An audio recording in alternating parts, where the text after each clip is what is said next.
Yo, yo, what it do?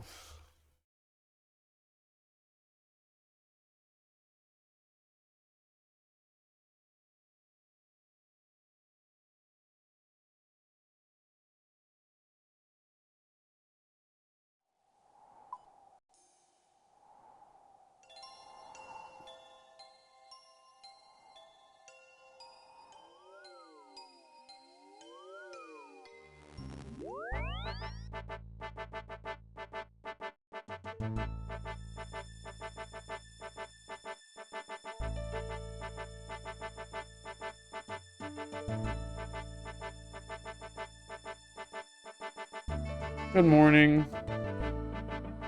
Good morning, Kix. How are you?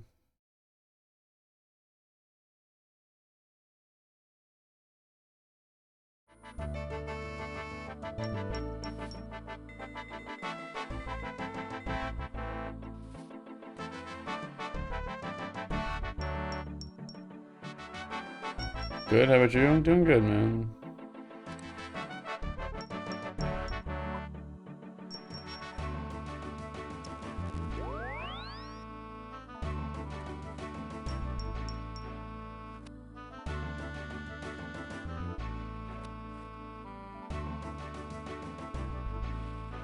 Oh, I remembered. Hell yeah.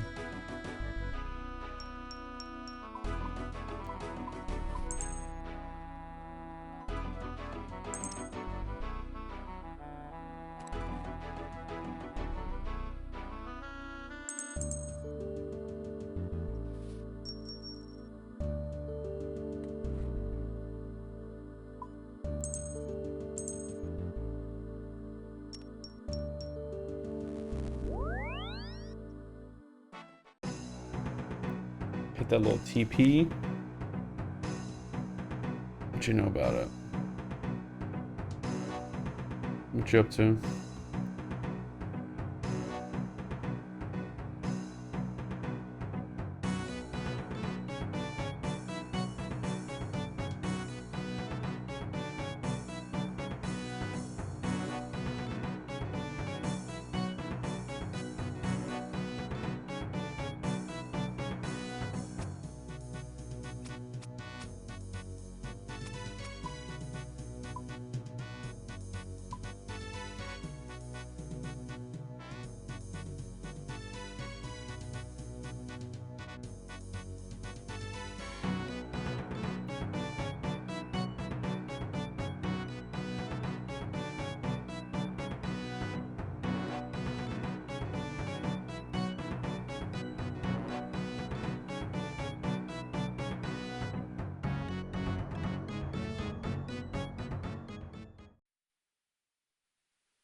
Oh, you can see the Taverley wall. That's nice.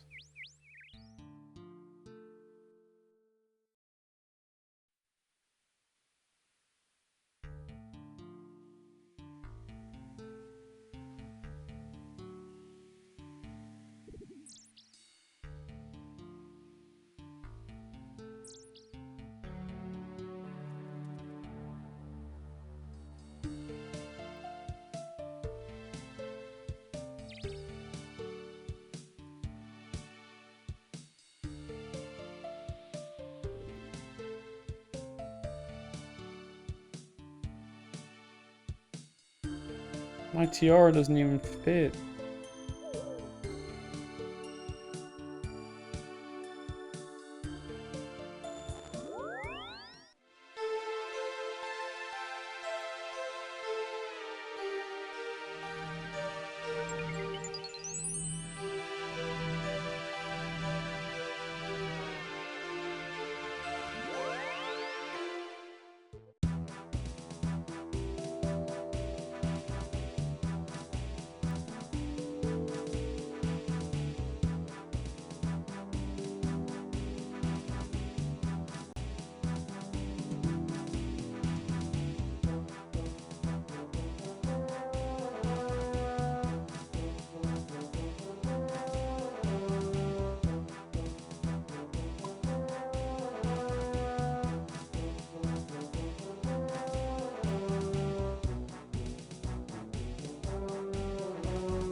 Grabbing a smoothie. Ooh, hell yeah. What the hell is that emo? Feels amazing, man.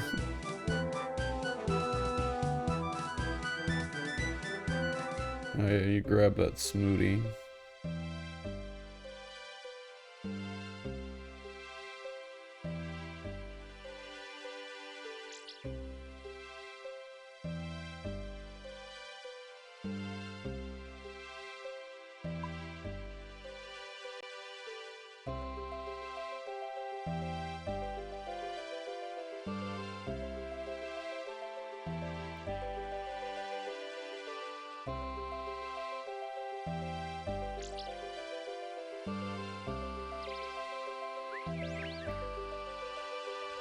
Played it, took about 6 hours. Yeah, but that's for an ordinary person. I'm not a person, I'm a gamer. So I should be able to get that done in half the time. It's very mid. That right now is the most glowing review I've heard of this campaign so far, is that it's mid. Everyone else is saying it's awful.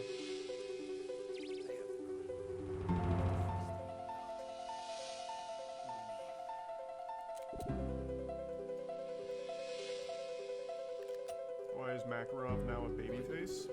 He was following Brian Johnson's Blood Boy routine. Just goes to show the effectiveness of his research. De-aged Makarov by like 30 years. Oh, nice move. Way to beat him down, Ivan. What a man. Please. Oh my god, this is gonna be so much faster than I just did. Thank you. Did you say I'm in a rush?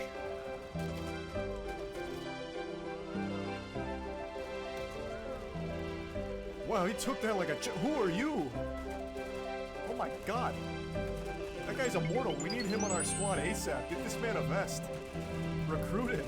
He just ate a direct missile. That guy's the main character.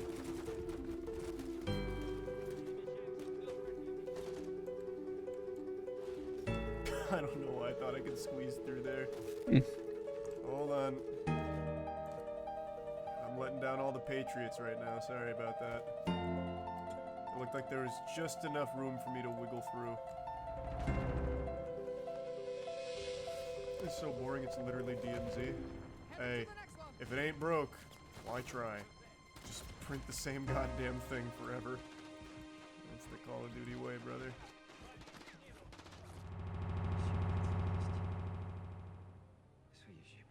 No, he's gonna kill him. He's a bad guy. The life flies, well the truth. It's literally DMZ. Hey, if it ain't broke, why try? Just print the same goddamn thing forever.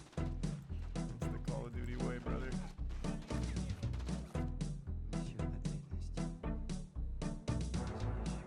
Oh, he's gonna kill him. He's a bad guy.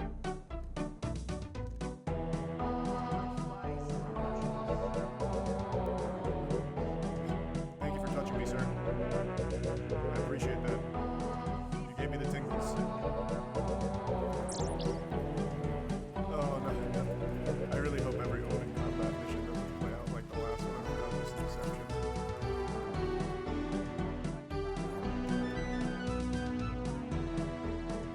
I'm hopping in there.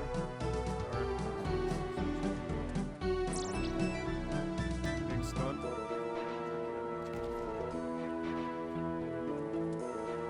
Makarov is planned for everything. That is just exquisite. He read me like a book. That is a crafty, super genius villain.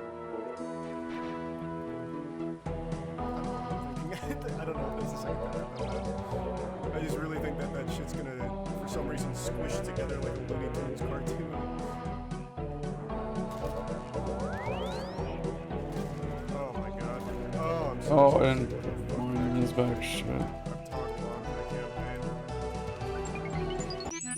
I'm assuming the whole campaign is just doing this shit. Which is, that's even more lazy and lame than I would have ever expected from Call of Duty. That's crazy. It's actually just DLC for Modern Warfare 2. Held together loosely by some cutscenes.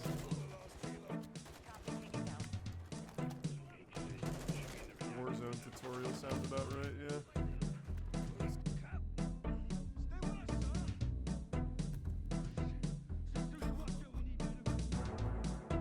Damn, died of cringe. Fuck. Not even safe in an active war zone from that one. I don't need to conceal my movement. Just going in. In fact, I'll make my presence as known as possible. It's edgy.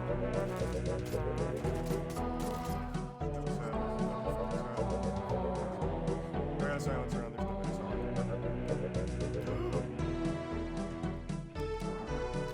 Makarov knew again. He's good. I'm gonna try and steal that. Come here! Oh, okay. I was gonna go for a takedown. What happened to you? What? Man's faking a cardiac arrest moment here to get out of this situation. I'm not falling for it. Red card for the flop. Yeah. Can you at least play the campaign with friends? Of course you can. If you invite them over and force them to watch you play it. Oh,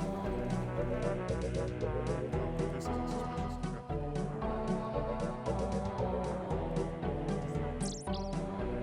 Okay. Taking fire? Who's... She's fighting a battle in her own head. No one's shooting at her. Oh my god, they all turn around all at once. What the fuck? Oh my god. You said there's a spy amongst us. She must be behind us. Over there. Oh my god. Already halfway done with the game. Oh, it's so nice to hear. Holy shit, that's so well done. They really outdid themselves with this campaign. Bite-sized. Yum. Leaves you wanting more. TikTok length. Oh, that's smart. Yeah, make the whole campaign fit in a TikTok video.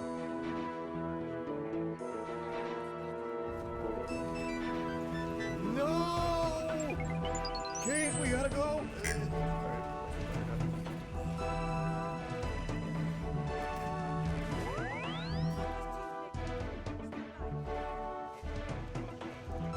Okay, luckily I opened it as slow as possible. I'm coming! She just fucking belly slides out the other side like a penguin. What a heroic moment. Cool. Hey, all 10 seconds of that run was actually kind of cool. No Fortnite? I mean, I never really played it to begin with. I might run it later if Cloudy wants me to join. Guys, And he's playing it.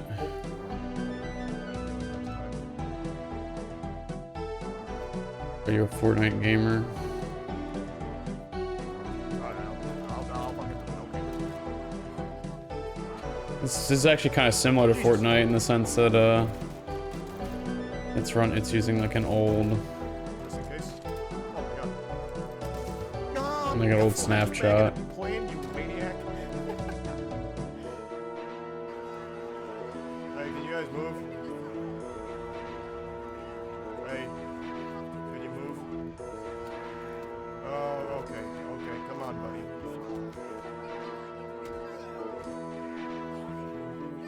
Just give me the fucking phone! Maybe I should have started. I should have started blasting civilians. No, I don't think I'm gonna change anything. Tried to be a good person out here. Oh, it is. This open combat mission shtick is actually just having you do DMZ shit, basically. It's pretty embarrassing. This guy is fucking clueless over there.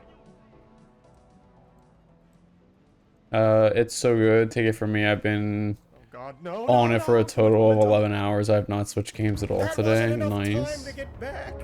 Give me 5 seconds. See, that's the thing. I never really played Fortnite even to begin with, so I have like no nostalgia for it. Yeah. But maybe I'll probably try it out. Apparently, though, it's like season 5, not season 1, which I don't really understand. But Brother, you were saying what we all know. We get it. Where have you been?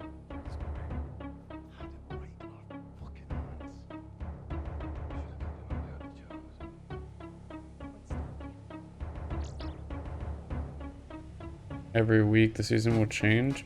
I mean, is this just like what they're currently doing for the seasons, or are they just like doing this I in hope it's like a addition to whatever like the normal seasons are? I couldn't kill him. I thought about what would Jesus do, and I said, not this.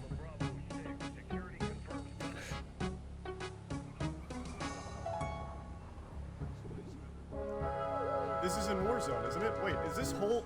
Does the entire campaign just take place on the Warzone map? Too? I know it's all Warzone objectives, but I didn't even recognize that all of this is on the Warzone map. Holy shit, that's crazy. They saved so much money on this campaign. And they're still charging $70 for it. Huh. Wow. This is probably the worst Call of Duty campaign ever so far, and I'm not even done. That's very impressive. From season 5 to season 10? What about 1 through 4? What about the OG seasons?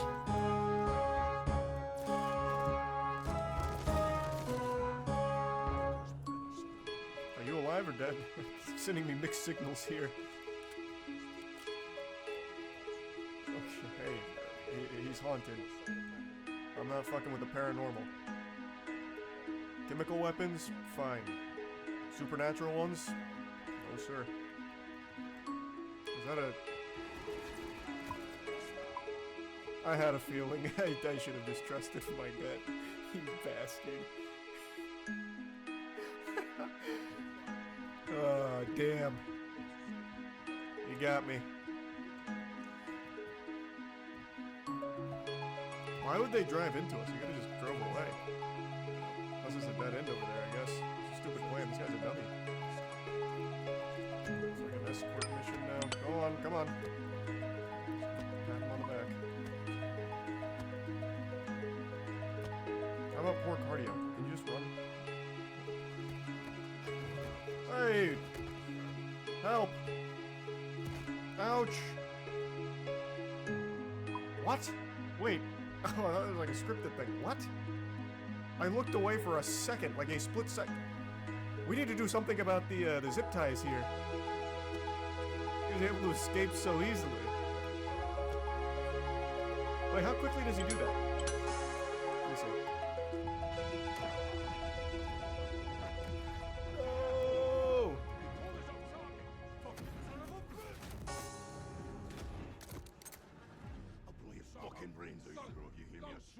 Why? Why? Why? Why not? Why not do it? It's so dumb. It's so fucking dumb. Oh my god, it's so cliche. Holy shit.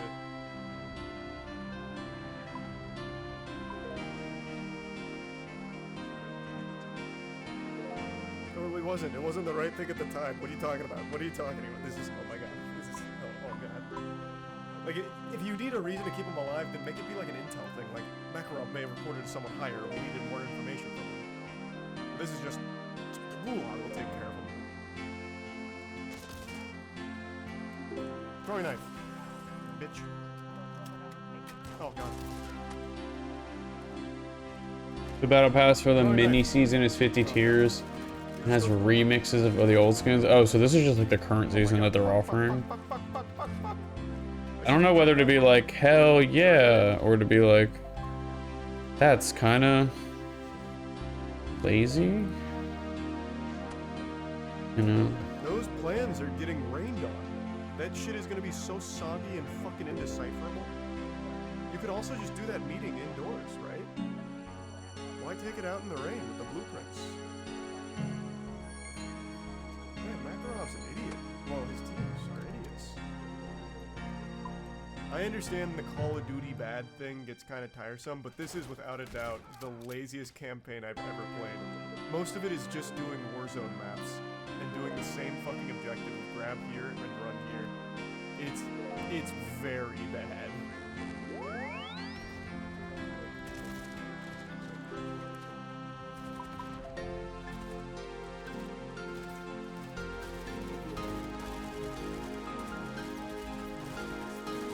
Oh, that was clutch. What the fuck? That was nuts. What a move to save time. I'm right back. The only reason why we were on the old map is because the creator Donald Mustard is retiring, so the last thing he does is drop the OG season with his own special battle pass. That's pretty cool. Very nice. Oh my god, I just got myself killed. Never mind. Bryce, you're a fucking hero. I was getting a little stupid with it.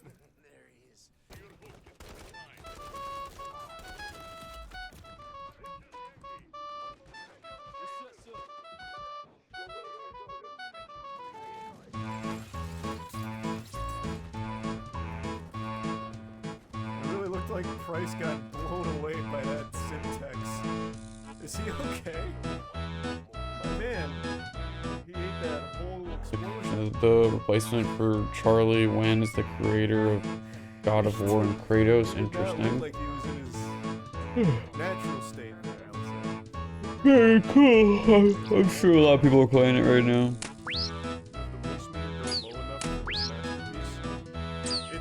Stretching its legs quite a bit down here. Yeah, this is very bad. I can fish a couple compliments out of here though. I think there have been a couple of cool sequences, and I think, of course, the visuals are like really impressive. But man, everything else is pretty embarrassing, actually. Like shockingly so. I had no expectations, and yet somehow I'm still blown away by how bad it is.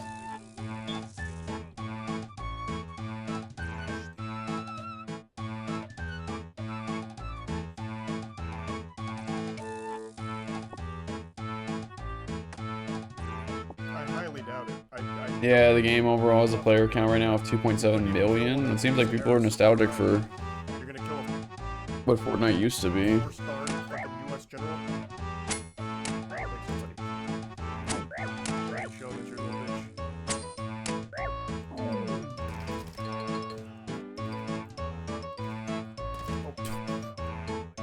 Don't ambush me like that. You know I'm jumping.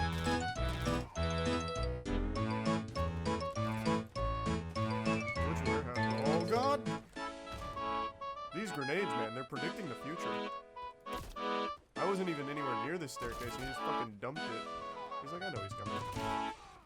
I read his mind. I don't know if you can tell, but my attention from CS has been taken by Fortnite. That's fine. I think you said that already. Yeah, this is a real... Now maybe the multiplayer will work out. Multiplayer's not out yet.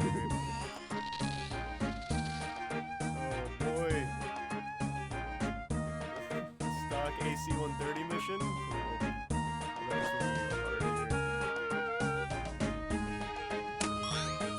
This was cool. First couple times they did it.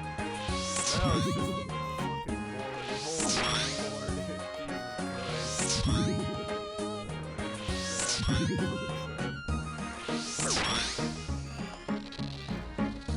Don't worry, I'm healing them off.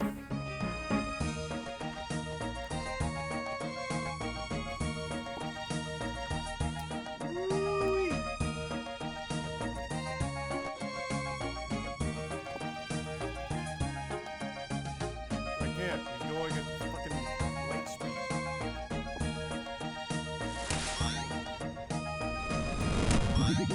No!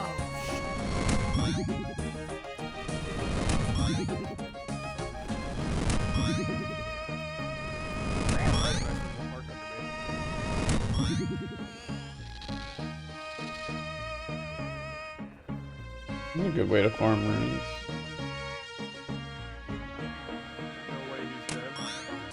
Ooh. Ordinarily I'd say there's no way he's dead, but in a game like this, they might have just said, fuck it, he's dead.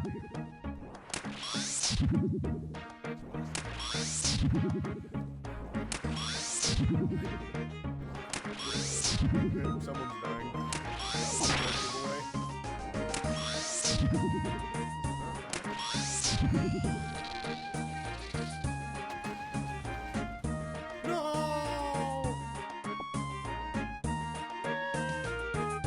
I didn't realize you could kill these guys for runes.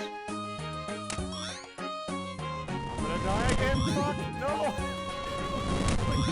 I can't look anymore. Where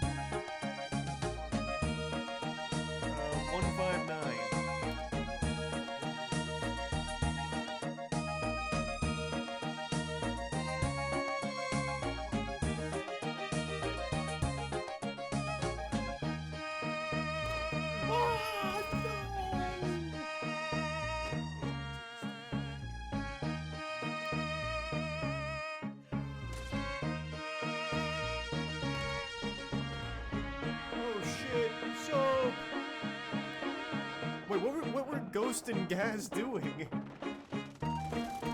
He had so much time to do all of that. What? Did you guys forget what was going on? Like, what?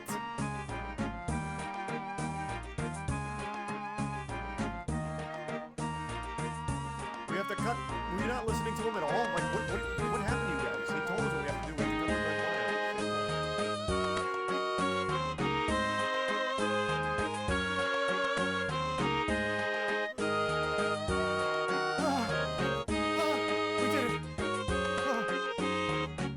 We have to cut the red we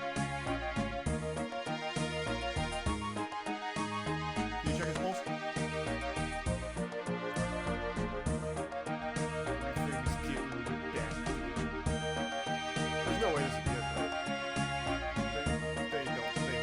Okay, so can you wake up now? Can you check his pulse?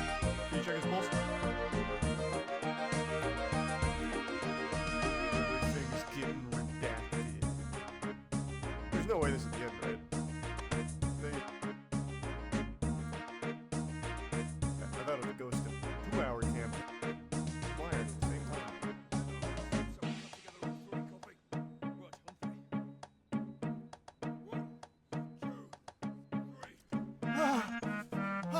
We did it! Okay, Soap, you can wake up now.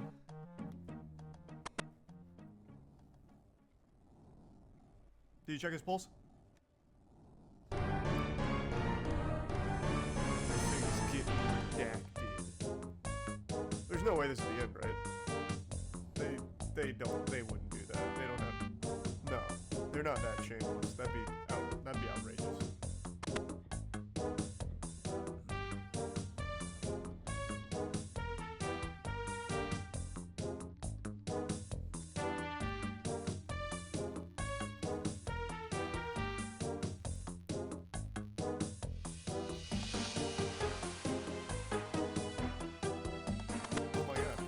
Oh my god. That's so embarrassing.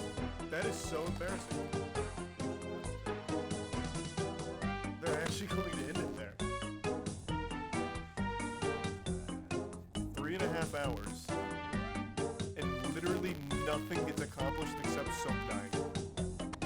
We're in the exact same spot as we started, except Soap's dead. And the big bad guy is still out there. Can't wait for Modern Warfare 4.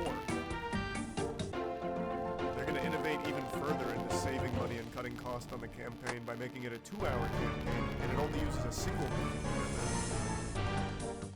Wow. Holy shit, that was bad. That was it. If this game was mediocre, I would be a lot more upset. I am more satisfied that it was this bad. I am also flabbergasted. That was worse than I expected, based on what people were saying. What's worse, this or the Vanguard campaign? This. I think this is, without a shadow of a doubt, the worst Call of Duty campaign. Across the entire franchise, I think this is the worst. It's the shortest, and it is by far the dumbest. Wait until the end. Oh yeah, I mean, we need the after credits scene where Nick Fury recruits Sophie's corpse and... I'm not skipping. Alright, see it. I literally have zero mental effort to even sit in front of a camera tonight. I kind of feel that. I'm fucking tired, bro. How you doing though? I just have to game off stream, you know? I took a nap and I'm just like, not bad, got off work. Yeah. Nice work.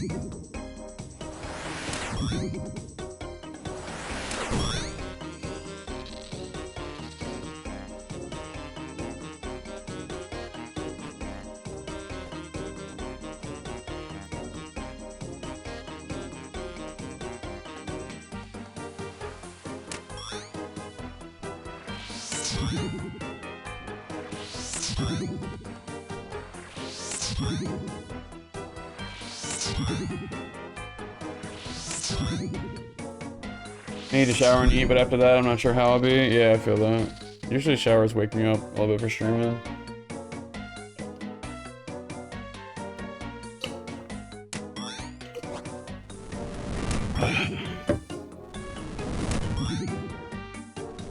Like, I want to play Val or Counter-Strike, but I'm just tired, man.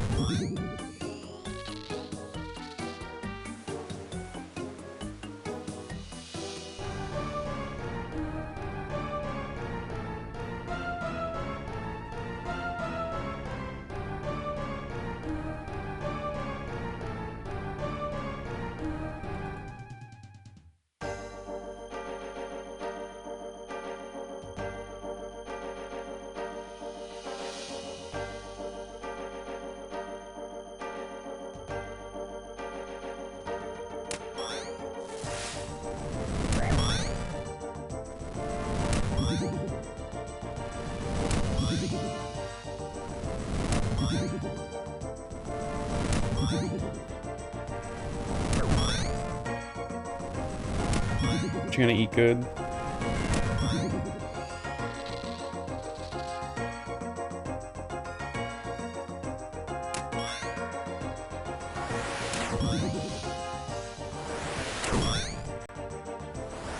Great or good, we accomplished nothing. Actually nothing. This was the most pointless fucking campaign ever. It'll come back to haunt you. Oh, I am not gonna beg for my life. Not from you or anybody else, Captain. Wouldn't do you any good. There we go. Now at least something of substance.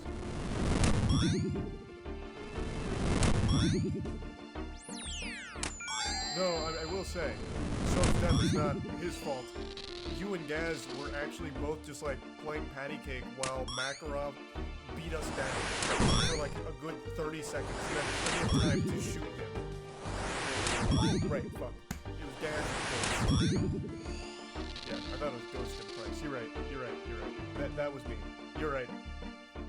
I flipped everyone around at the end. How did this pass a writer's room? Brother, this did not see a writer's room. This had one draft, and then maybe AI to go through and spell check. They just had to pump this puppy out. Don't think Soap needed to die there? No, but they didn't have an ending. You realize why he died, right? It's because they didn't have an ending. So they needed something. So they finished it off with a Soap death. There is no ending in the game. Makarov literally ran up on Soap and no one did anything. Yeah. And that's also so stupid too. They had the worst fake out death ever where it's just a random helicopter like, Makarov's on that, shoot it down. You shot it down, Makarov's probably dead. And then 30 seconds later, hey, Makarov's not dead. And then there's no kind of like big earned climax. Makarov just fucking marches up there and then just like street fights us down, shoots Soap and walks away. Like, how did this rag out? You actually put money to say something that fucking true. To answer the question, no. Call of Duty is flying off and absolutely they had a really good chance with Modern Warfare 2019 and squandered it. You actually put money to say something that fucking stupid. Marches up there and then just like street fights us down, shoots Soap and walks away. Like, how did this rag out this for engagement? You actually put money to say something that fucking stupid, man? To answer the question, no. Call of Duty has fallen off absolutely brutal way. They had a really good chance with Modern Warfare 2019 and they have squandered it. This is objectively horrible. Half the campaign just takes place doing DMZ on the fucking Warzone map. It is an absolutely nonsensical narrative without an ending. So ragging on it for engagement is the most fanboy brainwashed brain rot thing I've heard in a minute. This is terrible. Every Call of Duty fan, I guarantee, is shitting on this right now. It is awful. Now, the multiplayer might be good, who knows? But this is the worst campaign. It's not close. Black Ops 4 was worse. No, Black Ops 4 had a better story by not having a campaign. Black Ops 4's lack of campaign beats this. At least it saves you 3 hours. You finished it already? Took 3 and a half. Something I'd come up with as a kid when I was years.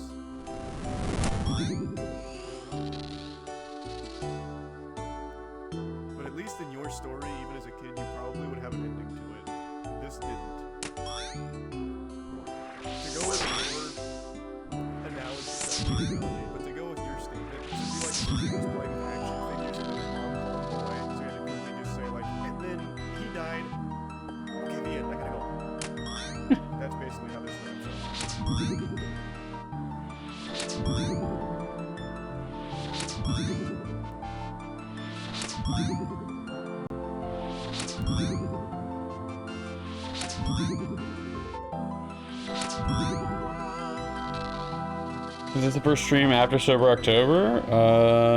No, I streamed last night. And I think I streamed the day before that too.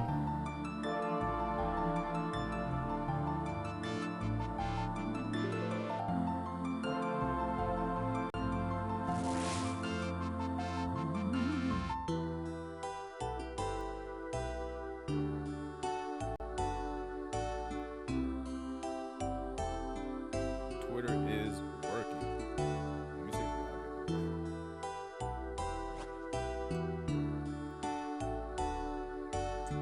Dude. That is awesome.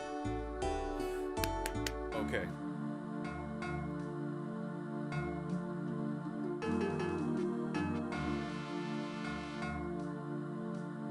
What's up, Ash? How you doing?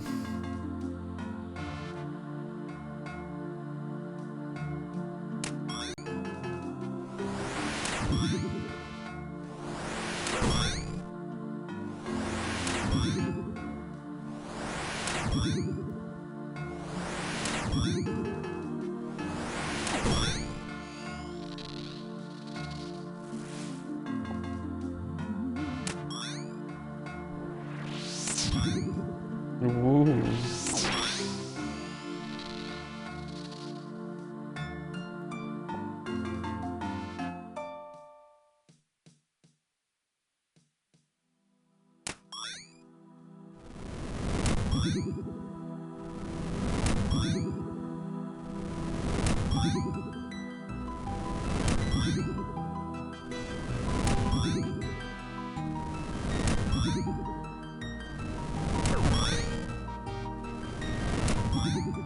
CS2's map workshop has finally arrived, allowing mappers to submit their maps to the workshop, ushering in a new era of community-made content. And today I'm going to tell you the story of Day 1, what was released at the launch of CS2's workshop, what's available to be played right now, and what roadblocks still exist for servers. The first wave of maps were a little strange. Only a few maps actually came through. There were a couple of key ones like Renovation, a hostage map with really beautiful lighting, clearly a lot of time spent on it, and KZ Checkmate, a map ported from CSGO by the original map maker. Perfect, and while still a work in progress, was the first movement map in the workshop.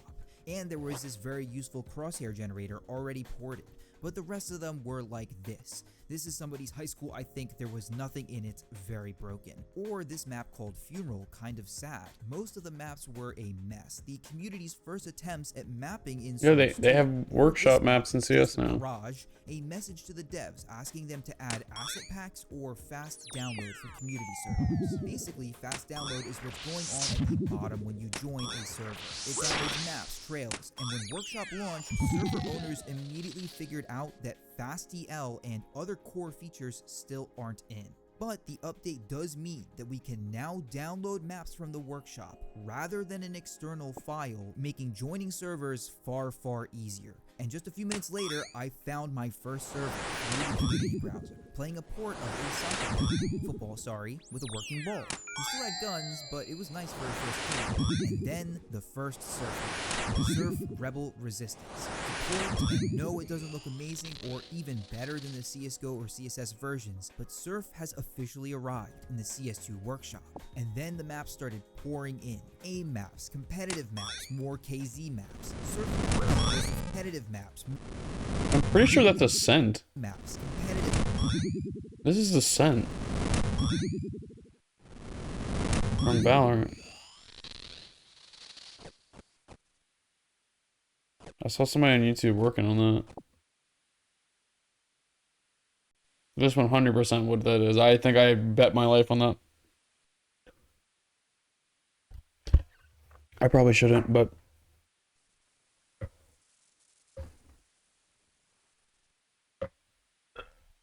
I'm pretty sure that is.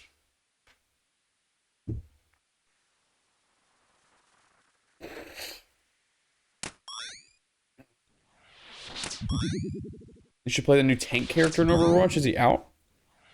Probably not. Maps, more KZ maps, surf maps, mostly for combat, and lots of zombie escape maps that we covered in the previous videos. Here's the first B-Hop map I found, called Water, a tier 5 hardish map that I struggled with but felt pretty good. He's really Then, fun around and 12 free PM for today EST, and Karma tomorrow. was able to launch what I believe is Nice. the first open surf server through the He looks like the website, and TF2 it was heavy, pretty good. like There with were his around 30 miniguns. people in the lobby at one point. It got super laggy and hectic, but here's the most important thing. When you join or change maps, a new alert box appears, asking you if you want to download the map, as well as showing you the map size. This is a huge quality of life improvement to prevent long download times and inform users. And as of right now, you should still be able to join this Combat Surf server, as well as 2 others. There technically was a server that had Surf first, right after I released my last update. Future Gaming Network had a Surf server with a few maps on it that I hadn't seen before. Surf Rookie, Surf Nix, and even a newer map, Surf Void. Not the best ports, but the first unofficial ports, and mostly surfable. At first, all these maps had to be downloaded externally, but the server was public.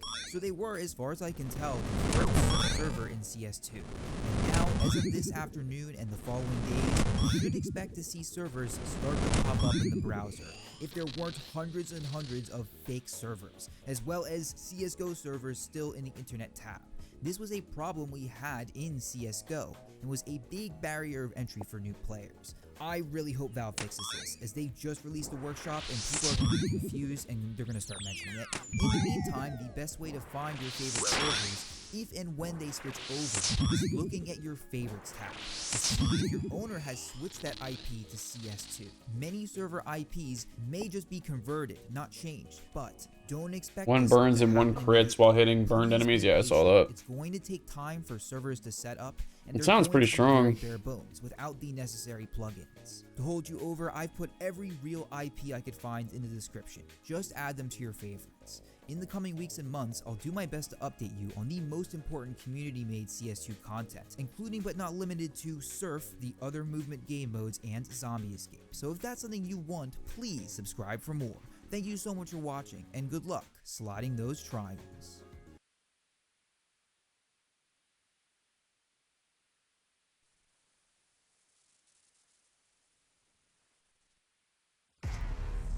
He heals the team as well. Yeah, I saw that. That's kind of crazy.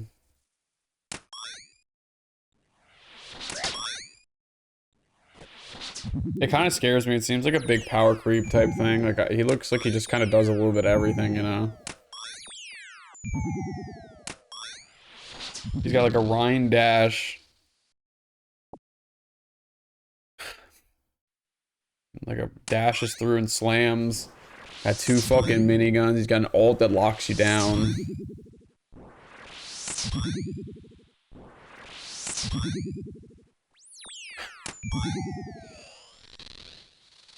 He seems like he gets countered by shotguns like Diva. I forget Diva is kind of shotgunny. Yeah, I mean, he's just a big boy, so he's probably got a huge fucking hitbox. The warmth of life has entered my tomb. Prepare yourself, mortal, to serve my master for eternity. The village needs your help, good master. Demons running about the village at night. His heal is a pretty long cooldown as well. Yeah. But it's so he's more like a Doomfist almost. Like he doesn't really have much to protect the team other than the heal.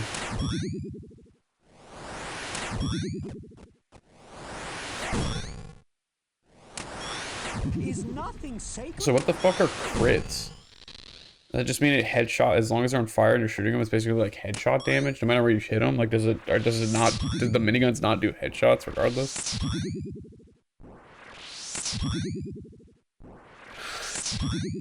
Because I've never heard of that in Overwatch, like crit damage. I know crits and mini crits are a thing in TF2, which again is kind of interesting. Seems like they're borrowing a lot. I sense his dark power building, and only you can stop him from attaining his full might. This is things take an even darker twist than I thought possible. Our former king has risen from his eternal sleep, and now commands a legion of undead minions within the labyrinth. The evil that you move against is the Dark Lord of Terror, who is known to mortal men as Diablo.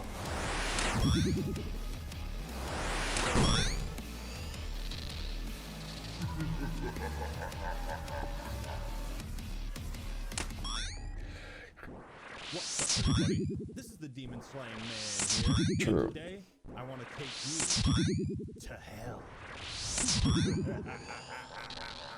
Today, I have the honor of reviewing one of the greatest games ever made, the grandfather of action RPGs, Diablo. It's a game that's haunted me since childhood, not just because it scared the piss out of me, but because I could never beat it.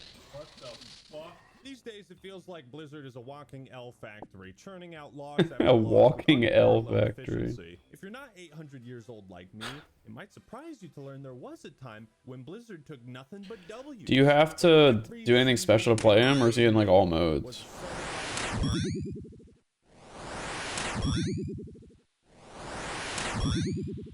and a masterpiece. Let's go back to that time.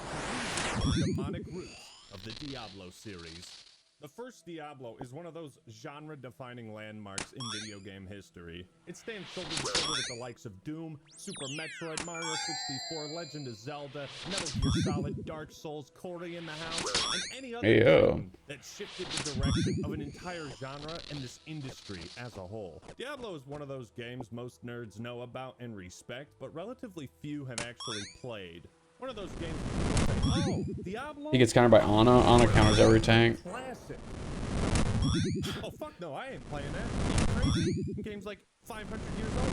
It's kind of like Street Fighter 1. Nobody talks about that game, and yet without it, we wouldn't have Street Fighter 2. And without Diablo 1, we wouldn't have Diablo 2.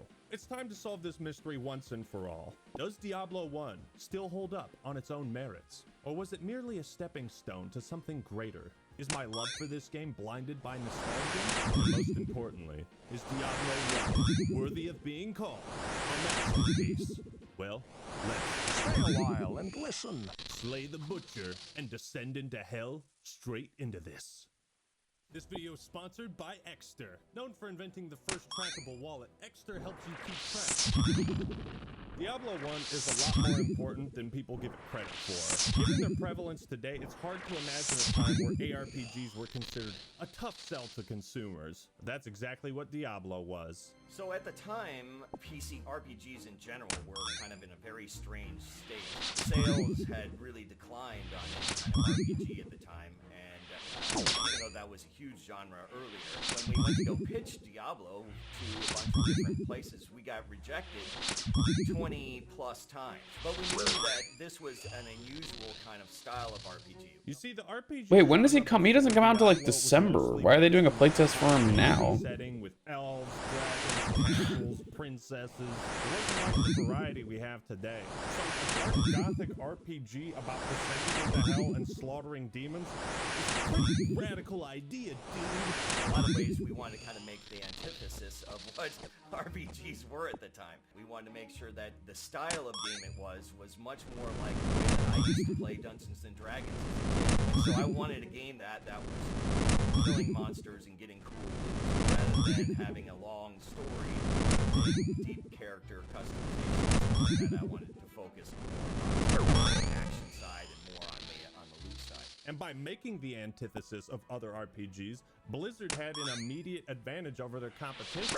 Diablo stood out amongst the crowd, and later, it would become the competition. You could credit Diablo for popularizing adding real-time combat to RPGs. Besides Zelda, almost every RPG of the time was turn-based. In fact, Diablo was at one point going to be turn-based, but thanks Serial they changed that because it would have sucked dinosaur balls. So we felt like we had a great idea that separated the crowd, but I think that a lot of people, especially a lot of people in publishing at that time, weren't necessarily gamers. A lot of them were just businessmen who had learned that this genre isn't selling anymore. I don't care what kind of game you're pitching me. And so getting to pitch the game to people who are actually gamers in Blizzard, kind of breath of fresh air, and they understood the vision and ultimately us doing a deal with them. Funny how the times have changed, huh? Nowadays, Blizzard games don't feel like they're made by hardcore gamers, but rather businessmen. Businessmen who view game design as nothing more than a spreadsheet of player retention numbers and how to maximize them and This shit's crazy.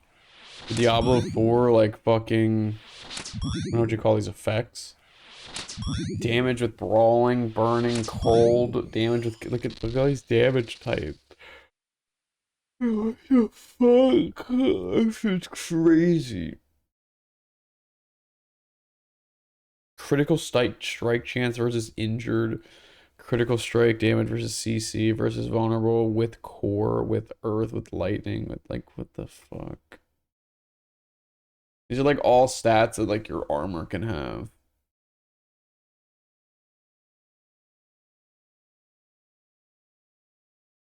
Maximize profit. In this way, it's ironic that Diablo 1 in the year 2023 feels like it's the antithesis of Diablo 4. Diablo 1 doesn't waste your time. Blizzard wanted to make getting into the action as quick as possible.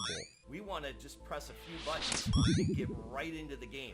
Character creation was this big deal in our game. You would end up answering a bunch of questions about your history and giving yourself a backstory and putting numbers into all sorts of stats before you even knew what the stats would do. Diablo said, screw I agree. I think that's a big problem where like it asks you to like put your numbers in your stats and you're like, I don't even know what the fuck the shit does yet. Like, yeah, I agree. It's definitely a problem.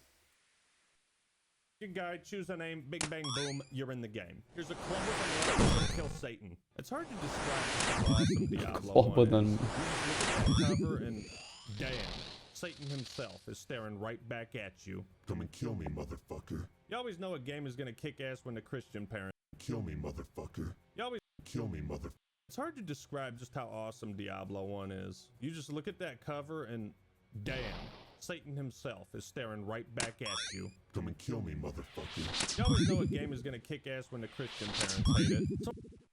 So as a kid, when I pop this disc into my computer, is what. You always know a game is gonna kick ass when the Christian parents hate I wonder if parents, I assume they did, but I wonder if they had issues with Dungeons and Dragons. computer. This is what I saw.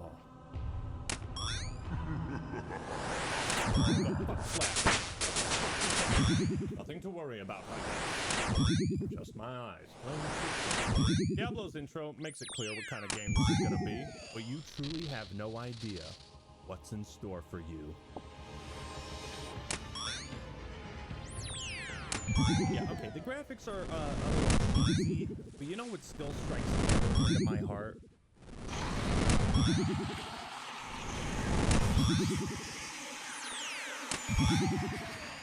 Now that's a fucking title screen if I've ever seen one. So after you pick your character, where do you arrive at? Alexa, play the most ominous atmospheric soundtrack in the world.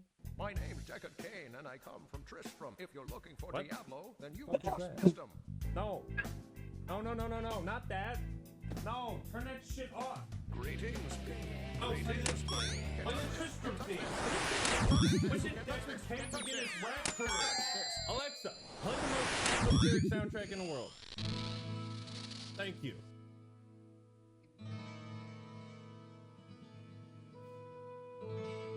Diablo establishes its dark atmosphere right out the gate. The premise is simple. You take control of a hero returning to their hometown of Tristram. Now again, the graphics are outdated. Oh my goodness! But what transcends time with a game like this is its style. This is one of the most iconic hub areas in gaming. The village of Tristram is bathed in eternal twilight. The sun never sets, and it never rises. As you explore it at a snail's pace, you'll meet each of the 8 surviving residents. Ogden the tavern owner, Griswold the blacksmith, Pepin the healer, Adria the witch, Wirt the crippled child, Farnham the drunk, Jillian the barmaid, and Deckard Cain the elder. Their titles indicate their area of expertise and what knowledge they can impart on the player. Every child hears the story of the warrior Arcane and his mystic armor known as Valor.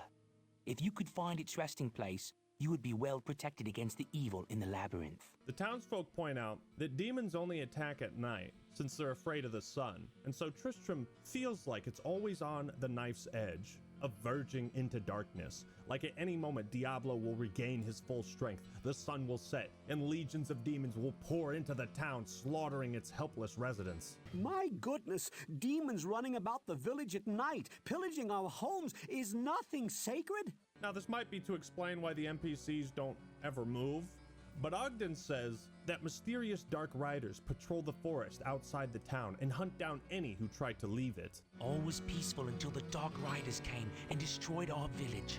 Many were cut down where they stood, and those who took up arms were slain or dragged away to become slaves, or worse. Meaning everyone is trapped here. It is strange how at times anyone who tries to leave Tristram is hunted down and slain by the cloaked riders. You never feel at ease in the world of Diablo, and that's the point. In most other games, and even something as dreary as Dark Souls, the hub area feels like a reprieve from the oppressive world. But not here, man. Tristram merely gives you a false sense of security. You want to know a fun fact? Diablo 1 is so dark that 19 years after its release, the official Diablo channel chose to age restrict the intro. So if you talk to Ogden, he gives you the rundown on a state of things, spelling out the threat Tristram now faces. The church at the edge of town has been desecrated and is being used for dark rituals.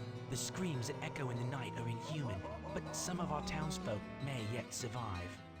Follow the path that lies between my tavern and the blacksmith shop to find the church and save who you can.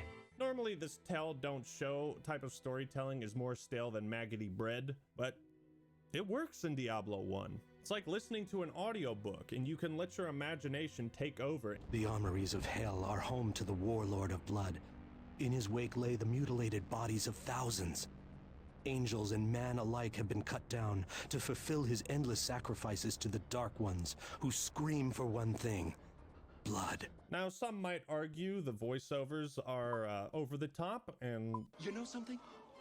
You're right. Abandon your foolish quest. All that awaits you is the wrath of my master. Text crawls are how 99% of the story is presented to you. So in a way, these technical limitations of 1996 forced Blizzard to be more creative. There is still a timeless charm to Diablo's simplistic approach to storytelling. The story is entirely optional too. I think you're a filthy degenerate if you skip it, but... So as we shuffle towards the cathedral, we find a bloodied man who must have only just escaped the labyrinth. Please, listen to me. The Archbishop Lazarus. He led us down here to find the lost prince. The bastard led us into a trap. Now everyone is dead, killed by a demon he called the Butcher. Avenge us! Find this Butcher and slay him, so that our souls may finally rest. Your death will be avenged. Well, I can't beat around the bush any longer. It's time to head down into the labyrinth. The sanctity of this place has been fouled. Come on, you little bastards. Bro, this game is easy. You click everything and it dies instantly. And just like that, folks, we're already at level 2. Bring me a real challenge. Fresh meat.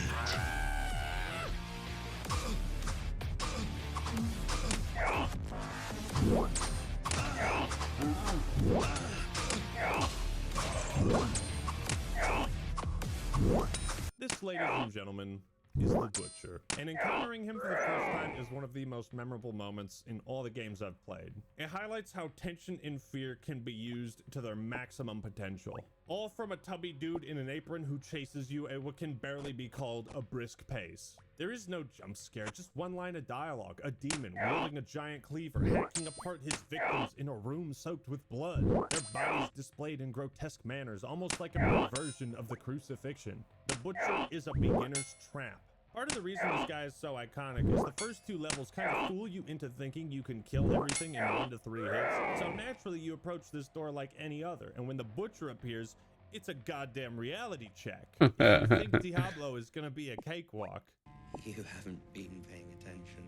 This is when you start to realize why Diablo 1 is so difficult. Hit stun.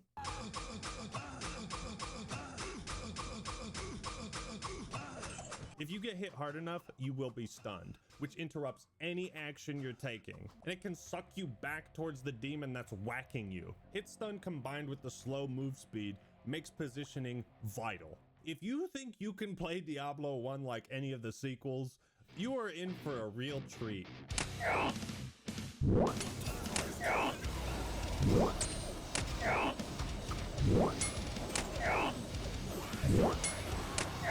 You do Good not want to lord. be surrounded by more than 2 or 3 demons at a time, since they can block your escape route and stun lock you so you can't attack. This slower paced gameplay makes fighting the forces of hell an actual challenge, as opposed to making all the enemies something that you run up and try to slaughter as many as fast as possible. It means Diablo doesn't need to litter the screen with hundreds of enemies at all times in order to be challenging. Now, if you want to try and run past the enemies, well, good luck with that. You'll just run into more of them.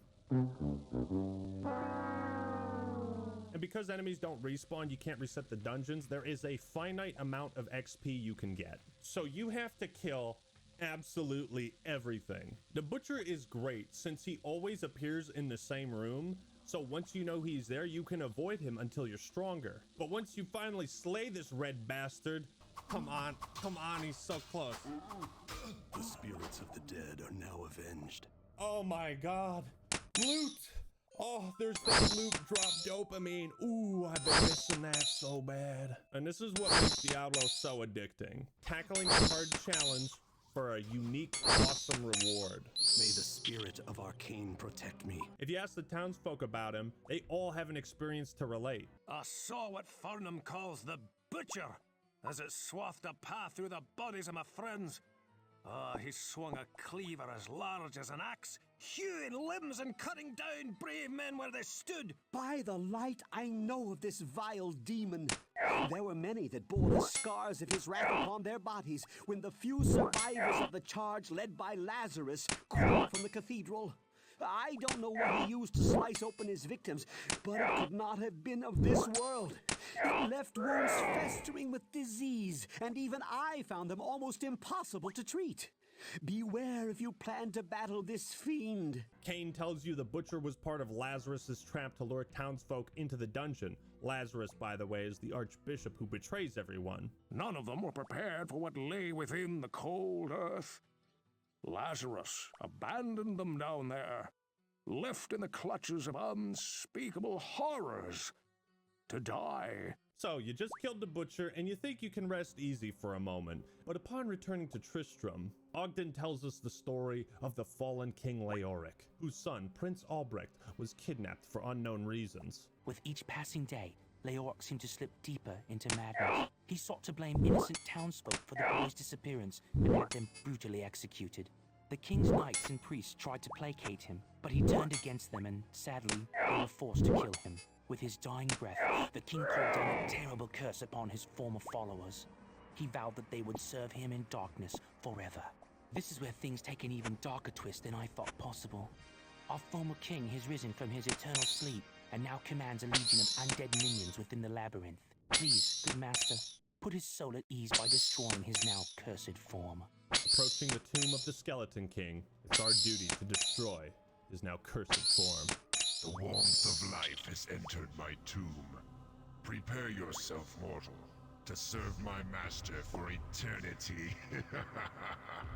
After battling a legion of skeleton warriors, you come face to skull with the mighty King Leoric, his crown still resting upon his skeletal remains. And after defeating him, our character remarks, "Rest well, Leoric.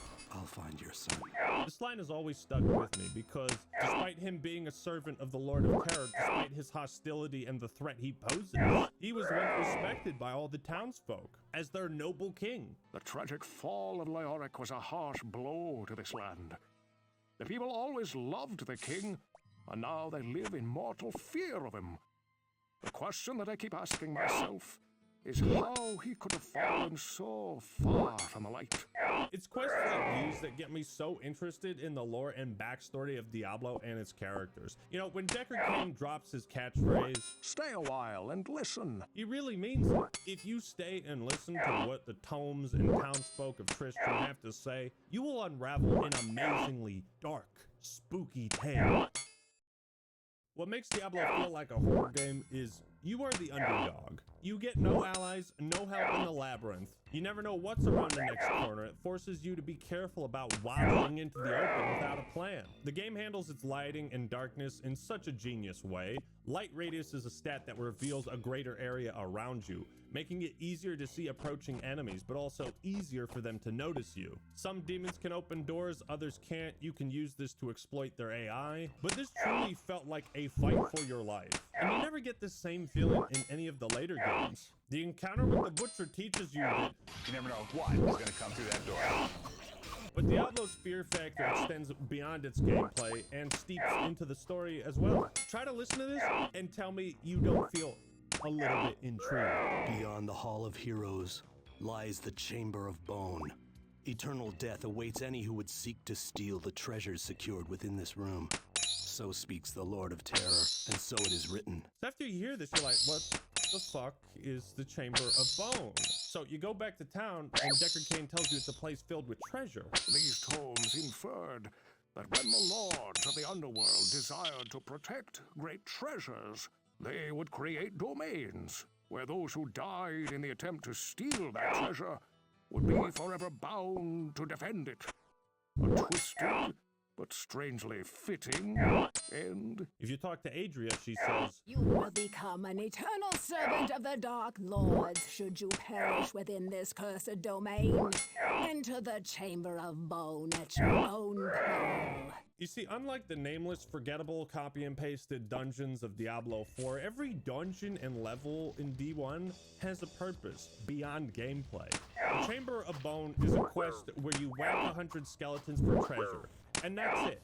But it's way more important because it's treated as a layer of the story and lore. Another quest that illustrates this is the Halls of the Blind. I can see what you see not.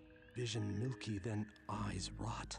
When you turn, they will be gone, whispering their hidden song. Then you see what cannot be. Shadows move where light should be. Out of darkness, out of mind, cast down into the halls of the blind. Again, this quest is so simple, you don't have to go back to town to learn anything about the Halls of the Blind or what the fuck they are. Look here. That's pretty funny, huh? Get it? Blind? Look here.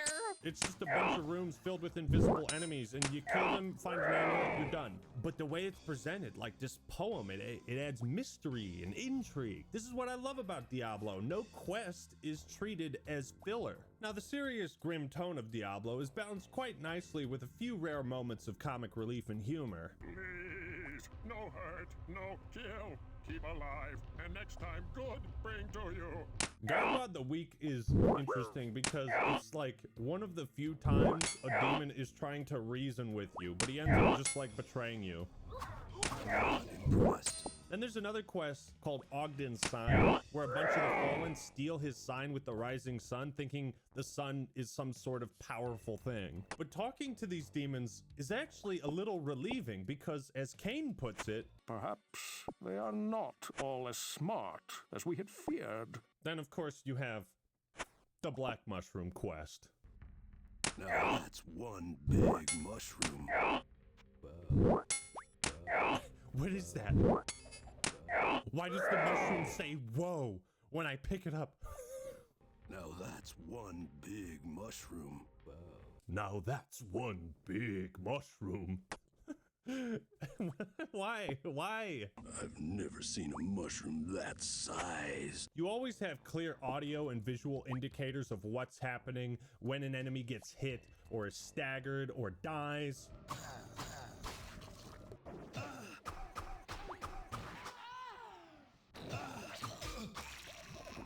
Everything from opening chests to gold dropping.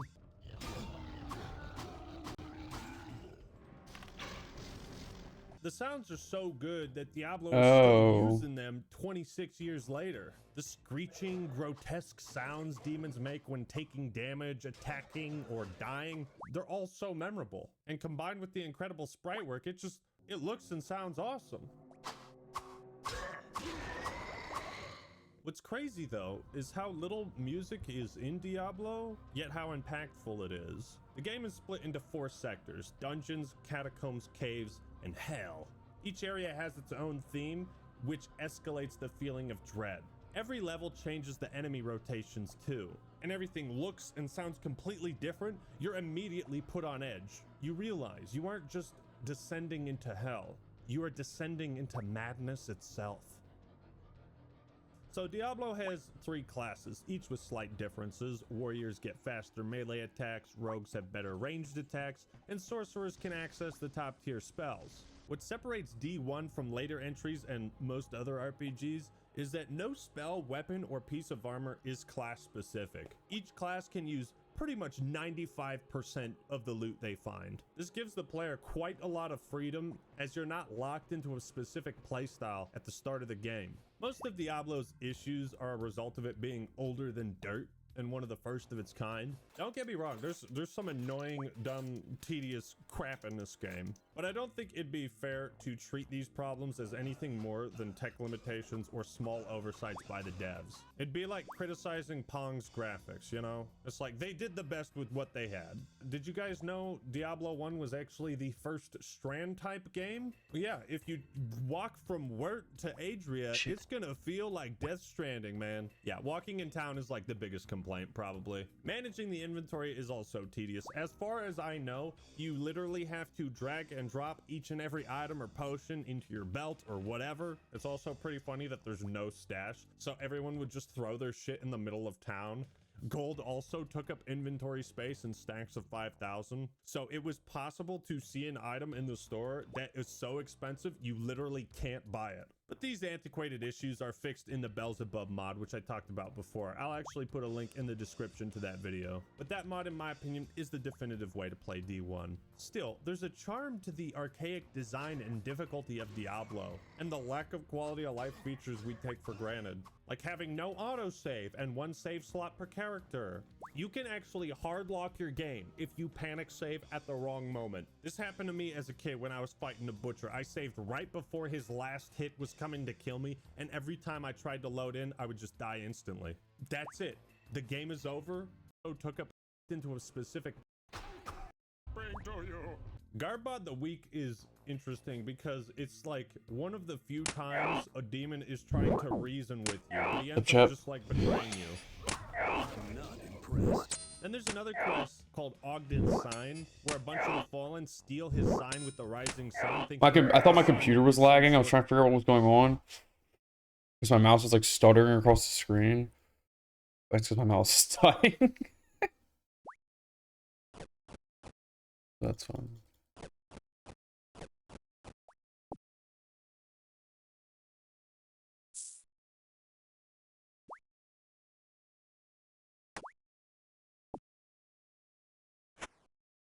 That's a pretty good way to farm herblore stuff. Not that I know what it does or anything, but...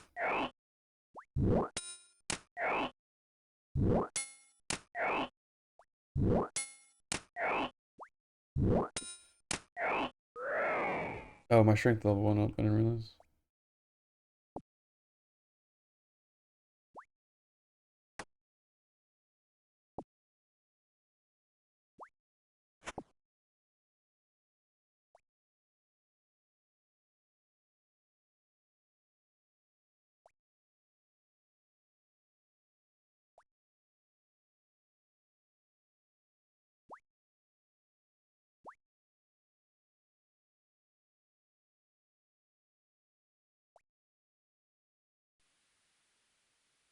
This mouse scroll is so out of the way.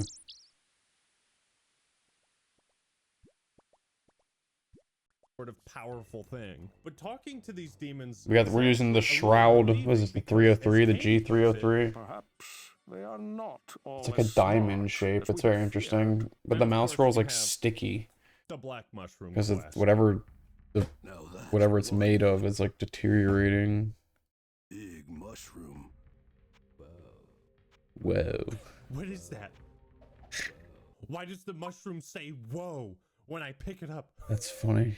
Now that's one big mushroom. Now that's one big mushroom. Why? Why? I've never seen a mushroom that size. You always have clear audio and visual indicators. Ooh, of I can what's fletch. happening when an enemy gets hit or is staggered or dies.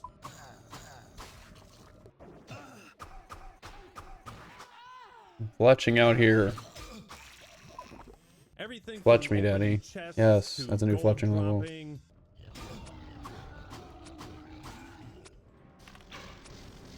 The sounds are so good that Diablo is still using them 26 years later. The screeching, grotesque sounds demons make when taking damage, attacking, or dying, they're all so memorable. And combined with the incredible sprite work, it looks and sounds awesome. What's crazy though is how little music is in Diablo, yet how impactful it is. The game is split into 4 sectors: dungeons, catacombs, caves, and hell. Each area has its own theme, which escalates the feeling of dread. Every level changes the enemy rotations too, and everything looks and sounds completely different. You're immediately put on edge. You realize you aren't just descending into hell, you are descending into madness itself. So Diablo has 3 classes, each with slight differences. Warriors get faster melee attacks, rogues have better ranged attacks, and sorcerers can access the top tier spells. What separates D1 from later entries and most other RPGs is that no spell, weapon, or piece of armor is class specific. Each class can use pretty much 95% of the loot they find. This gives the player quite a lot of freedom, as you're not locked into a specific playstyle at the start of the game. Most of Diablo's issues are a result of it being older than dirt and one of the first of its kind. Don't get me wrong, there's some annoying, dumb, tedious crap in this game, but I don't think it'd be fair to treat these problems as anything more than tech limitations or small oversights by the devs. It'd be like criticizing Pong's graphics, you know? It's like they did the best with what they had. Did you guys know Diablo 1 was actually the first Strand type game? Well, yeah, if you walk from Wirt to Adria, it's gonna feel like Death Stranding, man. Yeah, walking in town is like the biggest complaint, probably. Managing the inventory is also tedious. As far as I know, you literally have to drag and drop each and every item or potion into your belt or whatever. It's also pretty funny that there's no stash, so everyone would just throw their shit in the middle of town. Gold also took up inventory space in stacks of 5,000, so it was possible to see an item in the store that is so expensive you literally can't buy it. But these antiquated issues are fixed in the Beelzebub mod, which I talked about before. I'll actually put a link in the description to that video. But that mod, in my opinion, is the definitive way to play D1. Still, there's a charm to the archaic design and difficulty of Diablo, and the lack of quality of life features we take for granted, like having no autosave and 1 save slot per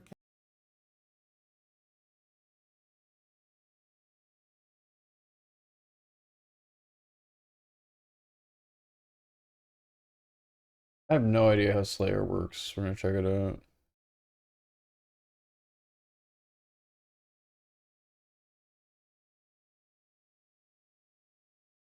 Four days ago. Holy shit. And welcome to another old school RuneScape video. Today, my revamped 1 to 99 Slayer guide. The Slayer skill gives your character the ability to defeat certain monsters that need a particular item to be slain, either weapon or equipment, or some that just require the level to learn how to fight them to gain more experience and money. Slayer is arguably the most popular skill in the game because of the amount of variety and how much profit you are able to make. But don't be fooled. When trained casually, it can actually be the slowest skill in the entire game. This is the last revamped 1 to 99 guide on the channel for now, so for the grand finale, I would be really grateful if you subscribe with notifications on, drop a cheeky like for the YouTube algorithm, as well as checking out the join button below to further support the channel. These are all the quests that provide Slayer experience as of the time of making this video. Remember that some of them have a Slayer level requirement, and you may not be able to do them right away. The only 2 quests I recommend for early Slayer experience are the Varrock Museum Natural Quiz for 1000 experience, although it's technically not a quest, and then Poor Sign of Interest for another 1k. Other than this, any quest that grants Slayer experience will be pretty far off, so keep these 2 in mind to skip some painful early game. As for what quests I recommend to train Slayer, well, today we are doing something different. Instead of telling you what quests to do, first, I will show you a list of Slayer assignments. Yeah, I don't even know how to do this. For later on. This screenshot is from the RuneScape wiki, and as you can see, we have a vast array of creatures that can only be assigned as a Slayer task after completion of their respective quest. If you don't want any of these as an assignment, simply don't do the quest and it will save you blocks or cancels, but more on how this works later on. Not doing a quest for a specific task may hinder your progress a little bit, because some of them may be a requirement for important quests, so you'll be the judge. I recommend the Dwarf Cannon quest to have access to a Dwarf multi-cannon, so you can get over a lot of Slayer tasks quicker. Cannonballs are not super expensive nowadays, but whatever the price, it is always worth for more Slayer experience. And speaking of more experience, I also recommend the Hard or Elite Mauritania and the Current Diary. Respectively, you will unlock the Bone Crusher and the Ash Sanctifier, which you should always take to every single Slayer trip for free prayer experience. You could also do Lunar Diplomacy for access to a lunar spell called NPC Contact. As you might know, after talking to a certain NPC for the first time, you can cast this spell to contact them remotely, which includes the Slayer Masters. Finally, to gain more experience via something called Bursting, you should do the Desert Treasure quest in order to unlock ancient magic spells. I will talk about more of this later on, and it will be essential for more Slayer tasks. Just like melee and ranged, Slayer makes use of a wide assortment of items you will be swapping around pretty much every task. We will get into the basics later, but for now, have all your combat items for melee, ranged, and magic ready. Training Slayer without the Slayer helmet will be like training runecrafting without the essence pouches. Once unlocked, there is no reason not to wear this item in every single one of your trips, so make sure to keep one in the bank at all times. The Expeditious Bracelet is made by enchanting an opal bracelet, and when you wear it and kill a monster during a Slayer task, you have a 20% chance for the kill to count as 2, making the task faster on average. On the other hand, the Bracelet of Slaughter is made by enchanting a red topaz bracelet, and it has the opposite effect. When wearing it, if you defeat a monster during a Slayer task, there's a 25% chance that the kill will not count towards the total, making the task last longer, which is great for tasks that provide high experience or cash per monster. Just like previous skills, there's a plugin simply called Slayer that will give you a few visual cues on screen whenever you are out on Slayer trips. Make sure to keep it on at all times for nice quality of life upgrades. Other than that, make sure to activate all your personal favorite PvM plugins to fight the various monsters you will be asked to defeat. You can check some of my favorite ones in my most recent Runelight plugins video to give you an idea. Now, because Slayer is not as straightforward as bank standing skills such as fletching, magic, or even skills like Hunter or Construction, I will take a few seconds to explain how this guide will function. And then, I'll give you all the information you need to forge your own path. We will talk about the basics of Slayer. How was the nap? Pretty good. Longer than I wanted, but shorter than I expected. So that's, you know, that's a good way to do it, right?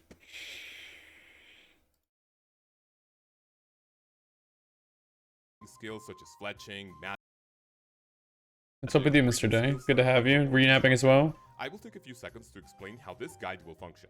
And then, I'll give you all the information you need to forge your own path. We will talk about the basics of Slayer, Slayer Masters, your point streaks, and on. Now we up until noon and sleep completely wrecked. Let's go. No, hopefully we go to bed at a good time. No, not napping, which I've been doing. Tasks to cancel or block, and I'm gonna get you to play RuneScape with me one day. Experience, tasks for cash, experience, or both, tutorial skipping, and a little segment at the end about Wildy Slayer. Each segment will go into detail to include everything you need to know to give you an overall idea of how you want to train this skill yourself. This because of two reasons. One, Slayer is heavily RNG based because of the task a Slayer Master can assign.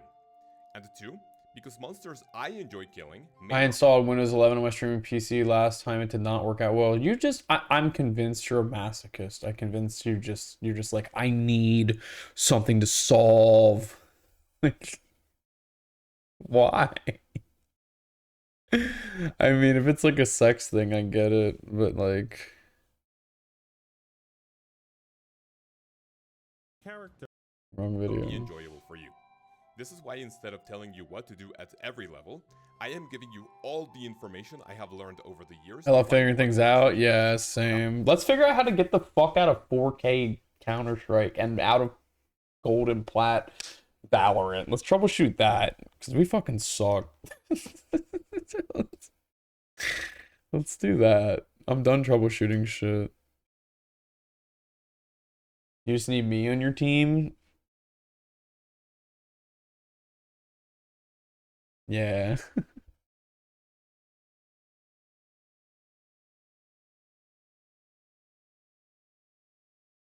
You actually are a pretty good player. Sometimes you be fragging, but your communication is just lackluster.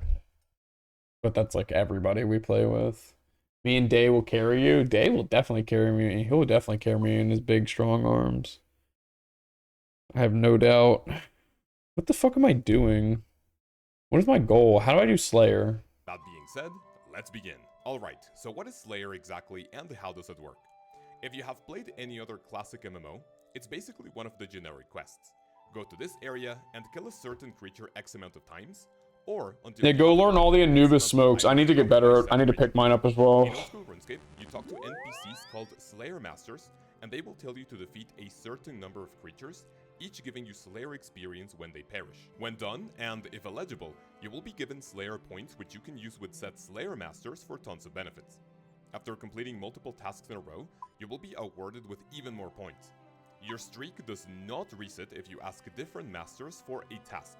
The only exception is the Wilderness Slayer Master, which has her separate task streak. The higher Slayer level, the more creatures will be at your disposal. A Slayer-specific monster doesn't necessarily mean they will give you more Slayer experience when killed, but the more powerful monsters, the more experience they will grant.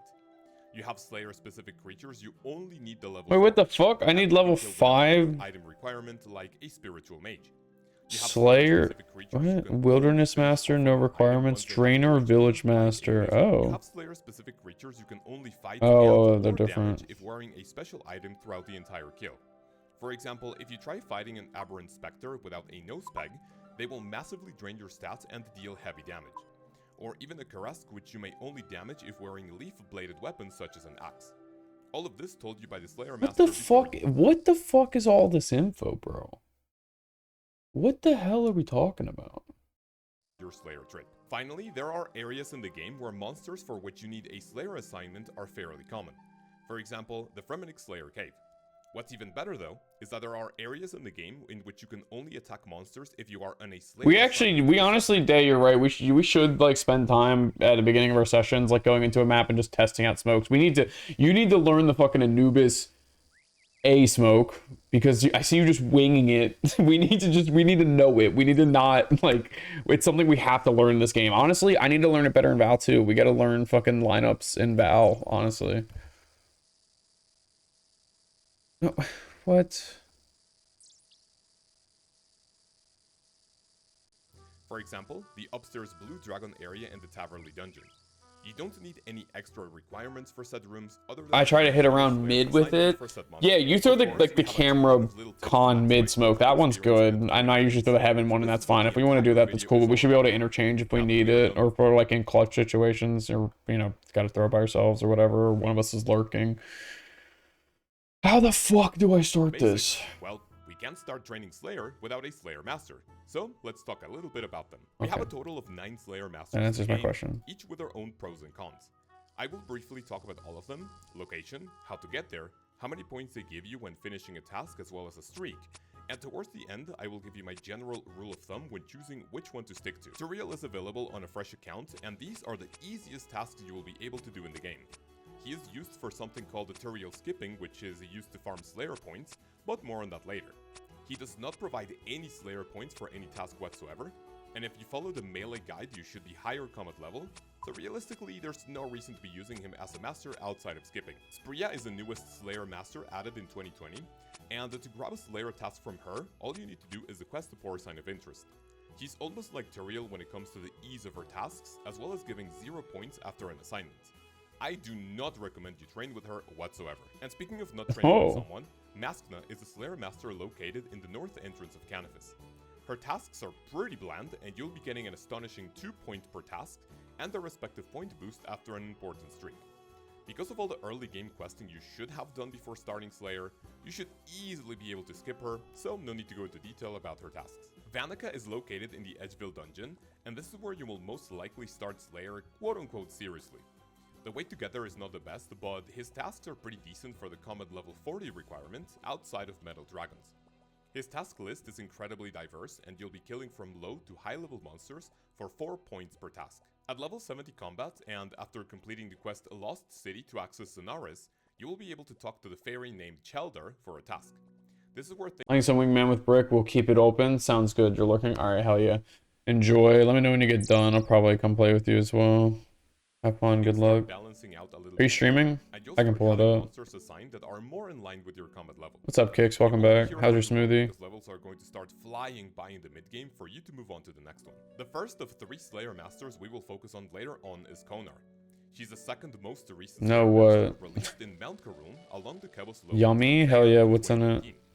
Connor has one interesting twist though, and it is that when she assigns a monster, not only will she tell you what to kill, but also where to kill said creatures, giving Slayer more variety and more places to visit. When killing creatures under Connor's assignment, you will have a chance to receive Brimstone keys.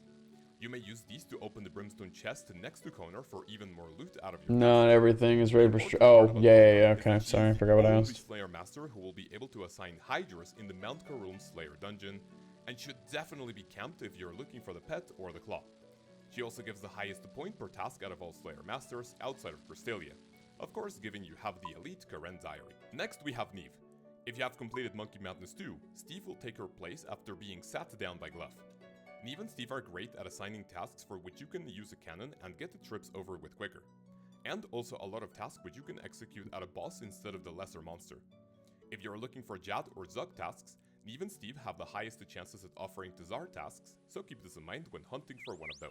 Oddly enough, Duradel is the only Slayer Master that has a Slayer level requirement of 50 to have an assignment from him, and his tasks are some of the best for both experience and money with a proper block list, which we will see later down the road. He also has great chances to assign monsters. I don't know, I got from a local place. Motherfucker, how do you not know what's in it? So demons, Dagonauts, Calphites, Gargoyles, Smoke Devils, and much more. Finally, we have Cristelia. She is the Wilderness Slayer Master. The hell is going on here? She magic fletching? Look at this. All the monsters. That's a cool animation. Look, it's just like a the log gets thrown up and carved with magic. Points with her. And 3, she has the highest point payout of all Slayer Masters, obviously because of the risk versus reward factor. Cristelia is great because she can assign monsters like skeletons, bears, and spiders, which you can obviously carry out at Verion, Callisto, and Venenatis, along with their weaker variants, so it's a great way to farm for their uniques. We will go over Wildy Slayer in more detail later in the video, as I'm sure it deserves its own segment. Now, you guys have heard me say the word points and point streaks a lot throughout this video. So, after every single Slayer task, you will be given a set amount of points depending on the Slayer Master. More importantly, after 10, 50, 100, 250, and 1000 tasks... What the fuck is that alien thing? It does look pretty alien. She's has like purple skin, like red clothes, and like a fucking... I mean, the hat is a... I think what you're talking about is the hat, the helmet, which is a... It's like a prospector thing. Damn, no one got this? Yeah, bro, some people would just be slipping, man, and people aren't paying attention. Do my task number 200 with Connor, it will be a 100 task streak, and I will receive 500 Slayer points instead of 20. This, of course, with the Elite Karen Diary. How are these points used and what is the best way to spend them? You guys like my plate skirt? Am I not stylish? Tell you the good and the bad about each one, and towards the end of the segment, I will give you my personal unlock path. Go to any Slayer Master and right-click rewards on them for a new interface to open. This will have 4 tabs at the top. Unlock, Extend, Buy, and Tasks. God damn, let's start with this shit is so complicated. Automatically kill monsters that require the use of an item on them to finish them off when low on health. This is for gargoyles, rock slugs, lizards. I feel like I'm studying for like a fucking exam. Like, what the fuck is all of this info? Oh god. Investigate carrot. What the fuck?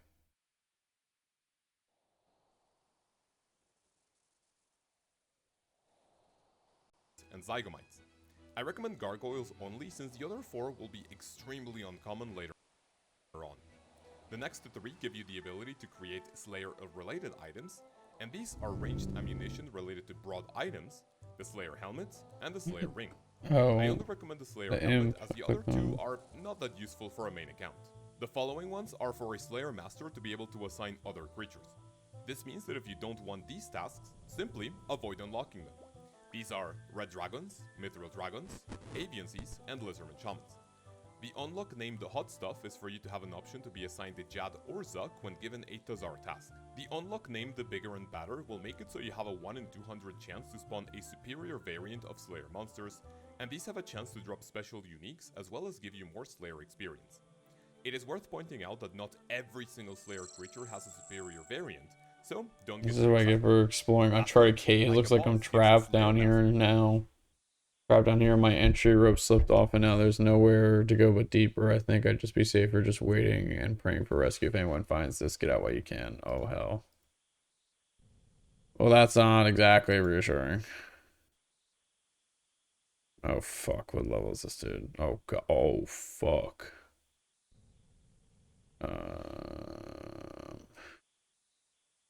Sour hog. Nice piggy.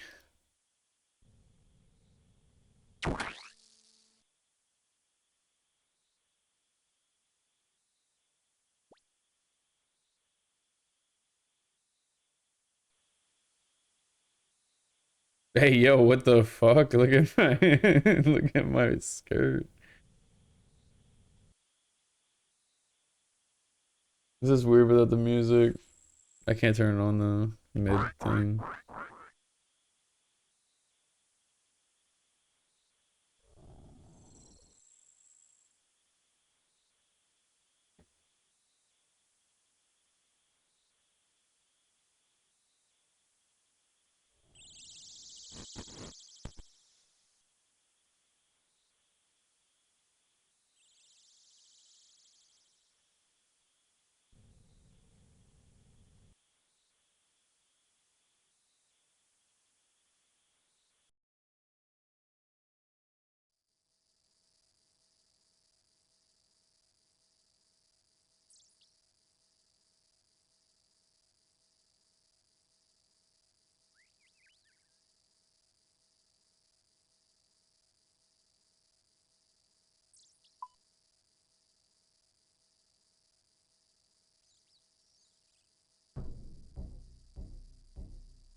That's my new song. Alright, do I go climb down the strange hole, be prepared to fight Sour Hog level 37? I'm gonna fucking shit up. Oh, I have to have the goggles on, okay.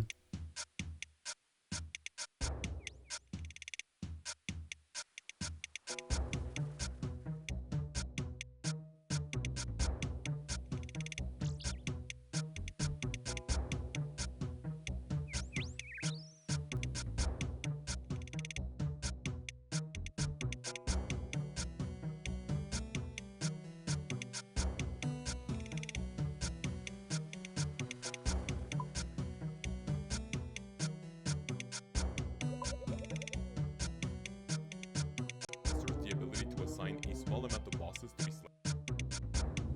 Let's fuck this shit up. Let's fuck Sour Hog up, man.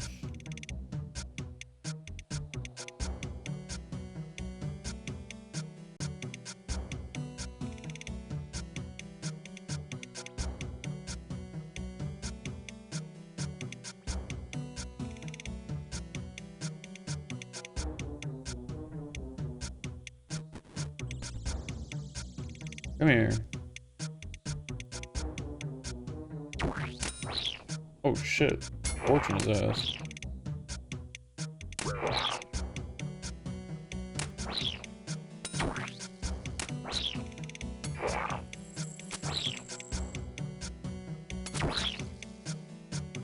I don't even need prayer. Never mind. I'm way over level for this.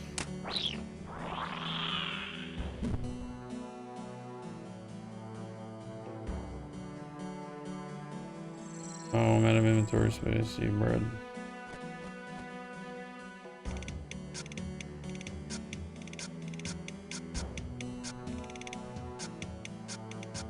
Okay. Easy quest. And these are kill on other general tasks like the Dagannoth Kings on a Dagannoth task. The cool part about it is that you can choose the amount of bosses you would like to kill, ranging from 3 up to a maximum cap depending on your Wait, tier of what's the complex. level for this agility? From these, I'll recommend bigger and badder, as soon Please as tell you me I hit have 100 this. points, and like a boss, once you have above level 93 Slayer, since like we've said before, bossing is not the most optimal thing to do for experience. The next 7 are purely cosmetic, and for 1000 points each, you can use an item like a boss head on your Slayer helmet to give it a different look. The colors are black for KBD head, green for the Caliphate Queen head, red for the Abyssal head, purple for the Dark Claws from Skotizo, light blue for Vorkad's head, darker green for Hydra heads, and finally a white and grey one with using twisted horns on your Slayer helmet. These should only be unlocked if you have extra points to spare. The next ones are quality of life and the ability to extend the tasks to more creatures beyond what you were assigned. Duly Noted gives mithril bars when killing mithril dragons. Stop the Wyvern stops masters from assigning Fossil Island Wyverns.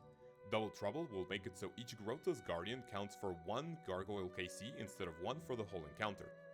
I Will Be More Slayer lets Crystalia assign more monsters you may fight in the Wildy, and it's pretty nice. Basilisk and Actual Vampire Slayer will make it so you can also kill Basilisk Knights and Firewatch Sentinels on Basilisk and Vampire tasks respectively. I think I have one in my chances at the inventory. Basilisk Jaw and the Bloodshard.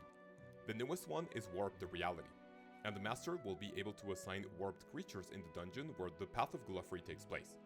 I don't really recommend any of these because they're not great for experience per hour, and their uniques are either too rare or not too expensive. The last one is called the Task Storage. This nifty mechanic was added recently, and after you purchase it, you have the ability to go to the Task tab in the interface and spend 50 points to store a task you may want to do, but maybe not right now. I personally use it to stack Slayer task for a pet I'm hunting for, so I can have back-to-back tasks. When you unstore a task, you're not going to get your points back. Up next we have extensions, and when purchased, your Slayer Master will assign even more of these monsters. We will go over which task to extend, block, and cancel in a later segment, so I won't worry too much about it right now. The general rule of thumb is just extending the tasks you like, and the ones you feel are good for cash and experience. The third tab is a Slayer shop in which you spend Slayer points to buy items. Other than the rune pouch and the herb sack, all of these are an absolute scam. And you can get both of the previous items in other ways as to not spend your precious Slayer points. You may simply buy a rune pouch note at the GE, and for the herb sack, your best bet is a tide farm. So quite honestly, avoid this tab like the plague. The fourth and final tab is for you to cancel a Slayer task and to manage your blocked tasks. If you cancel a Slayer task, it will cost 30 points and will not reset your streak. This is also where Dash you can store a task unit and have the ability equipped. to do so. What? If you decide to block a task, you won't be getting an assignment for that Emote monster from any cheer. Slayer Master. How it works is that you have to wait to be assigned a task you don't like, and then click the block task toward the right. This is going to cost 100 points. You unlock one slot every 50 quest points, and you get a 6th and final one with completion of the Elite Lumbridge Diary. As of the time of making this video, Jagex is pulling the ability to block a 7th task after the total quest points in the game just jumped to 300, thanks to the newest quest, so if that passes, we will have an additional task to cancel. So, boys and girls, after learning about every way to use your points, how do I recommend spending them? First, to get yourself a bigger and badder for more experience and the chances at an imbued heart. Then, the ability to make the Slayer helmet, and after that comes extensions. Save 100 to 300 points to wait on tasks you want to block, and then Gargoyle Smasher. After essential unlocks, get hot stuff for Jab tasks, and finally the ability to store Slayer tasks. Any extra points should be saved for cancels and cosmetics like the Slayer helmets. Okay, it is now time to talk about how you should go about extending, blocking, and cancelling out your tasks. Part of this segment will be a little technical, but I'll try to make it so it doesn't sound like a math class. Before we get into it, first we need to understand how tasks are assigned. I will take Duradel for this example. If you go to the wiki, you will see all monsters he is able to assign. The rightmost column is something called weight. At the bottom of the list, you will see something that says total task weight, and then a 301 towards the right. This means that each monster's weight adds up to that 301. And this is basically how likely Duradel is to assign a certain monster. The highest weight on the list is 12 for Abyssal Demons and Bosses, and the lowest is 2 for Adamant Dragons, Zygomites, Rune Dragons, and Water Fiends. This means that without any blocks, Duradel has nearly... Oh, it's forestry.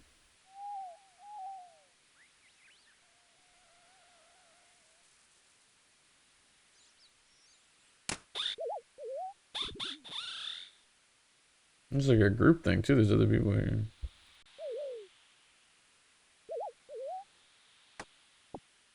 I think I have a cheater on my team in Overwatch competitive. Oh, really? That's no fun.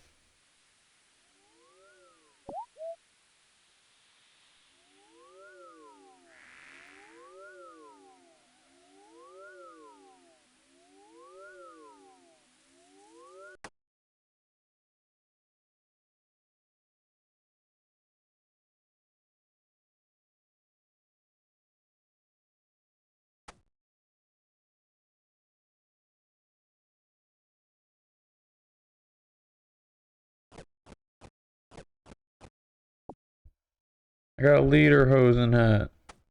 Sheesh. Free swag. Oh shit. Wait, that's fucking huge actually. That's exactly the staff I needed, and I need these runes for teleporting. I don't know about the cabbage, but hell yeah.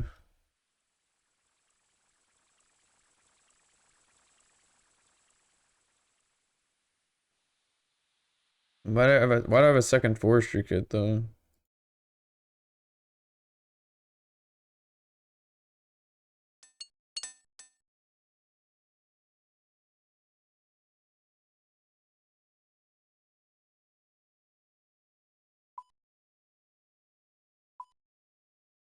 No, it's just.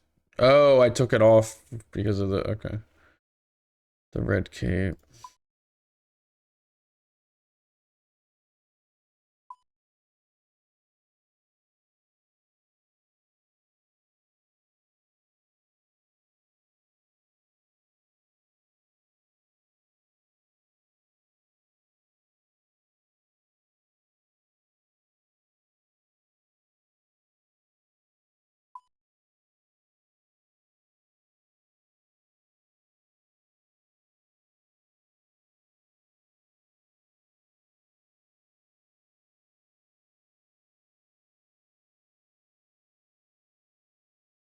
You completed 3 beginner treasure trails.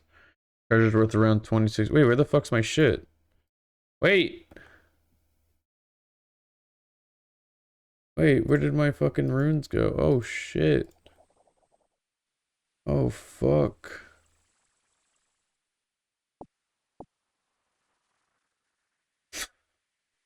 Why did it give me just the cabbage and not the fucking law runes and the fucking staff? Oh my god.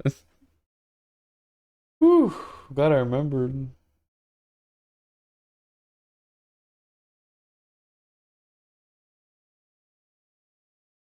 I was like, wait a second, where is my shit?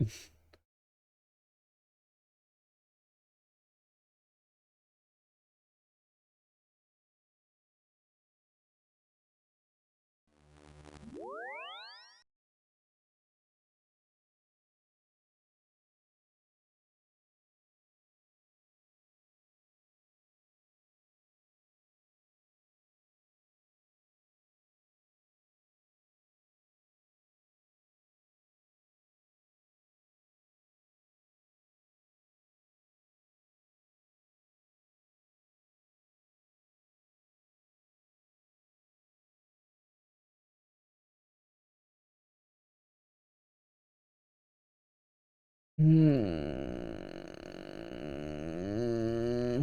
am I wearing on my head? Yeah, leader was in that. Nice. What does this do?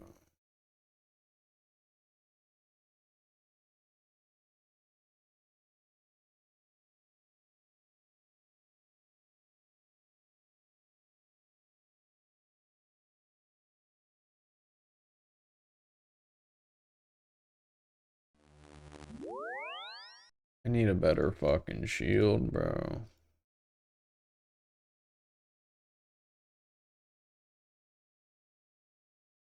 Fucking 40, 38. Next level. Holy fuck. I can at least make a steel square shield. Fucked up, man. Assign abyssal demons and bosses, and less than a 1% chance to assign the less common tasks we mentioned before. What you can do for every master is experience all the Slayer tasks at least once, so you know which ones you like and which ones you don't. Then, go to to their wiki page and see which tasks are common and uncommon. And then follow this general rule of thumb. You completely block high weight monsters, and you cancel low weight monsters you don't like. My block list is cave horrors, aberrant specters, worms, drakes, spiritual creatures, and fire giants. I don't like to do these, and since I'm still hunting for the Hydra pet, I block the worms and drakes because they have the same weight as Hydra, so without them there's a higher chance for me to have that task. When it comes to extensions, this mostly comes down to personal preference, but there's obviously a few winners we should keep in mind. Bloodveld, Dust Devils, Gargoyles, Necreals, Abyssal Demons, and Krakens should be good candidates as they offer great experience, cash, or AFK times. I personally extend Black Dragons for KBD and Aviancies for longer Armadillo trips. Under no circumstances should you extend the Dark Beasts, Ankus, Sukwas, Metal Dragons, Spiritual Creatures, Aberrant Specters, and Cave Horrors.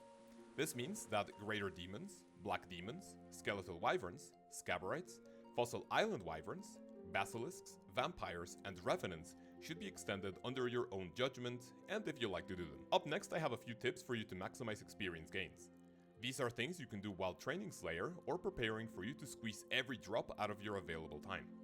I will paraphrase most of these from one of my previous videos. But Cal, that's lazy, you're recycling your own content. Tip number 1 is to toggle difficult tasks. If you talk to a Slayer Master, you will see an option for them to take your combat level into account when giving an assignment. This will be off by default, but if you ask them to turn this on, you will be assigned any creature on their list regardless of your combat level. This is a double-edged sword because if you can get more experience from higher level monsters, but you are stuck with an annoying task and you have no points to cancel it, well, you're kind of out of luck. Number 2 is to have a bank tab for General Slayer for all 3 combat styles. You can learn how to do this in my bank organization video, but with the bank tags and the bank tags layout plugins, you can make tabs for your gear and the inventory setups to quickly go on Slayer trips as soon as you know what you will be fighting. Related to your bank we have number 3, and I recommend having a loot tab for you to just dump your whole inventory after your trip to go for another task. When doing this, you don't have to worry about where your things went, and the less organizing the better. I also show my personal loot tab in the banking video, and I recommend for you to know a few pointers. Wait, I need some of these things. Next, I recommend having teleports to all Slayer Masters you're currently using. Now, you don't have to have the absolute best to teleport, but the less running, the better for you to get another task ASAP. Things like the Karamjuk Gloves for Duradel, a Spirit Tree in your house for Never Steve, a Radha's Blessing for Konar, and an Amulet of Glory for Crystallian. This of course can be negated with the NPC contact spell, but you won't be able to use the shop if needed right away. We have already talked about this one, but it's so important that we need to elaborate on it. Whenever you are training Slayer, take your cannon whenever possible. Even in single way combat, you will kill your targets way quicker, which obviously translates to more experience per hour. There are only a few spots in the game where cannoning is not allowed, like the Catacombs of Karend and the Slayer Cave, but this becomes much better at multi-combat areas to dispose of your targets much quicker. Like I've said many times before, some people may crucify me for this one, so I will word it very carefully. If you're focused on 99 Slayer and you want quick experience, avoid Yo, bosses 5k is cost. crazy. Bosses, especially in It's like Slayer double my tasks, money. can be a great source of profit, but without proper levels and gear, you're not going to be super efficient. So you're better off killing the lesser variant of a boss and keep at it. The last tip I have for you is to use Expeditious and Slaughter Bracelets appropriately. Remember that Expeditious makes the trips shorter, and the latter has the opposite effect. Use the first one on Turiel skipping or a bad task you do want to get over quicker. The Bracelet of Slaughter should be used at places that offer great experience and cash per hour, like bursting tasks. This is all I have for this segment outside of efficient block lists for experience and cash, as well as bursting and the use of the Veni bow, both of which will have their own segment. If you're watching at this point, make sure to leave us a comment below with your tips on how to maximize your Slayer gains. With everything we have learned so far, it is now time for a small segment on what weapons and armor I recommend to make Slayer training more enjoyable, because you'll be hitting higher numbers. I will show you melee, ranged, and mage setups for mid, late, and end game. In the mid game we have a Dragon Scimitar with a torso, obby legs, and a defender for melee, Ooh. a magic shortbow imbued and rune arrows with It's at least Sour a Hog, good baby. knife and snakeskin boots. For magic we have Mystics and the new Warped Scepter, along with a God Book and a God Cape. You won't be doing a ton of damage, but the monsters you'll be facing are not going to be super tough either. For the late game, upgrade to a Whip or Tentacle Whip, and after making a bit of cash, you could get yourself some Bandos Tacets Hydra. So, something you have heard me mention a lot throughout the video is Turiel skipping. If you remember, you receive additional points when hitting a specific number of tasks in a row, and that your streak does not reset if talking to multiple masters. We can use this to our advantage and do the following. Check your streak, and if you're not about to hit a 10th task, talk to Turiel and ask him for an assignment. He will give you something easy like cows, bears, minotaurs, and so on. Wear your expeditious bracelet and you will be done with the task in under 3 minutes. Repeat this until you are at your 9th task before a multiple of 10.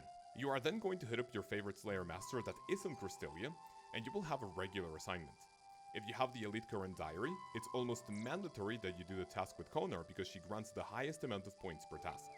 When you finish the assignment, you will be given even more Slayer points, and you just need to rinse and repeat until you have enough points for whatever you need. On screen you have been seeing notable areas to carry out your tutorial tasks for you to do them quicker with the cannon.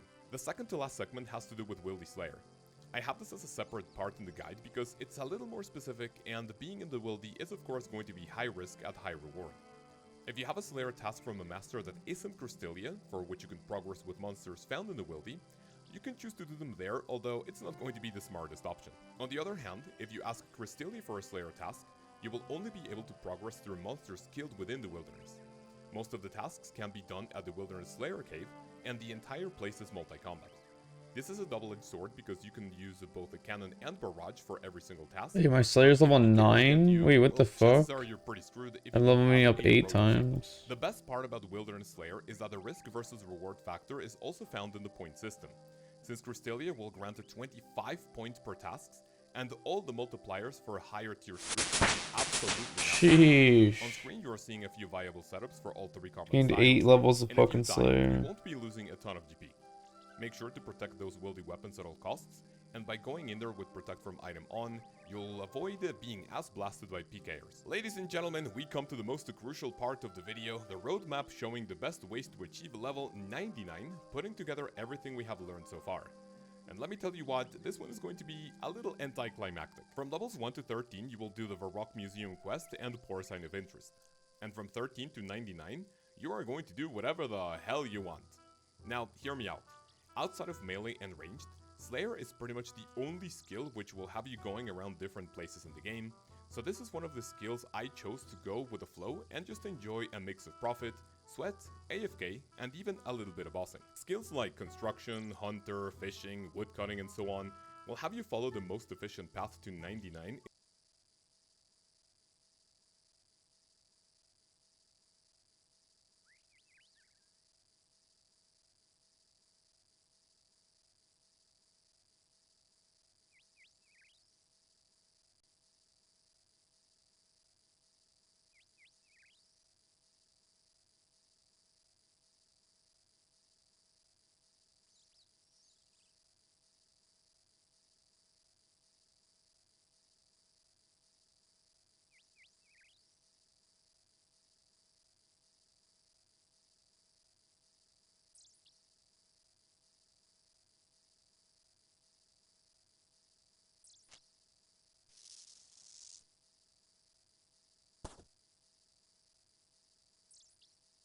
in order to get the skill out of the way quickly.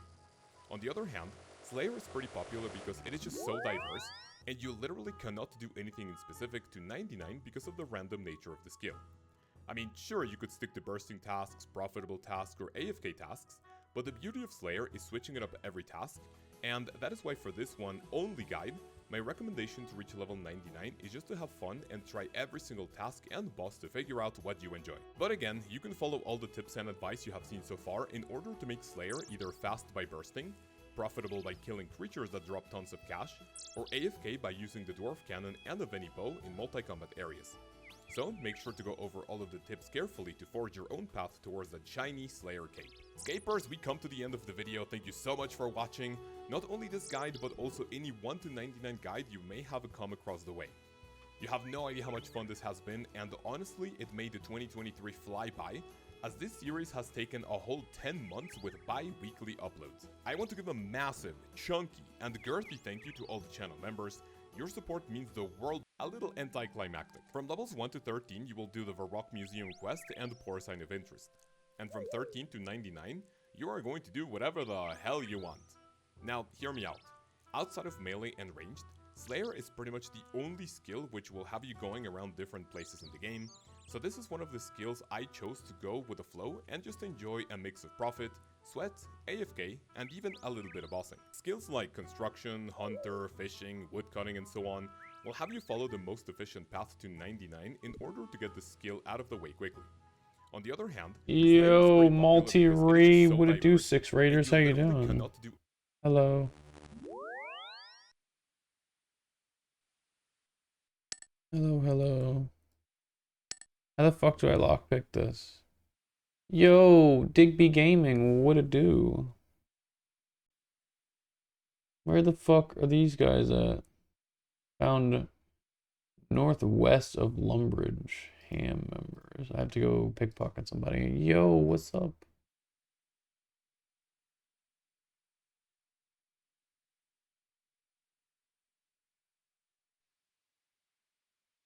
What the fuck?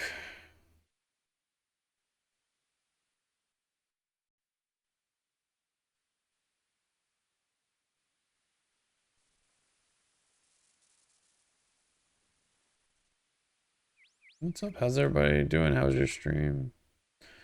Bro, I don't see these fucking guys.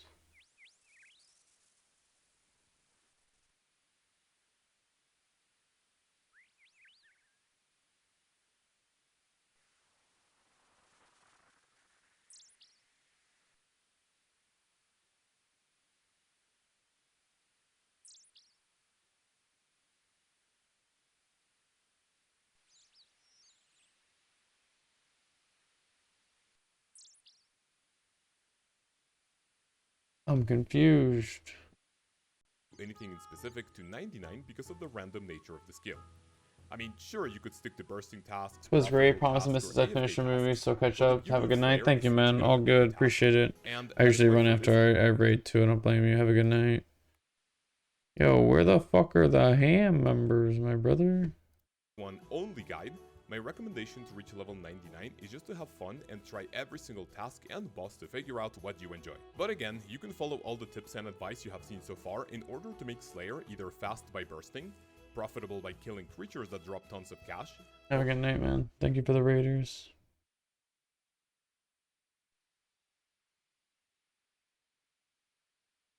For this last achievement, enter the HAM hideout. You don't need any requirements. You just simply want to come over here in Lumbridge, between Draenor and Lumbridge, and you will see a dungeon. Basically, come to the trapdoor, open it, and it won't work, so you want to pick luck. Oh. And if it doesn't work, do it again until it works. And then you just simply want to go down and you just enter the HAM hideout. See you guys soon, and thanks for watching.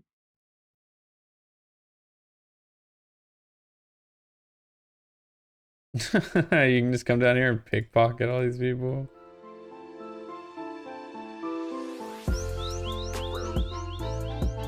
What's going on, guys? My name...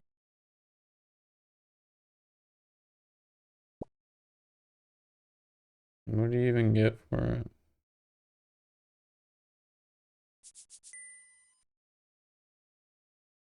Polished buttons? What the fuck?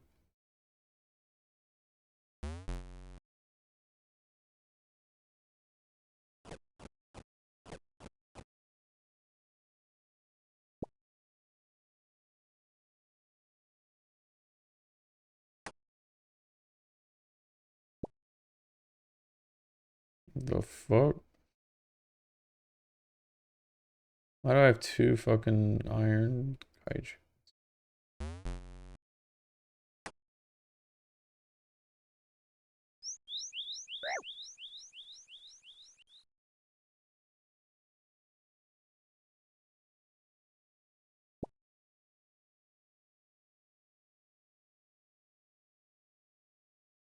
It's actually a pretty good fucking...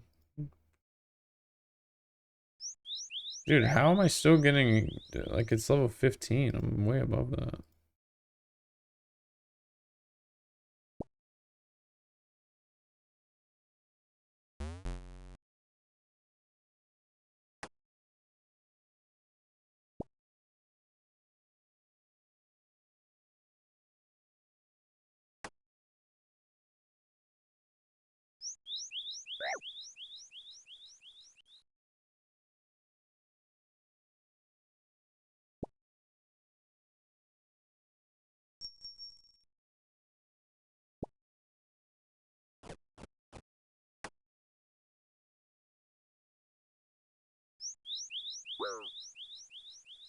Name's Theoatric. Hmm.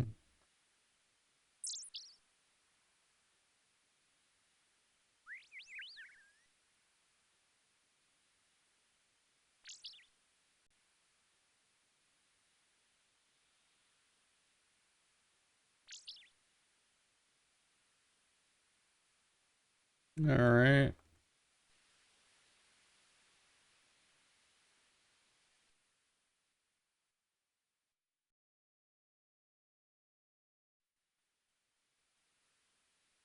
Hi, and welcome to my guide. Today we'll be going through the achievement diaries that every main account should aim to complete.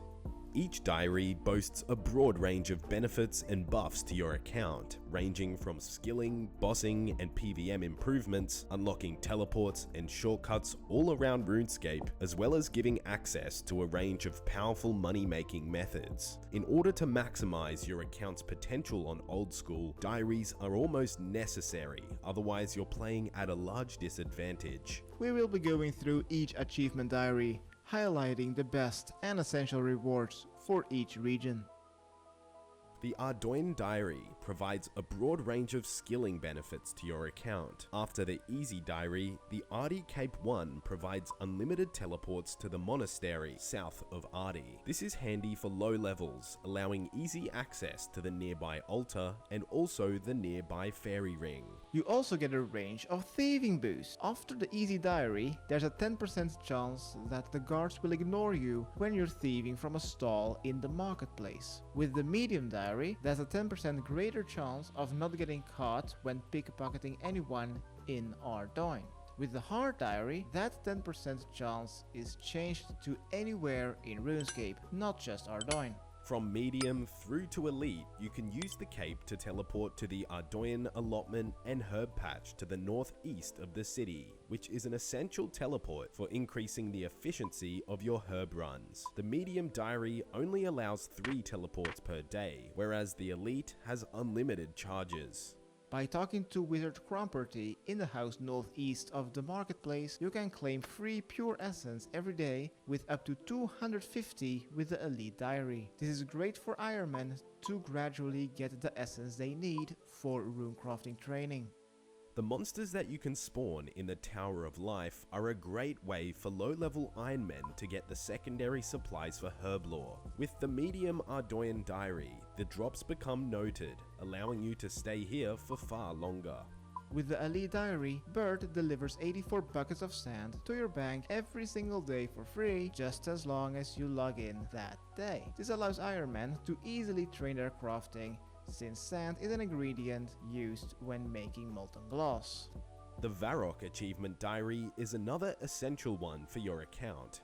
With each diary tier, you can purchase more and more battle staffs each day from Zav for a flat rate of 7k each. Battle staffs are worth over 8,000 each on the Grand Exchange, so it becomes a great daily money making method. With the Easy Diary, you can make around 16,000 per day, scaling all the way up around 130,000 for the Elite Diary. If you did this every single day for 30 days, you would profit 3.9 million, which is almost enough for a bond. With the medium Varrock Diary, you can change the Varrock teleport location to the Grand Exchange. You can also use a Varrock teleport portal in your house to get to the GE, and it's a lot closer to a bank than the standard Varrock teleport. While you wear Varrock armor, which is the reward from completing each tier, you get both smithing and mining XP boosting effects.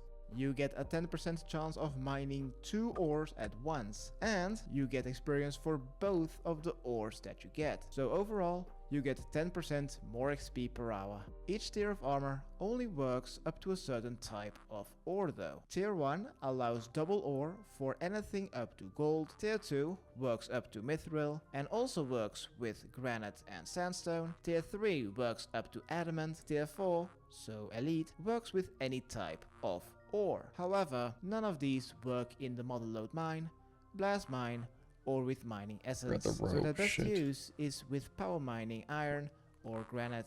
Tier 4 armor also works in place of the Prospector plate body, so you can use this with a set of Prospector to get the bonus XP from the outfit. With the Varrock armor, there's also a 10% chance of smelting 2 ores at once, and you get the full experience. Again though, each armor only works up to a certain tier of metals, with the same tiers as the mining benefits, so working its way up from gold. The Western Provinces Diary provides a broad range of PVM benefits for your account. There's very few benefits from the easy and medium diaries, but the hard and elite tier make this diary very worth your time. After finishing the hard diary, you can upgrade your regular void to elite void, which provides higher damage and accuracy bonuses than the standard counterpart, but also gives you prayer bonus. This is an essential set for PVM, being the best in slot.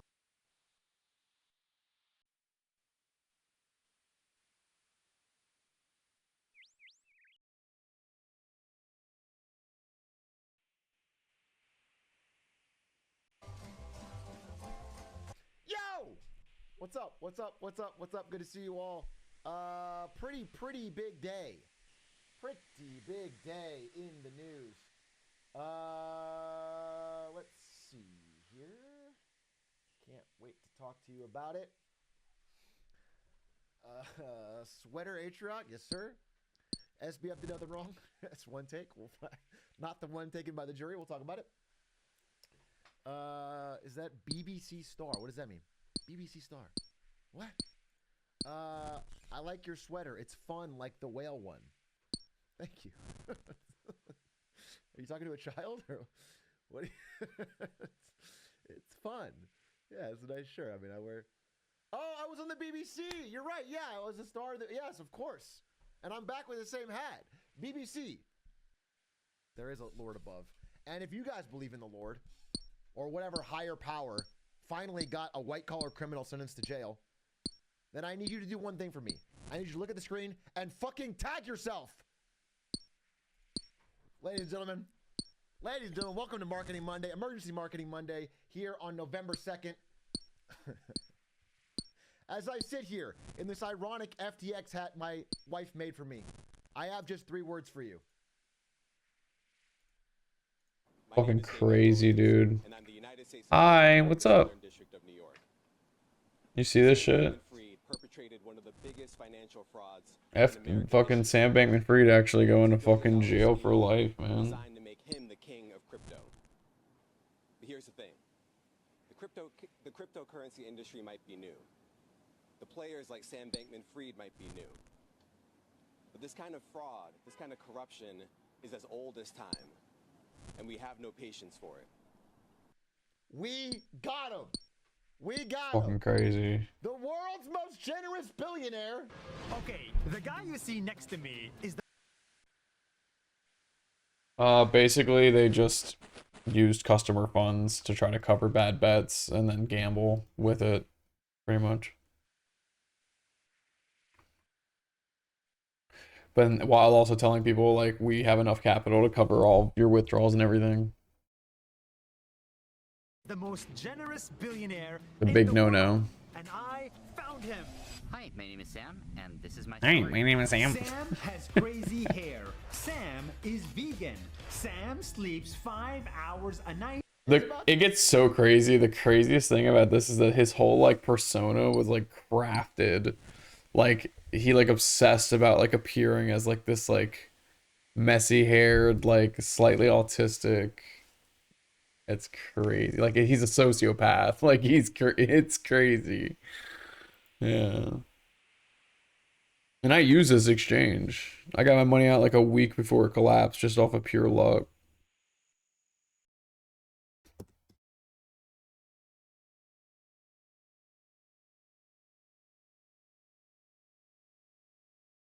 I was like, I took it out to buy like some NFTs or something.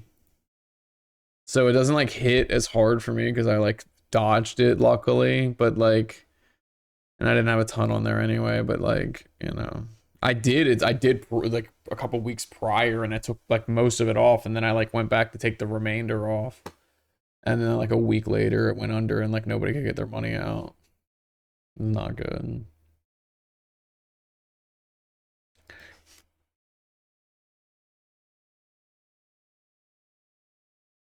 to have a lot more time to sleep. The most generous billionaire in the world, after a whirlwind, weeks-long trial, has been found guilty. They got him on all 7 counts that the prosecution was asking for. Wire fraud. Every count. That's crazy. Fraud. Conspiracy to commit money laundering. All 7 counts. He's been found guilty, meaning he's facing a minimum sentence of like 30 years. Sentencing will not take place for a few months. But we know as of now, based on the jury's verdict today, that he is guilty. He has a second trial, I think in March of next year, covering even more crimes than this, even more ancillary crimes. But it's safe to say right now, he's going away for a very long time. And so this is a pretty big deal. This is a pretty big moment, mostly for me, who loses the ability to clickbait Sam in my thumbnails from now on. Real tragedy. But I want to go through the trial. I want to talk about the last couple days, since we've been updating as we're going on, because the last few days were a masterclass from the prosecution, a whirlwind, and a hilarious, almost psychotically bad defense from SBF, and I want to go through them. So these are the last few days of the trial. SBF took the stand, okay? SBF took the stand. And in a trial like this, in a white-collar crime trial, it is always advised, generally, that the defendant does not take the stand. But SBF was backed into a corner. And so during the last couple days, the last good thing that may ever happen to him just happened. Except for maybe like... This shit's funny. Finding an Adderall guy in prison. He got this courtroom sketch. What the fuck? This, if you're gonna go out looking like a Giga Chad. They gave him, I mean, I think the artist knew. Oh, I think the artist knew he was going away and wanted to give him a present, because it's not at all what he looks like. I don't know if I see it, bro. I think they took some liberties. Especially given, it feels a little sexist too, given this is what the courtroom artist did to Caroline Ellison. Oh, this one's bad, bro. That's not nice. Why would you give this to SBF and this to his ex-girlfriend? That's not fair. That's not nice. But her face is melting. were probably the best part. If you wanted to see justice served, they were the best part of the entire trial, because I've been following on for weeks, and there's all these different aspects. They had the testimony from Gary Wong and Nishad Singh and Caroline Ellison. They had pictures of Sam's tweets. They had pictures of Sam's financial records. They had tons of character witnesses. All of that, but it all seemed like very small things, and it seemed like it could have been easy, possibly, for the jury to get lost in jargon or technical lingo and not get the full picture. So when the prosecution made their closing arguments from this guy, Nick Roos, bald king, bald icon, a man with no hair but a huge heart, he stood up, super tall guy by the way, and delivered the closing arguments that went something like this. And I want to go through a little bit of what he said. I got some exact quotes here. He said, thousands of people from all over the world put millions of dollars into FTX. Those millions of dollars grew into billions of dollars. And when those regular people tried to withdraw it, it was gone. Where did it go? Then he Phoenix Wright stood up and pointed at SPF and said, this man, Samuel Bankman-Fried, spent the customer's money and lied about it. He used it to bail out bad bets. He used it to repay loans. He used it to buy celebrity endorsements. He used it to buy property for himself, friends, and parents. He used it to make political donations that would benefit himself and FTX. It was a pyramid of deception, a foundation of lies that would eventually collapse. Went through all of this. And he really put together all of the things they've been talking about for the weeks of this trial.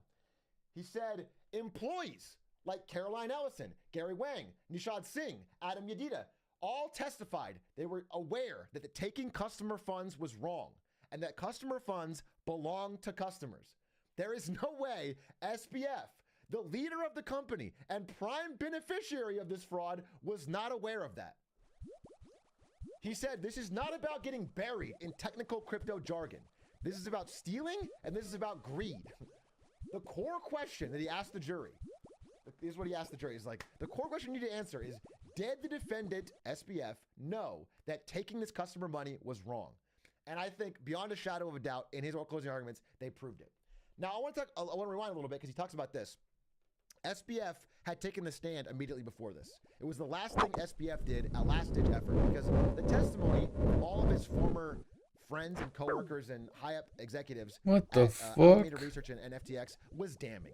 Every one of them pleaded guilty to all 7 counts, and they said Sam was aware, and they said they knew it was wrong. So, to be honest, that alone is pretty open and shut. Then they had the paper trail of all of the money being taken out of customer accounts, and then and being spent on other things. Then they had his own tweets saying that, saying open lies. But on top of all that, SBF knew he was back into the corner, so he had to get up and testify. This is him high-fiving the bailiff because he thought he was ready to do a good job. That's fucking I'm about to crush awful. this. I'm the most generous billionaire. Okay? So he stood up and took the stand. And again, this is usually not advised. He had no other choice. And for the first half, so the way it goes when you're testifying is when you're the defendant. Yeah, no, that's your like, lawyer that's will kind of question you. nuts. Your lawyer will ask you some questions that you've already prepared together. And then the prosecution will cross-examine you. They'll have their own. And so when SBF's own lawyer was asking him questions, he was Giga Chad. He was perfectly calm. He was rational. He had all the details ready to go. He had answers ready. When he was being asked questions from his own lawyer, he talked with great specificity about like how he chose the Miami. Like, it was a lot of unrelated stuff, to be honest. There was a lot of like random things, like how he chose the Miami Heat to sponsor, why he dressed the way he did, how he, like why he gave So Carolina random. privileges at Alameda, all those things. He talked about all this stuff. Spent a lot of the time throwing other people under the bus, but that was he at least had a plan. But the second the prosecution's lawyer started to cross-examine him, dude froze up instantly. Instantly froze up, started stuttering, started going off script, started saying, I don't recall. I believe he said, I don't remember 140 times. Example question here. Sam, do you remember buying the CEO of the block a $20 million Bahamas penthouse? I don't remember. He said, I don't remember, I don't recall, like 140 times when being asked. I did not. He spent a lot of time doing like weirdly nitpicky responses, trying to like define. How did that guy certain even words. Here's an accept example of the that? exact Like, question, that's but, just like, such an insane did you have dinner with gift. Like, you know what I mean? Like, how could you not be biased if somebody bought you a $20 million penthouse? Like, you know what I mean? Like, it would be so hard if you accepted that to be like, yeah, dude, it's like, yeah, like there's a conflict of interest here. Dinner. Like, how define dinner? He was saying all these stupid nitpicky things that got the judge frustrated and the jury frustrated. Okay?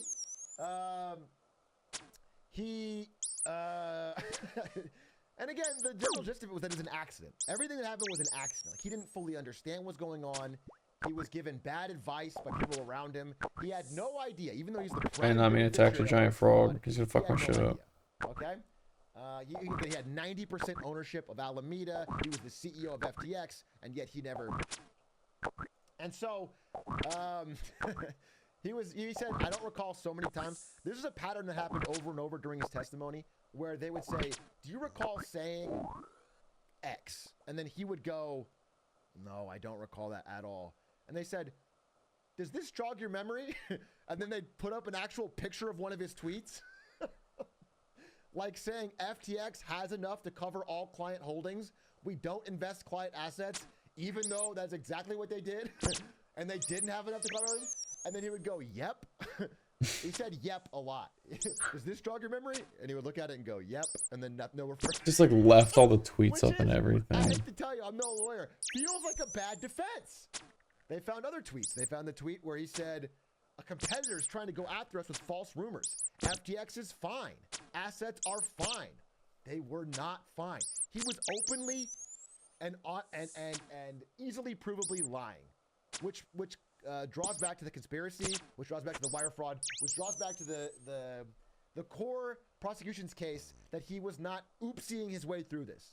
He was well aware that what he was doing was wrong and was trying to get away with it. And let me tell you something. When you do that bad on the stand, it pisses off your own lawyers. There was multiple accounts from the courtroom that his own lawyers looked frustrated with him.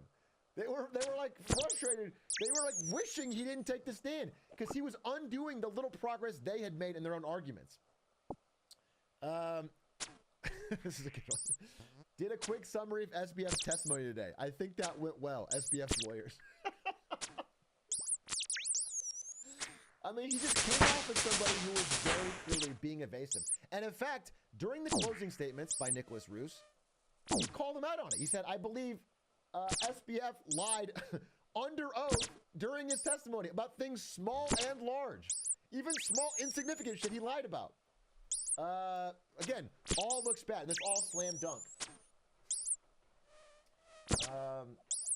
He said, he created a story that completely and conveniently excluded himself from the fraud. It was everyone else around him, but not him.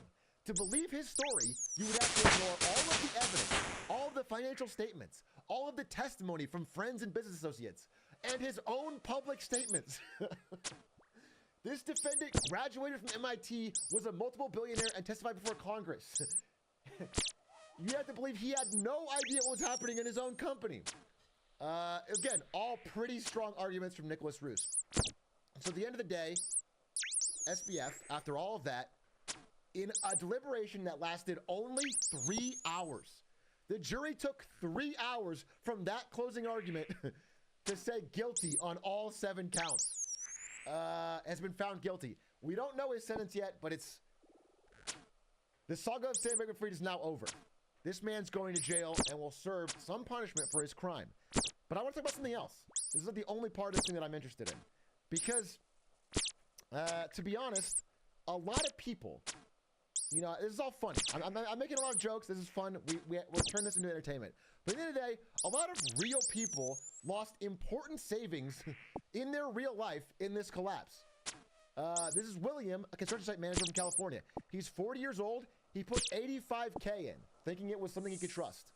Lost it. That's money that's going to fuck him over for the rest of his life. I mean, that loses your ability to move. That loses your ability to start a family. I don't have this kind of money to lose. This is Laura, an analyst from the UK. When a lot of people trust in something, you believe it's stable and reliable. I was basically sold lies. I don't have this kind of money to lose. I was stressed. I couldn't sleep. This is Jamie. Yeah, that is the worst part about this, is that like it really just fucks over like everybody that's usually like not a large percent of people that are trading or overinvested or gambling, and you're just stealing from people that like really need that money. That you know, one, shouldn't be really doing what they're doing, but two, like you need it way less than them. Like it's pretty fucking evil, unfortunately. About 20 years to save the amount he lost in the FTX collapse. This is lives changed dramatically because they believe things like this. Jim Cramer, SBF is the new JP Morgan. This is FTX sponsorship of Formula One. This is FTX sponsorship of Tom Brady. Wait, I'm trading crypto. FTX is the safest and easiest way to buy and sell crypto. It's the best way to get in the game. Just trading crypto. Oh. This is FTX sponsorship of Steph Curry, who made it seem like he's an everyman who doesn't really understand crypto, but you are an expert, right? No, I'm not an expert, and I don't need to be. With FTX, I have everything I need to buy, sell, and trade crypto safely. Can you at least teach me how to shoot free throws? again, these things seem small, and I don't think these guys are nearly as guilty. Again, they took the bag, but when they use their reputation in exchange What's for up money, with the mime average costume? people that look up to them to throw away life savings on things that are not. They're 1,000 times riskier than they imply. YouTubers. All of these YouTubers sponsored by FTX. I'm not picking on one in particular, but this clip is crazy. More important than ever to use a reputable exchange who gives the best pricing and has a wide range of products and services to choose from. That's why I'm really proud to stand behind today's sponsor, FTX. They're one of the largest US-regulated cryptocurrency exchanges in the world in terms of trading volume and daily users. Stand behind, dude. If you say you're gonna proud to stand behind, then you're putting the trust your audience has put into you on something that did lose them money. lost them a lot of money. And so, look, there's a lot to say about this. But in an era where white-collar crime is on the rise, I think we can all feel, as Patrick Boyle put it. Oh in wait, his what? excellent new I just video, wait. That timing's perfect. What? that started around I like just finished. I was like, oh, I should just take a break from this, and it says you've completed your task. You killed 39 rats.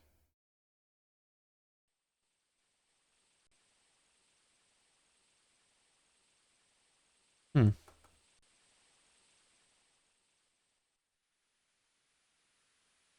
Alright, I need to make fuck. around the time of the pandemic, and it feels like Need to every make day we're going bread. through schemes and scams to try and separate people from the money they worked hard to earn. And so, to me, the silver lining or the nice part of this is that in an era where everyone feels a little, I don't know, Oh, what the fuck? depressed about the stage of constant attempts to scam you out of your money. Again, a lot of people, these people included as examples, thought there was zero chance SBF would ever get investigated or jailed. SBF will never be jailed or his crime seriously investigated. SBF will not be investigated by Congress. Unfortunately, he will never serve a day in jail. Elon Musk tweeted SBF was a major dim donor, so there will be no investigation. It's nice, for me at least, a small silver lining in this crazy age of fraud, that one guy who stole billions from regular people and thought for sure his political connections, his parental connections, his celebrity connections, and his money would allow him to insulate himself from that, actually is going to serve some time in jail. To me, that's a cool moment. Again, it's a very small step of a very large hill we have to climb as a society to stop these people from thinking they can take average people's money all the time, but it's cool. And a small step matters, and I'm happy. On this day, right now, I'm happy. I'm happy that something happened, that the people involved in the prosecution did not just a good job, but an excellent job of making the case I need obvious egg. for all to see that this dude fucked people over and took money and is guilty. So that's cool. And I'm happy to see it, and I hope you are too. And we'll follow up more on next Marketing Monday, but thanks for watching. Wait till he's sentenced? Yeah, I guess. I guess wait till he's sentenced, because if they give him fucking 2 weeks, I'm going to be super pissed. If they give him 2 weeks, I'm going to be super pissed.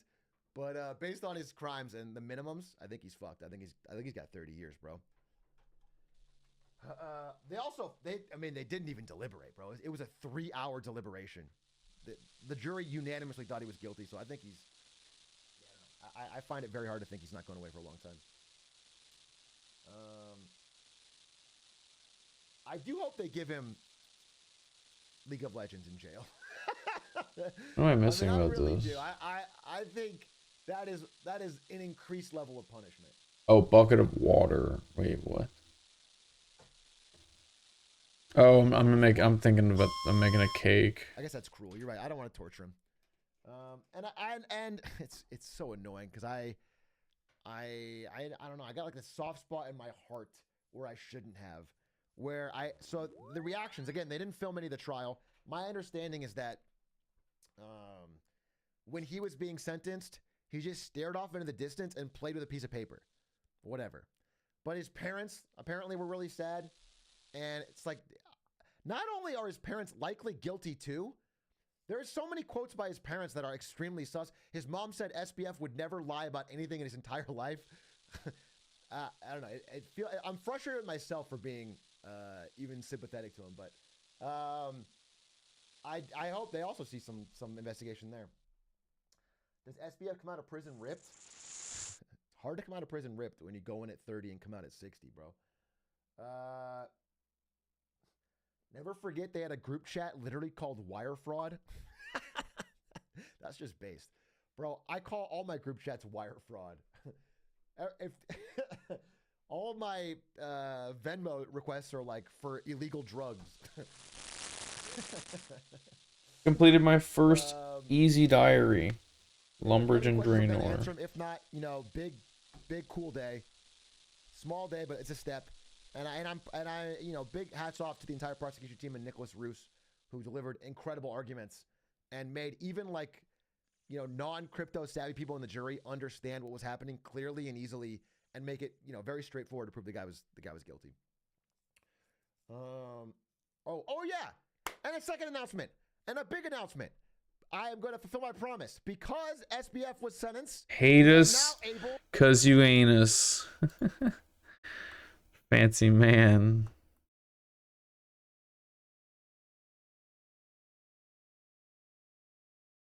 Hydrate. Okay, good call. I actually don't have any water.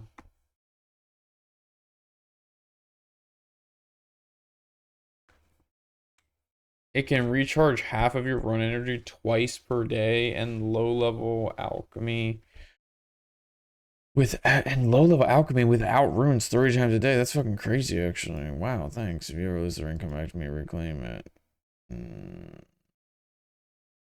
Wow. That's super cool.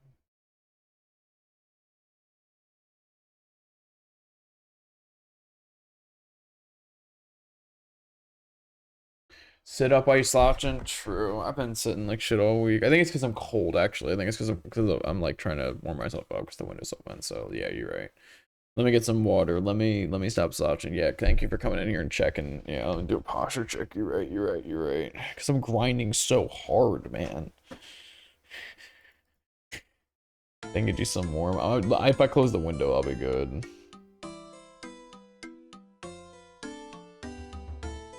Alright, what are we upgrading here? Let's see.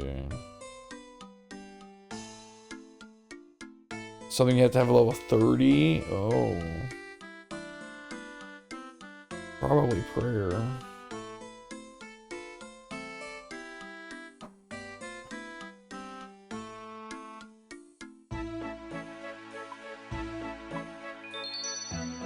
Ooh.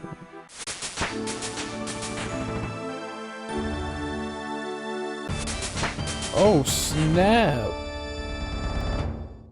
Damn, that was actually really rewarding. Okay, I should do more of these.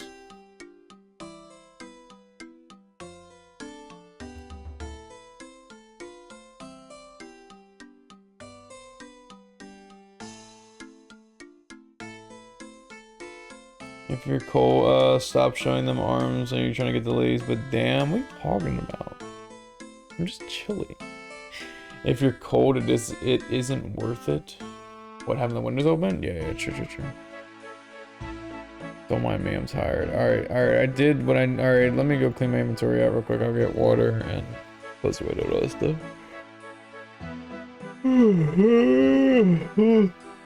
What are you up to?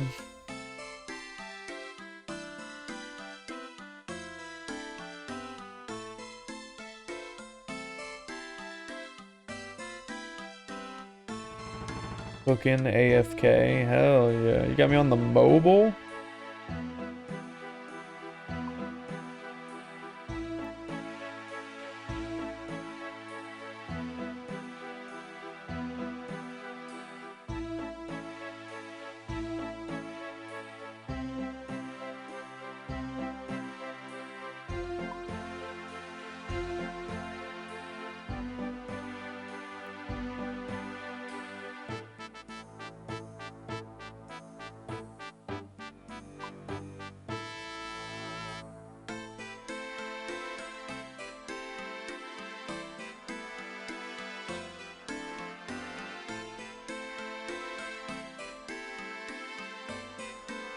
What you cooking?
Let me get my life together.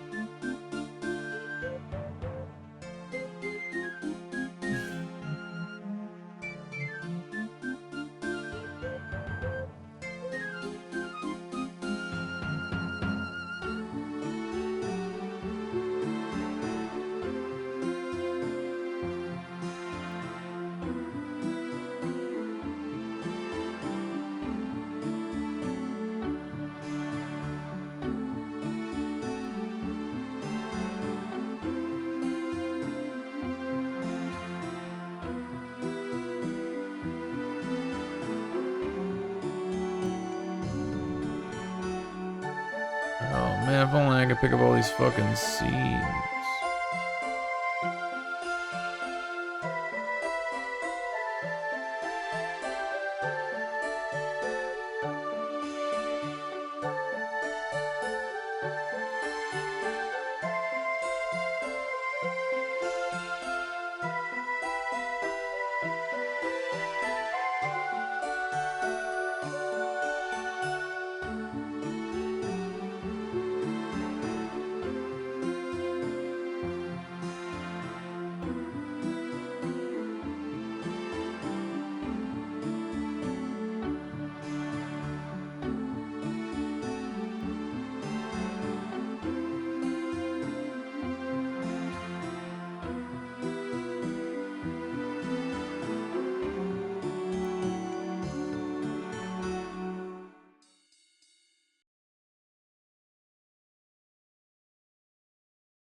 There's a game on Steam they're giving away right now called Turnip Boy Commits Tax Evasion.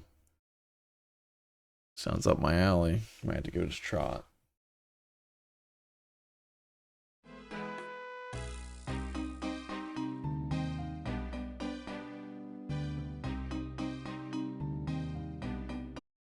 Alright, let me get some water and some snack and close the door in the window.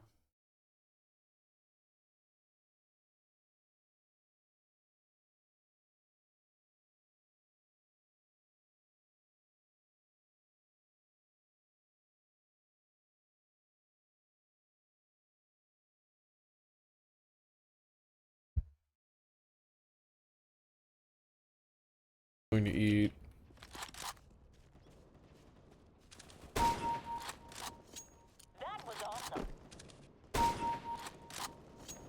Can you clip that for me, Aqua? I just love how the voice said that was awesome right after that too. That was a nice headshot. But yeah, after I eat, we can play some. I said, can you clip that for me? That jumping headshot where the announcer says that was awesome.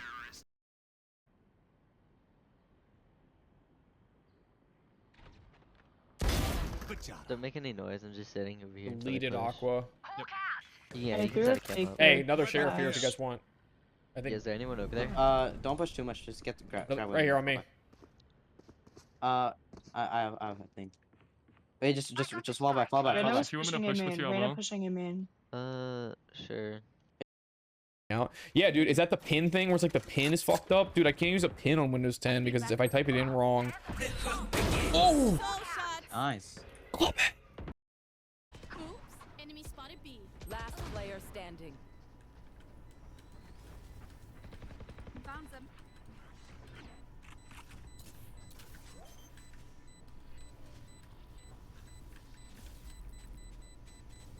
One enemy remaining.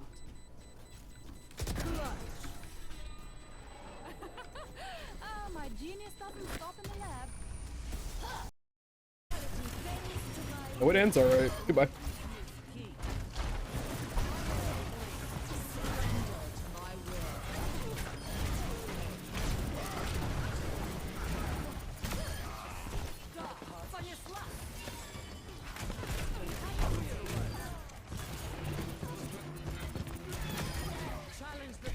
My ultimate is charging. Damn. Headshot. I don't understand why he's flashing into fucking B. I have a wall here in a second. Come A, come A. Heaven. Oh, he's getting res. The res is down. Oh shit, I should have camped that.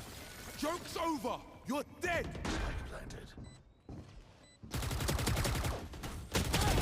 I'm actually fucking better. I killed him twice. Healing myself. Heaven. You drop. One enemy remaining. Whoa! You are in our way. Double kill.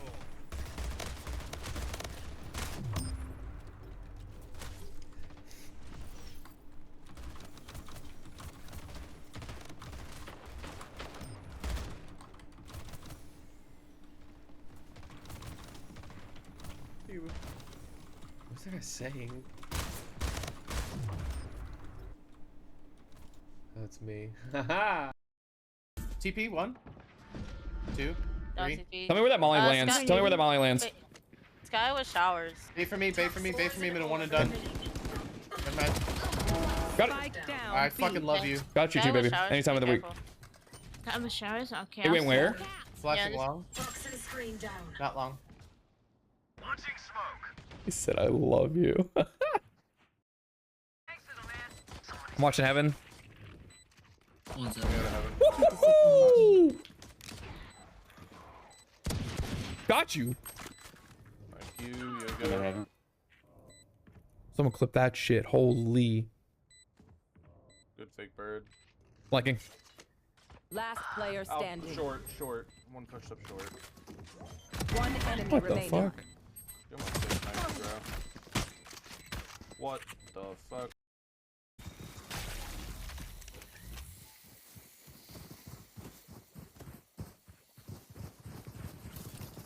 $30 seconds left.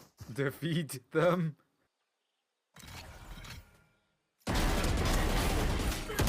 No!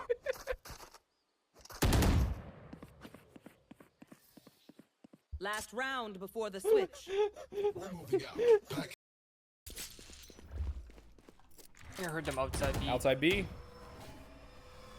Yeah. They're smoking off B. A lot mid. Jets up top, Jets up top. Reloading. Oh, 2 on site. 78. Nice. Spike down B. Outside, cubby. Very far outside. We have spike. Yep, just util. Just util this. Smoke this. Util this. I'm not sure, buddy. One enemy remaining. Nice. And I'm really loving playing Viper. I'm Just can't die, bit. Oh, well, follow me. It's happened to me right in front of my face, and I just said it a bit. Finally.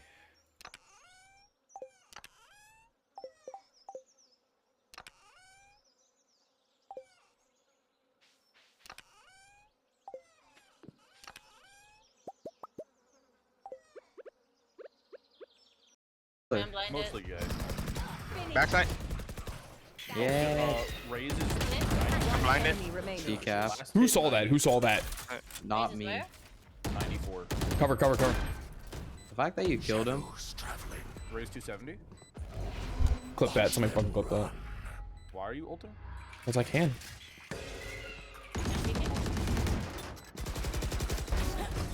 You didn't see that coming.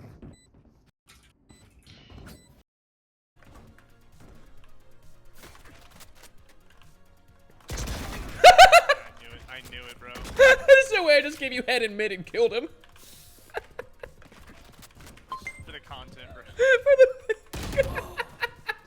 Oh, stop peeking, I swear.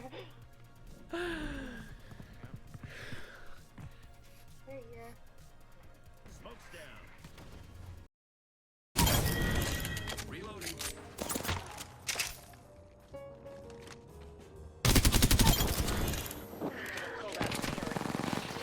Double kill for me. Fire. Reloading.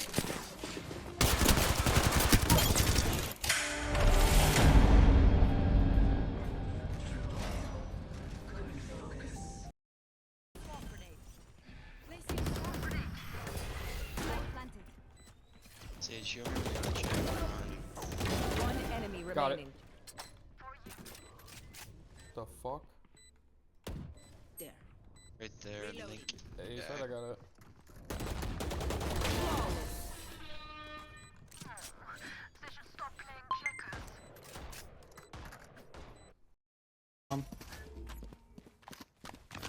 Viper, I think I hit Viper a bit. One enemy remaining. Nice, last one, last one, last one B, last one B. The timing was Whoa! Oh, yo, get around. There's your clip. That was cool. Don't worry, the house. Yo, look at the spot you got. You can just sit back here. Oh, that's fucking hard. Just hide there. See if anybody notices. Yeah, just like that. That's fucking amazing.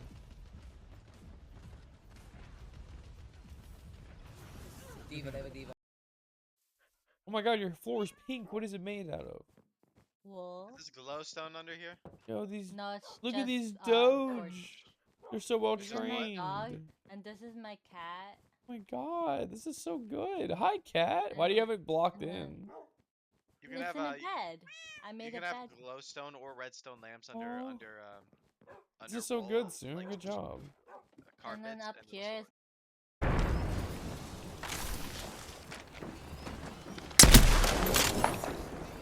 Shooting at me. It's go time.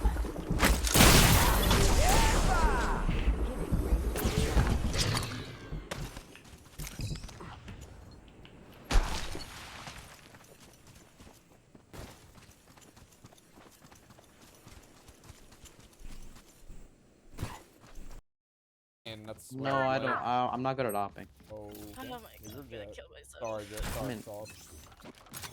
Toxins going up. Roll up. I heard a footstep, but I'm my gonna push up B fucking main phone- actually.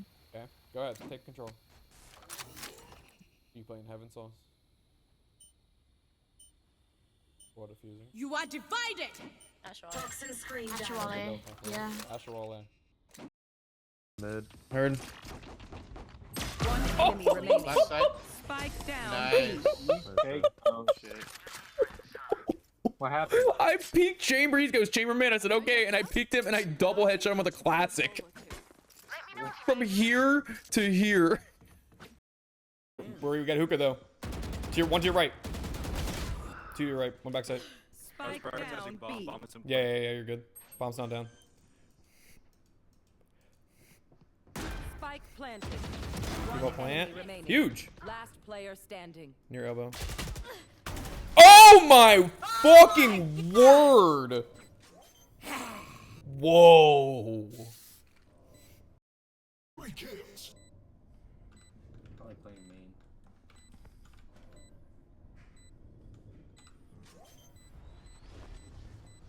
You just go half.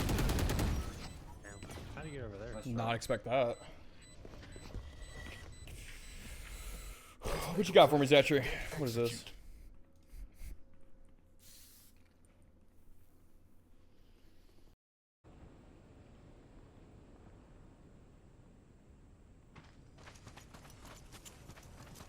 Sorry, I'm trying to figure out how to view my own stream on my computer.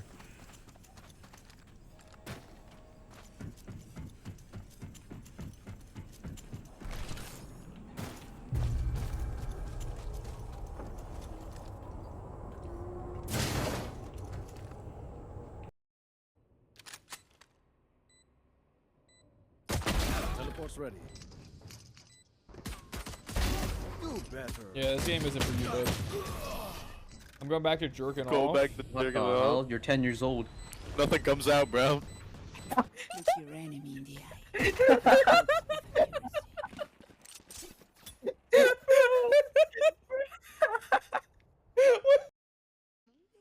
More progress done early on. Looking like Ethan wants to work towards adult, and well, with the round that he just had, why not? He's very close by. Team One's got some space to work with here. Look at the respect given. Yellow, what's up? Did you see that clutch by Ethan? All the way towards Fountain. We're got a nasty 4K. All right, we're gonna open. I'll give you a link right now. And then I'll do something official for the video.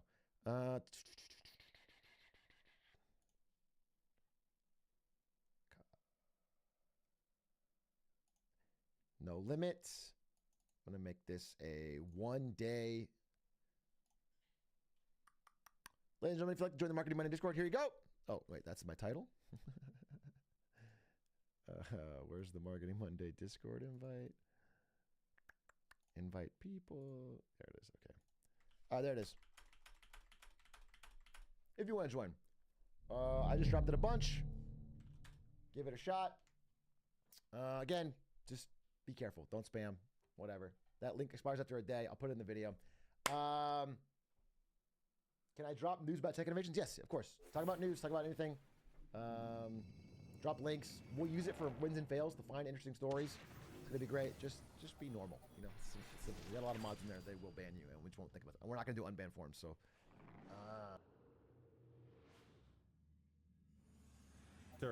You can actually hard lock your game if you panic save at the wrong moment. This happened to me as a kid when I was fighting a butcher. I saved right before his last hit was coming to kill me, and every time I tried to load in, I would just die instantly. That's it. The game is over. I have to restart.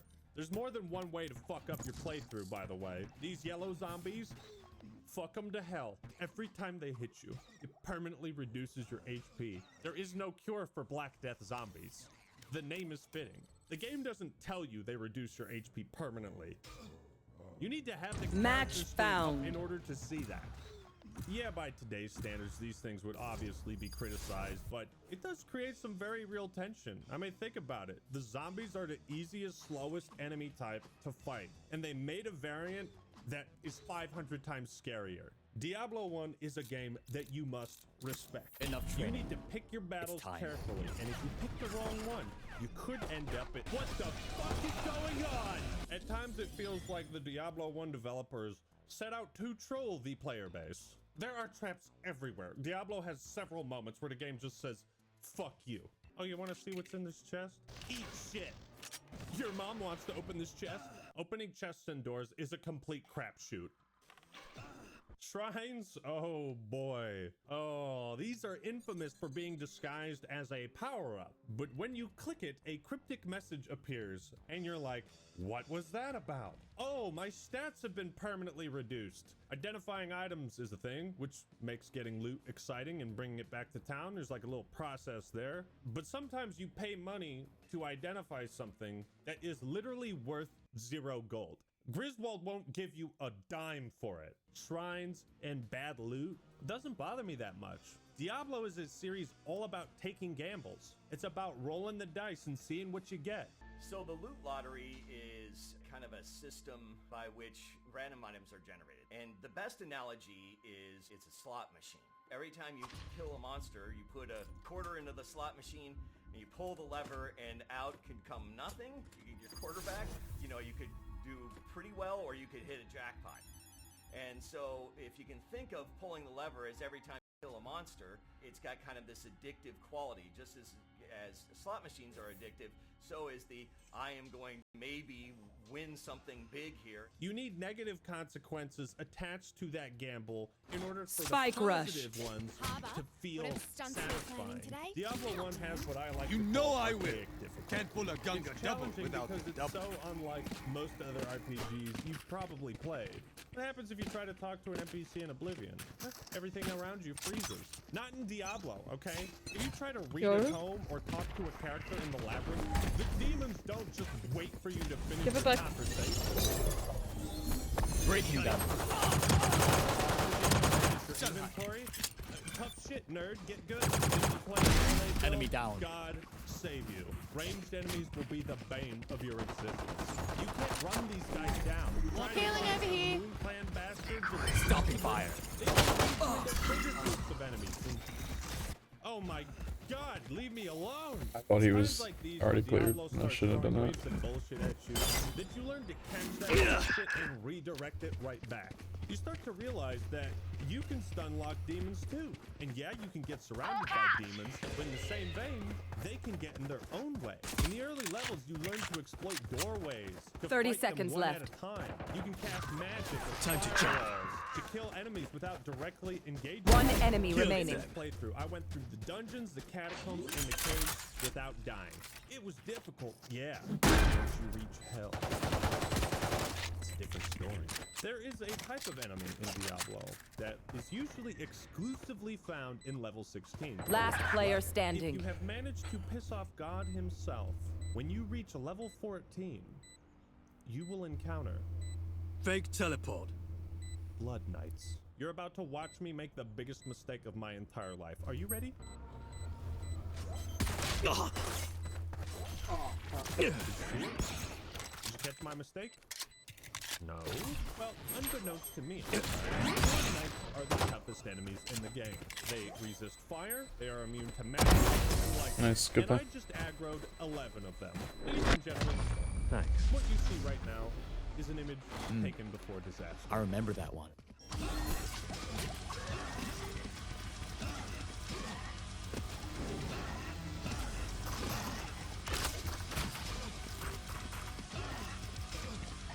It begins. Why are you running? Why are you running?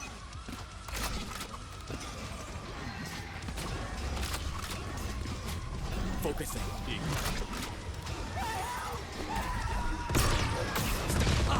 Bro, the wall. Come on.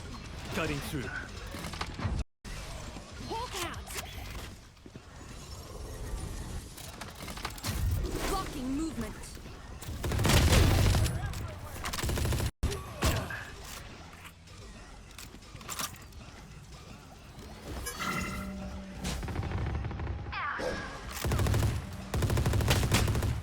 Time to kill.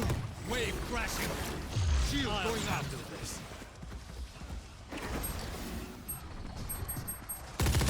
One enemy remaining.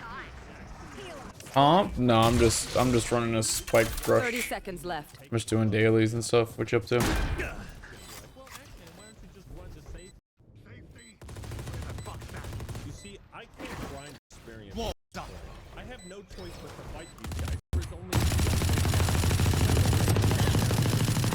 all the Blood Knights are waiting. Nice, how'd that go? Diablo is difficult and unforgiving if you don't know what you're doing. However, if you can make it all the way to level 16 and kill Diablo by yourself, you should Nice.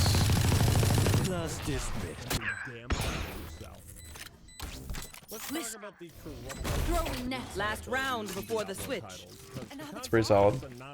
Did you rank up? Let's leave whatever happens Diablo in the 1, past. when it came out, was critically acclaimed for its procedurally generated dungeons. They made every playthrough unique.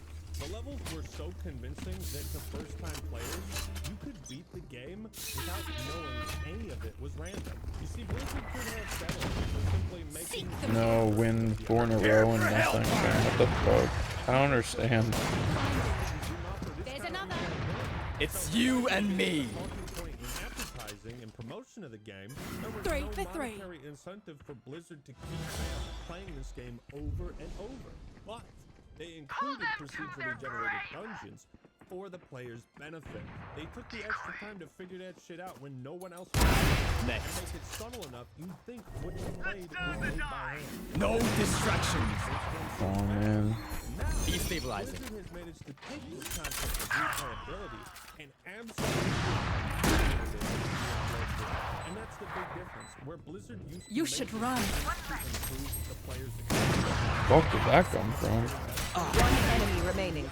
They take away from the player's experience for monetary benefit. It is impossible to experience everything in a single playthrough of Diablo 1, and that's what made it so cool. I don't think most people realize how Focusing.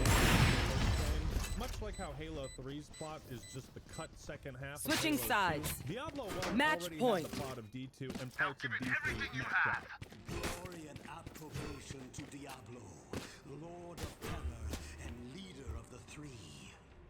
My lord spoke to me. Did they think this would be easy? Bestow or Baal, who were banished to this world long ago.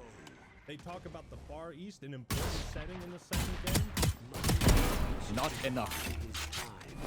I was kind of joking. It's you and me. Oh shit, fuck.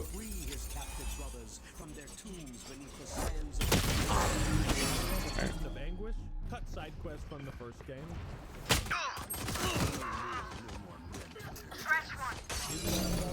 One enemy remaining. Horizon Sanctum, all cut content from Diablo 1.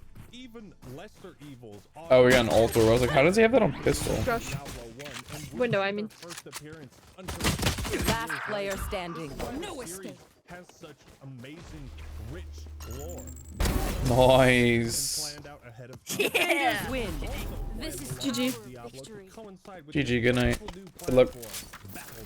It wasn't enough for Diablo 1 to virtually change how people view RPGs, but now it was doing the same with online. Are you still playing Counter-Strike? Do you want to do some of this? Blizzard's video games moving forward, and it is still affecting their games today. See, back in caveman times, when you had dial-up internet, 2 sticks and a rock, and nothing else, most games use some kind of external website to figure it out, to host online multiplayer. I think I gotta do swift plays to get these done. Warcraft 2, we offered network play, and what happened was people wanted to be able to play it over the internet, but we hadn't actually provided facilities for that. So with Diablo, we decided that we should be providing that matchmaking functionality, and that was really... Do you know what the XP bonus is This is one of the most for the Battle Pass? innovations in gaming history, and it's barely fucking mentioned. We always talked about one button access. We wanted to be able to just push one button and be playing with your friends, and to be simple, and to not have to enter IP addresses and all kinds of stuff like that. Diablo 1 in BattleNet is arguably more important than Halo 2 in Xbox Live. Yeah, I said it. BattleNet passed 700,000 users and 13 million games played online by the end of the year as Diablo went on to win numerous RPG and Game of the Year awards. While I never experienced it myself, the fact that Diablo 1 could be played both solo and with friends, in addition to the procedurally generated dungeons, the game just had insane replay value. Diablo 1's multiplayer also introduced this idea of having an in-game economy, trading items and gold with other players. This was before RuneScape. Give Diablo 1 some fucking props, dude. Alright, this is it, fellas. We've hit level 16. We fought Lazarus. Order for Owen? This is the gold card too? I mean, I guess it's cool because it's got a coffee cup in it, but I'm confused. What is this? Insane for a melee build. I'm being pelted with fireballs from the toughest ranged enemies in the game and assaulted by Blood Knights. It's a nightmare. This is a true test of endurance. It's a gauntlet, a race to pull the 3 levers that revealed Diablo's lair. We're doing it. We're doing it, lads. Okay, all right. Let's see if we can pull a few more. Oh, fuck, there he is. Oh, my God. Please, just die. Just... Hello. Hello. So you're wondering about the Owen thing? Yeah. It's because at Starbucks they always misspell your name or give you the wrong name, and that's almost like Omen. After all the hell I've been through, Yeah, but like, why is that the golden epilogue card? Oh, I don't know about that. Yeah, that was kind of my question. You never know why that where is. his corpse once was, now lay. Interesting. A child? Maybe that's his real name. It all makes sense. You recall a passage from a tome you found in the caves. Be warned that the Soul Stone must be kept from discovery by those not of the faith. If Diablo were to be released, he would seek a body that is easily controlled, as he would be very weak. Perhaps that of an old man or a child. Match found. Solve the last mystery. This is Prince Albrecht. As life returns to the prince, he is granted one last breath before death takes him back, leaving our character with only one thing to do. It's time.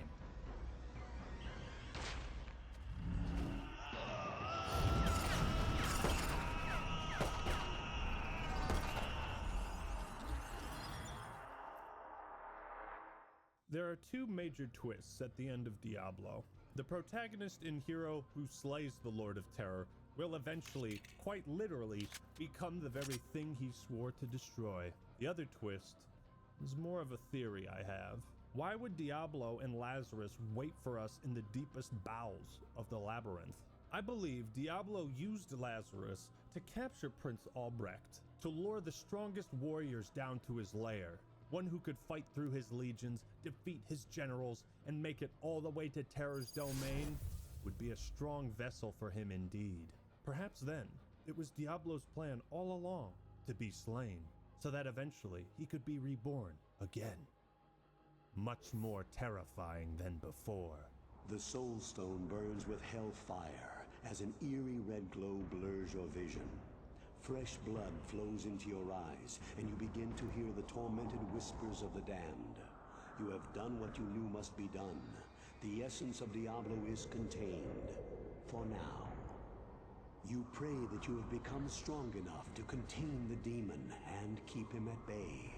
Although you have been fortified by your quest, you can still feel him, clawing his way up from the dark recesses of your soul. Fighting to retain control, your thoughts turn toward the ancient mystic lands of the Far East. Perhaps there, beyond the desolate wastes of Aranok, you will find an answer. Or perhaps salvation. And that is Diablo. Though nobody could have known it at the time, Diablo actually ends on a worse note than when it began, setting up the next story for not just his return, but two of his brothers. Now that is how you write a dark ending and escalate the plot. I think Diablo 1 still holds up insanely well for how old it is, and the Beelzebub mod is just the ultimate version of this game. The beauty of Diablo 1 is in its simplicity. Less campy. The fuck is going on here? This game proves that I don't know. intensity, and Someone's fear not connecting to the rely on game. the latest and greatest graphics. Quality lies in the writing, the style, and the atmosphere, which all transcend time. Outdated technical issues aside, Diablo 1 is a nearly flawless game with immense replay value. It's disappointing that Diablo 1's legacy and importance in gaming history has been largely forgotten or overshadowed. Most gamers don't even recognize the influence it had because the influence is found everywhere, and people might attribute the Remember things the they plan, love about everyone. ARPGs And please, regular please RPGs stick to other games. I'm talking But to Looks like we Diablo lost girl all boss. the ingredients to the flavor, and then handed Diablo 2 the perfect recipe and let them cook. And remember, Condor had pitched Diablo and been rejected over 20 times. What is it? Is this Swift Play? Yeah. They were denied by companies who saw RPGs as a dying breed, too risky to turn a profit on. We've gone around to 25 different publishers and handed out this document to a whole bunch of people, and they have said, no, RPGs are dead. There's no way we are investing in an RPG. But then a company like Blizzard made up. I'm really liking the ISO's that shield thing you can go for like pushing in behind it and stuff. Yeah. Show me a target. I know you were a little skeptical at first. Oh fuck. Gambling for loot would be one gamble for Blizzard. That paid off. And that's why Diablo 1. Careful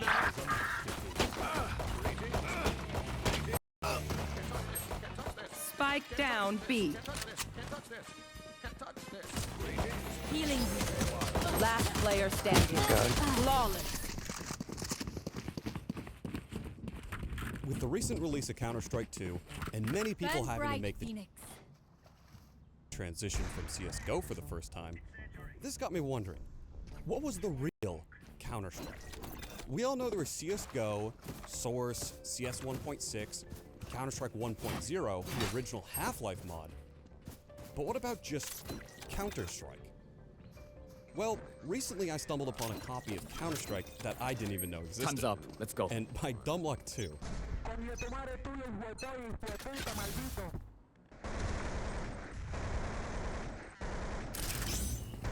Focusing. Tu madre es un bitch. Making cover. Trying to get this thing running was an adventure in and of itself, so be sure to watch. Found you. Counter-Strike is called. Oh, they couldn't get it in time. Just like CSGO, it was a console port. Do you know he reloads faster when he has double tap on? So you can actually, yeah, so you can shoot that. Oh, we don't have bomb. I just realized it's not Spike Rush. After arriving back from the US recently, I've been staying at my friend's place, and I found out he's never owned an Xbox 360 before. So, like most gamers, What the fuck's little bro doing? Went to a retro video game store. Oh, why is an Xbox 360 considered retro? Who's Oh, coming I'm mid? not that old, man. I'm not that old. So we picked up an Xbox 360 and some plastic bangers. Oops, that's bad nade. What the fuck? Last player standing. One They're enemy supposed to go up and over the box. Yo, I hit him Barely 50 ahead of time, bro. because if you didn't, it would have killed you. Yeah, no. I re-peeked him while reloading. I shouldn't have done that. I hit him 50. No one else hit him. I know what must be done. Man, this thing dragged me on an adventure.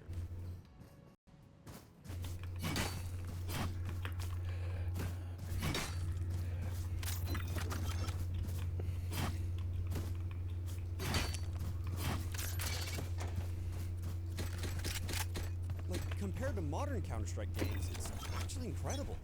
There's forced 4x3 resolution, you got training mode, and there's even CL right-hand 0. So, of course, I started off by loading into the training mode.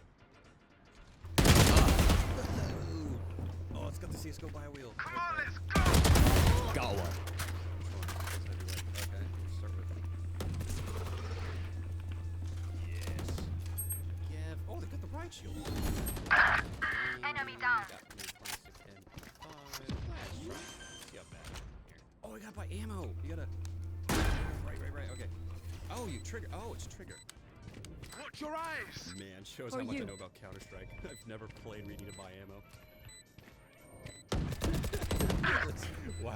One enemy remaining. No distractions.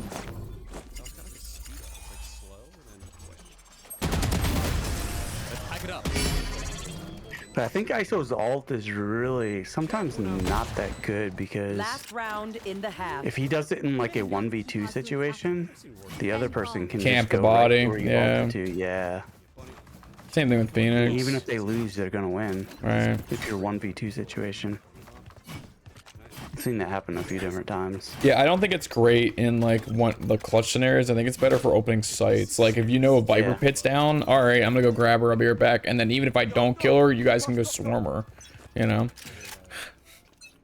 Like it kind of scares me on Viper a little bit. Destabilizing. Nope.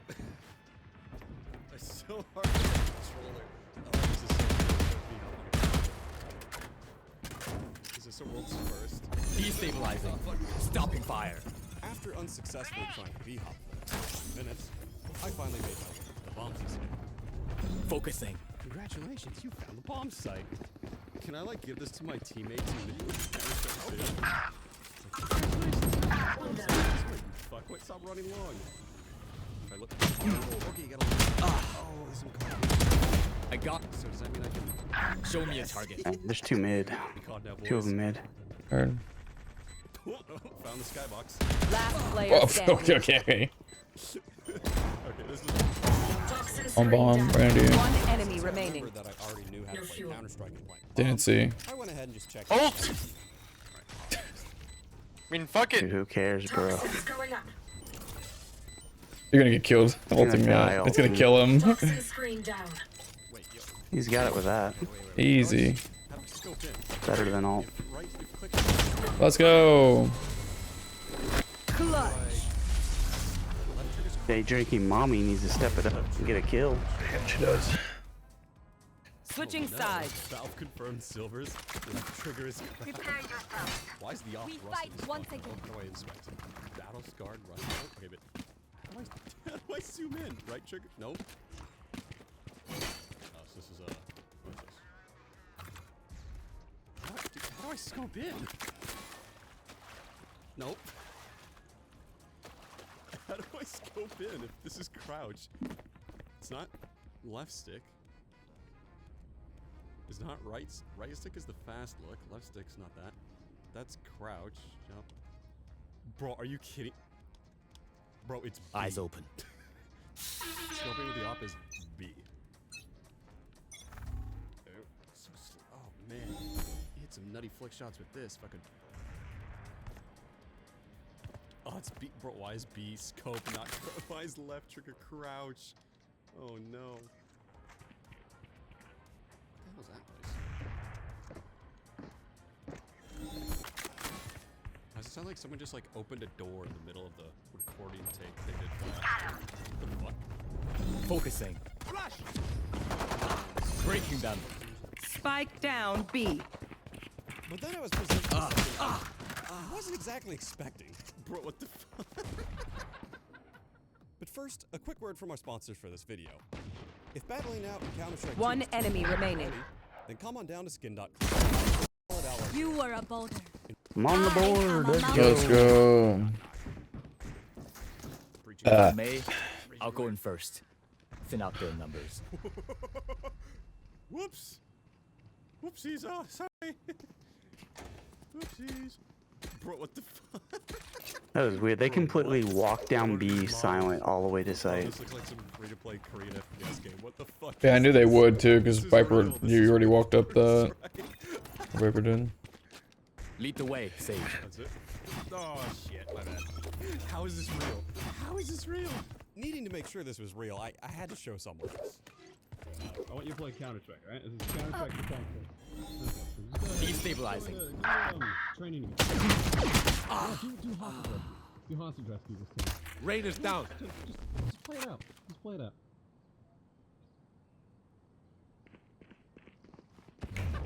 Watch your eyes! That's done. Going up. You should go behind them. This is made by VALORANT. If this is it, you can follow it. Careful now. Blown out X button. No way. Now I'll follow. One enemy remaining. Using your gun effectively. I tried to go to my grenade and I'm Match pressing point. G and I dropped my weapon like Nice. CS. God damn. That's Playing fine. too much CS. Modeled that and put it in the game. Having seen enough weird shit, I finally booted up a normal match against bots. Yes, Demolition does too. Playing aggressive and wide beacon is the way to go in CS2, and surely it's the opposite of that. So let's go see two examples. Fuck you, Marvin. Oh, get Fox! Get Fox! Focusing. Breaking them.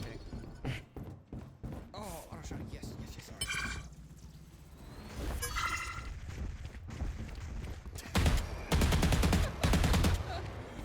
You see one? Breaking them. Yeah. You want to play? Thank you. Let's play. I don't got it.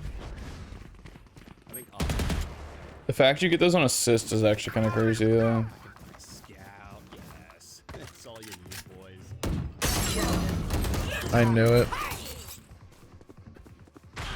She was hard left. One enemy remaining. Planning. Spike planted. Oh, hold on. What site? I think A. Wait, I think I heard it was A. No, it's B. One down.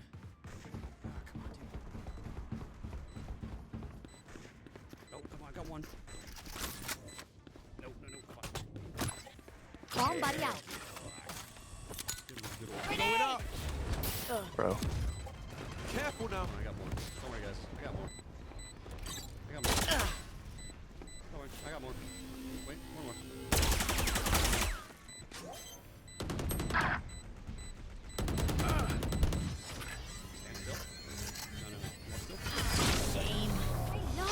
Defenders win. Oh man, I was just getting warmed up. Slowly approach. There we go. Man, just took a little bit to warm up, but I kind of started fragging there. You're fragging it up. There you go. 5 and 4. Hell yeah. After going 0 kills after the first like 4 rounds. We take those. Oh, it's gonna be close. It's gonna be close. It's gonna be close. Come on. Got the pocket sage spray. It's cute. Wait, do I have a? Yes. Did you finish your event, your Horizons event pass? Yeah, I like that spray. Yeah, the pocket sage Cool. one. Yeah, she's cute. Yeah, I like it. That's very you. This looks like an old school frag movie. Oh yes. Bro, they're getting a free. Yep, for my typical one that a girl gamer would have to kind of fit my persona I like to portray. Yep, yeah. Come on. Nope. Still no idea where he's at, eh? Still no clue. Match found. Why is it always bot useless? Like, why is it always that bot? Even in Go, it's always bot Ulysses. It's just useless. It's always bot useless every time. Man, Counter-Strike really hasn't changed one bit. Honestly, too easy. 0 deaths. Enough training. Nope. It's time. Feeling confident, I decided to up the difficulty to stay.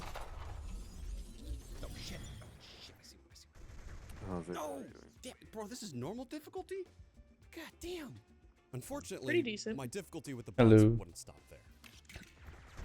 No! God, that would have been a sick double kill. Stay back. I'm blind. And what's so funny, man? Where the fuck? No! No! No! Who should I pick?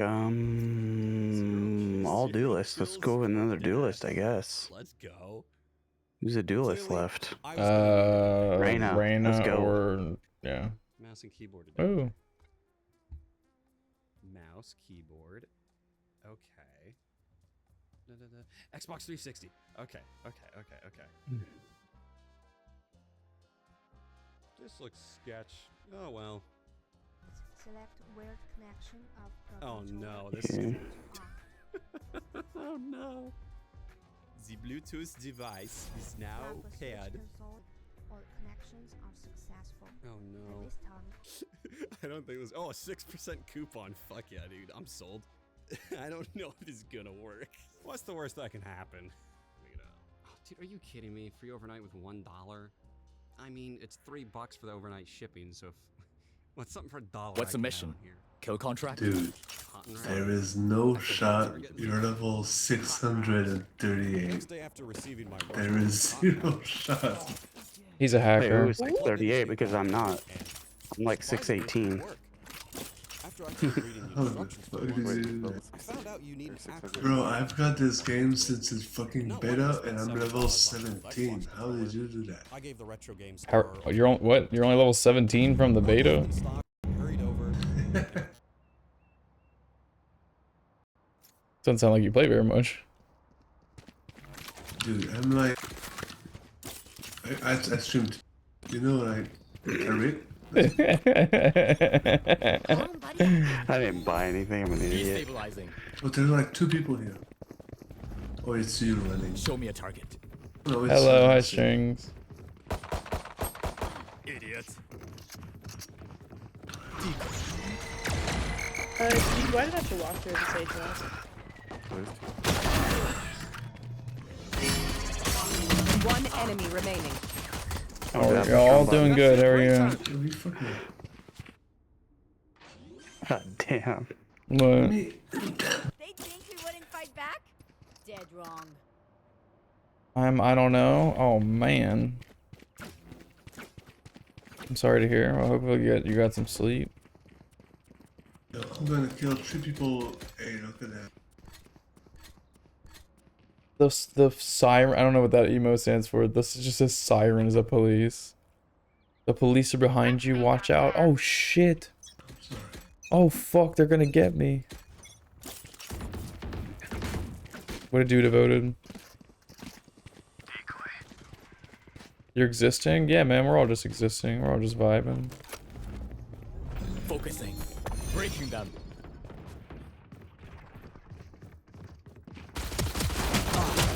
They're all up there.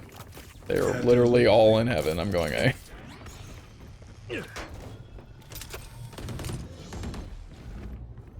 Show me a target.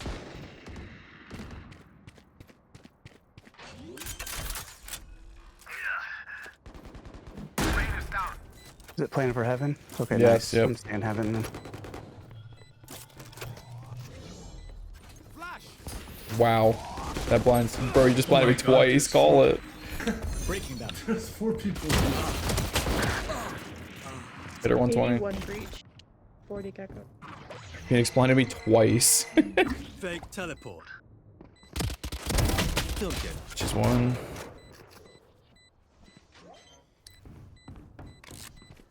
One Flash. enemy remaining. Oh, she's at 28. Nice little jiggles. I see you. I'm twitchy here. Let's go already. Yo, is that character fun? That's the one. Very fun. Yeah, I like him a lot. No, not that one. I don't even know what you do. Okay. What's he asking? Who are you asking about then? This guy just came out like 2 days ago. I mean, the one, the Sleepy Ghost. Yeah, what's up? Is your character fun? Yeah, I mean, I love you guys pretty fun.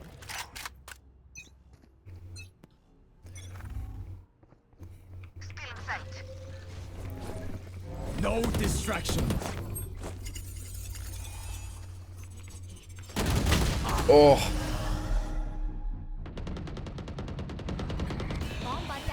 Unlucky.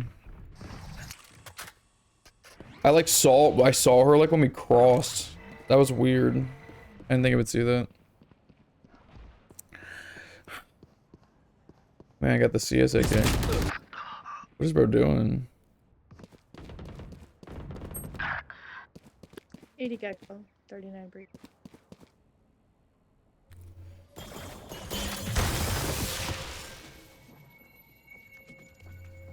What the fuck am I watching? They're like 2 man. Last player standing. What is this guy doing? Dude, I said I was rotating a long time ago, bro, and then I just walked in backwards on the site. I saw. They're gonna defuse him, bro.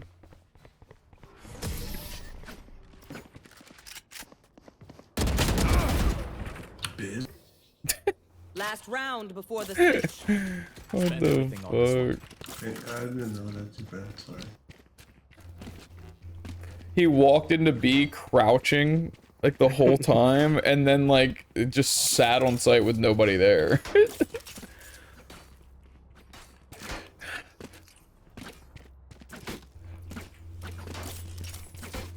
I lost my 1v1. I'm trash. Lost your what? The 1v1. Destabilizing. Spike down A. Everybody left. Okay. Decoy. It's like fucking 6 HP.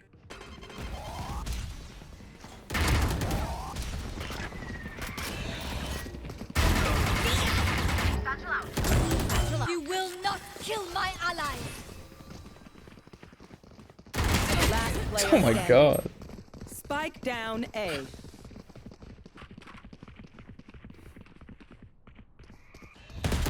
Oh god, I didn't think 2 of them were gonna be right there. I mean, they had I thought Spike. they all went around the corner by then. Fuck. Switching sides. I probably all like stopped right there watching the stream. Yeah. See where I was vibing. at.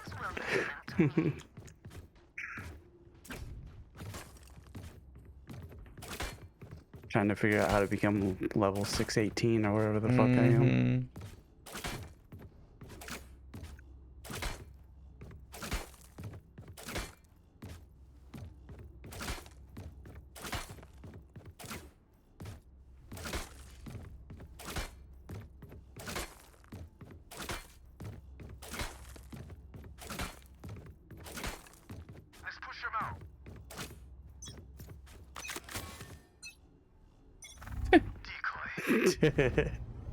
Focusing.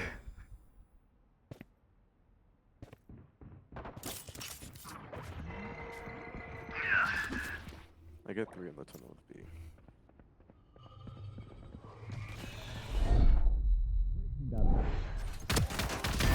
Enemy down.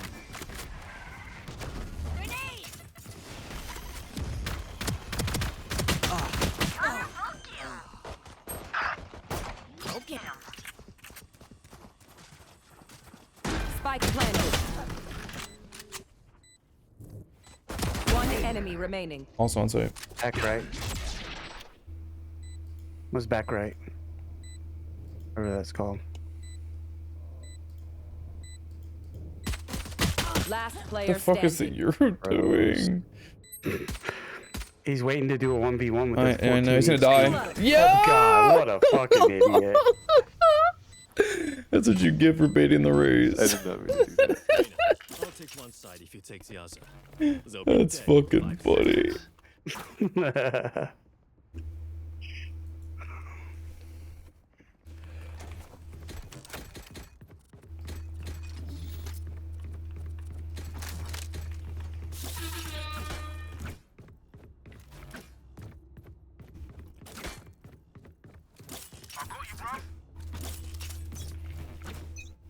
There's no way. That's crazy.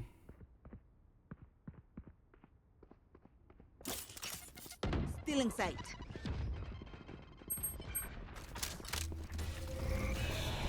Show me a target. Destabilizing. Lot LB. Just vibrated. Spike planted. Last player standing. Back off.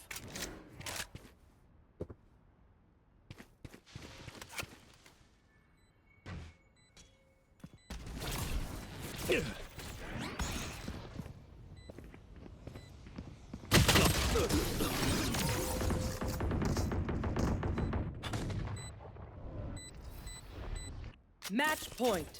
The MVP is mine. Let's do this.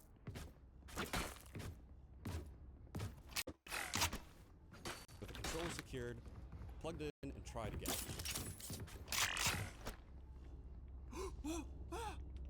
Yo! Okay, we're getting somewhere. We're getting somewhere.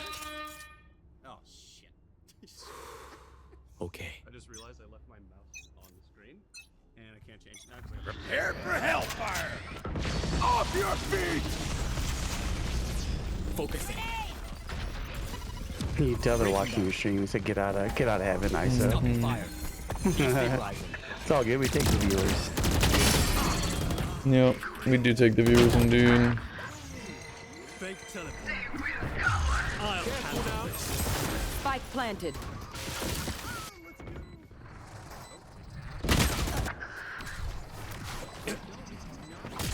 I'm back. You're not helping with my weeklies. Last player standing. Attackers win.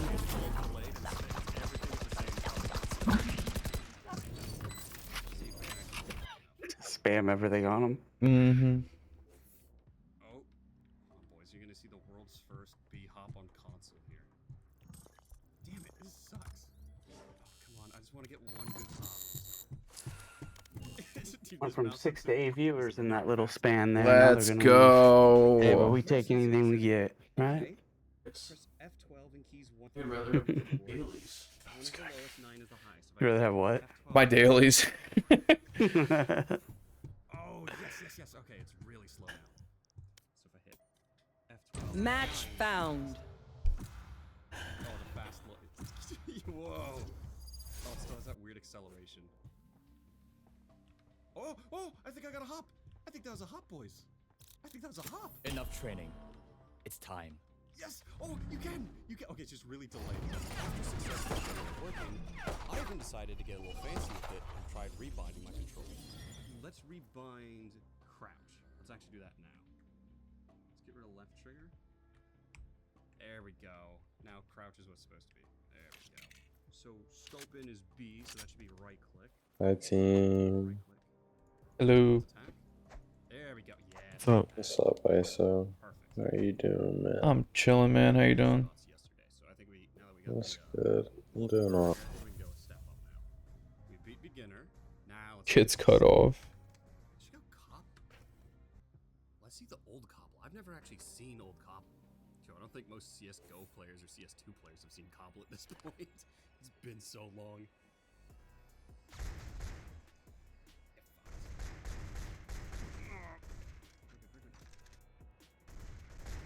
Yeah. Oh, we got 3. Shot. No. Give me. X. What's X? What's X? What's no shit. What was X? It's fucking just buying off. What's the worst that can happen? Alright, so now it's right click. Let's see how. Yes, okay, this is doable. This is doable with the op. Oh, I liked him. Wait, I liked him. Oh, you pussy. You pussy. Don't you run.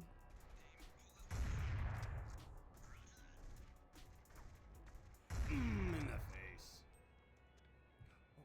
Oh. I see his head. No, it's not quick enough. Oh, I liked him. Hold on. I'm gonna hit him with a 1D. Oh! I've never seen a cart this light. Still got it. He came long. Oh. He's pushing me, man. I'm scared. Oh, I gotta hit this. He's loading. Oh, come on. Don't you dare. Oh! Are they behind us? No, he's got shotgun. He's got shotgun.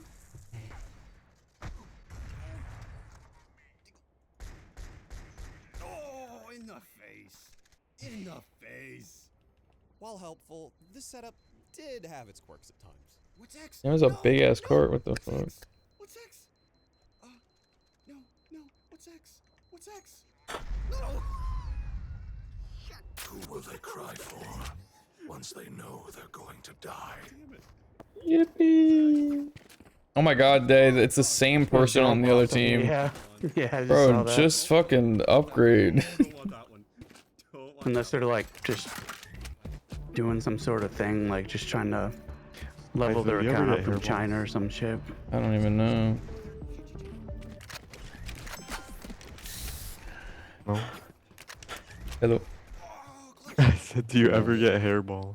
I don't think so. I mean, I got hairy balls, but not hairballs. Good point. Yeah. No, I get it. Destabilize. Show me a target.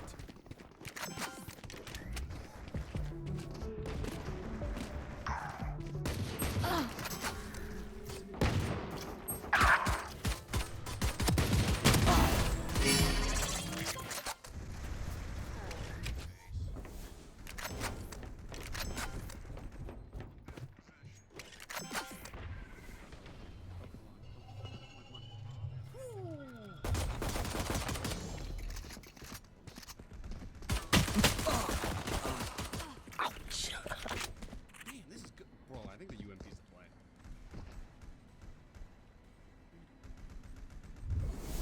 Spray up is nuts.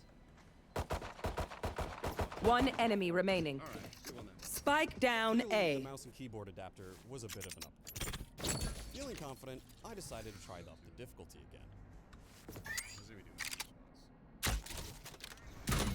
Is that girl boss? Yeah, girl boss is AFK. Last Oh, she was player AFK. standing. She's back now. Got Just baited. loaded in. 30 seconds left. He missed. Oh god. She's at 94. Oh my. 94. Yeah, I don't think so. Sage by healed her.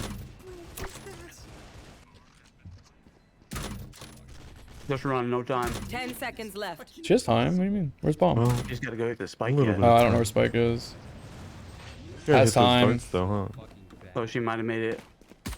Spike planted. Oh my god. What the fuck? Hey, dude, you got it done. Yo, that's crazy. What's up, man? He just ran out of ammo.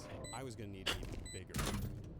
I'm proud of you for that. That took a lot of And dedication. thousands of ROMs for games online. Now, downloading the ROM online. Almost ran out of ammo trying I'm to kill 0 one and 1, person. so I can't even say anything, but That was a little freaky. I mean, like, how hard can it be? Why does this guy sound like he has his mic in his mouth? Well, turns out you can't just chuck this disc at any PC. Spike defused. So, after a bit of research, I discovered that only... Why is this guy showboating? That was one of the worst things I've ever seen in my life. Thankfully, Computer Warehouse in Florida had plenty of Alright. Can you draw a smiley face on the top of the... After my custom order notes and expedited shipping, I waited another 2 One brimstone is enough. Fortunately, my disappointment doesn't. Yeah, good enough, I guess. Spike down mid. How did you walk past him? 3. One enemy remaining. Oh god, I was out of ammo. 105, 105 Sage. Going A. Did they send me the wrong drive? Oh, you got me. I think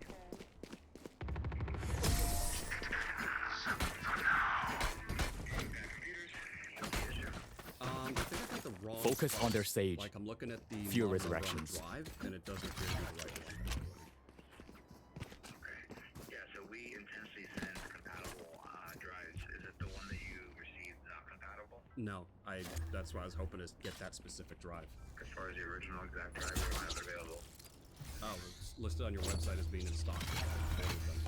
Yeah, so as I can, I'll express exactly what I just said. So our company, what it does is that it actually sends comparable results, or at least it assumes that it's Rim. Why? OP I'm smokes. trying to angles, gangsta. Is it no offense, but It's you and me. Can't beat those angles. You're fucking me. You're doing pretty well at the moment. Stim beacon down. eBay. After plugging in the new drive and successfully flashing the custom firmware, dumping the disk, compressing the ISO, and copying it over to the Last player standing.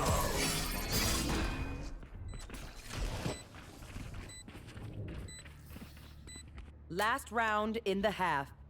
Halftime. Don't save a thing. However, there was one major issue. Gotta control those jets who think they know how to shoot. Damn oppers. I won't smoke it for you this time though. Now that you're opping. You gotta let me know ahead of time though, you know? Yeah, of course. Sorry. I'll just do the tile smoke. I'll leave mid-top open for you. Thank you.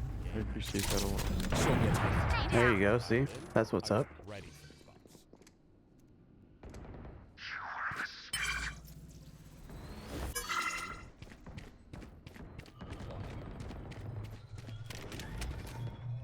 I've got your trail. No ways on that.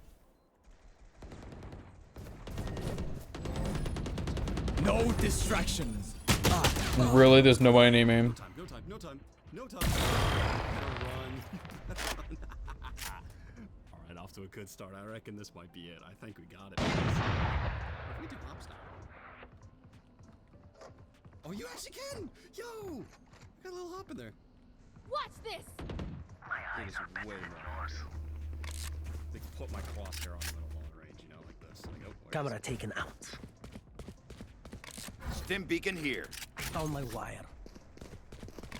Nah, now it feels like we're playing against bots.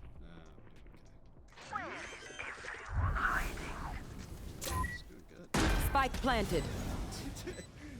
They're like actual players just sitting there spamming scope and spawn. There we go. One enemy remaining. So far, I was off to a good start. With a solid 7 to 3 half, we switched sides. Thank you. This is actually gonna be hard. Cage trigger. They just stack up on site and plant.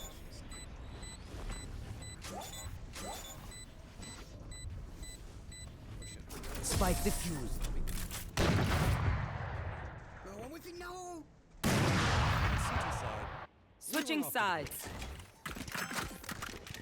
Forgive me if I will extend. What the fuck? I would have Bro, it. he's totally hacking. What does he have? Ain't no way. Ain't no way you hit that. Ain't no way. Ain't no way. Cheater's bad back there. Shit. Actually, such bad.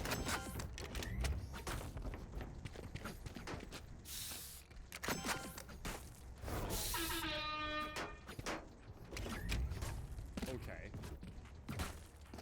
Bro, what?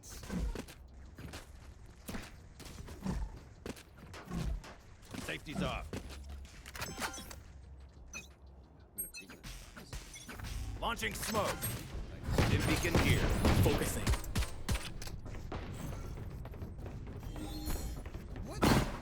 Breaking them. Can you kill him?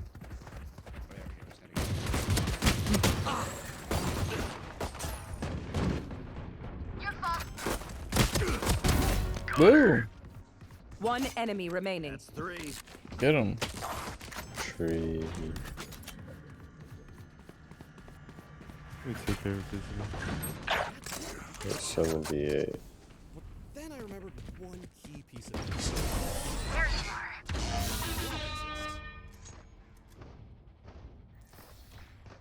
Match point. They're supposed to be fighting back, right?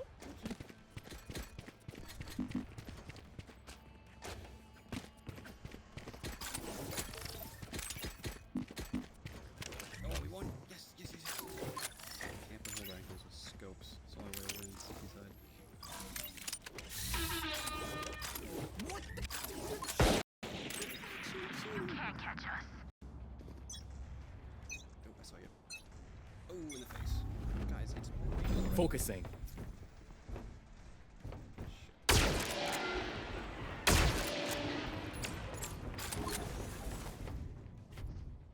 You want a shield? You want to walk through this with a shield? shooting at my guy. Yeah, that'd be cool. Let's try it. Alright. Making cover. On the right, on the right. Nice, nice. Well, I got 2. I had a fucking scout. Leave me alone.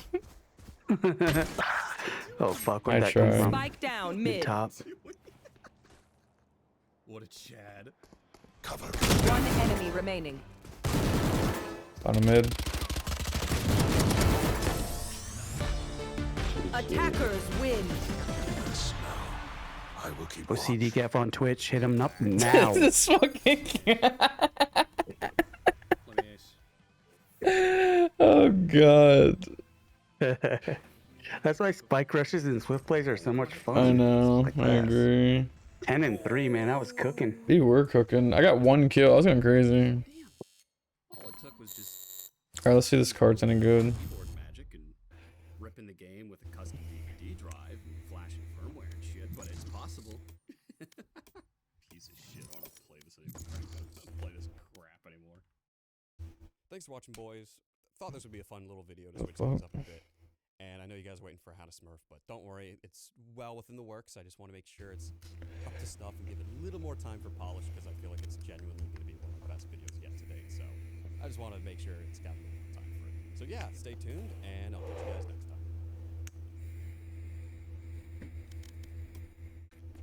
What the fuck? Okay, this isn't working. Was the best out of the. Yeah, I What's not working? My card I got. The other one was Who Cares at All for the North American. your one. It was cart? 0 fucks Yeah. broken, and it was my best event so far of the season. So that tells you exactly how things are going. Striker, your team was doing all right as well. I saw you made a tweet about it. I was like 50 spots below prof, like 1.5%. So also a little bit sad that I didn't get to 25 because I've never had a top 1% finish, and that's fucking annoying because everybody's like suddenly in the lead, you know, for like I would have been like top 7 if I got that top 1%. So that's It is a bit annoying. It is a bit more fun this season, though. There feels like there's a bit more Match competition. I know found. that Maniac had it, but definitely bouncing back in. Machine, he forgot to set his fucking rolls. His team could be high up this week. Yeah, because we were talking about it on the media day, and I was telling him my team, and I think he changed some things last minute and then forgot to set the rolls. So the poor guy, I think this one might cost him here. So we'll see if he can recover. You kind of. Yo, you are just like my mom. But he only lost two Enough people training. on rolls. I'm just looking. It's time. But he also didn't do any boosters, bro. So yeah, maybe the time zone has cost him here because we are 9 hours ahead from Central Europe here in Sydney. So right now it is 11:15 at night. For you guys, what is it, like 1:45? Oh, yeah. Okay, so yeah, got the time quite roughly. Look, let's get straight into things. Let's roll the bumper, get into the recent news, and start tonight's discussion.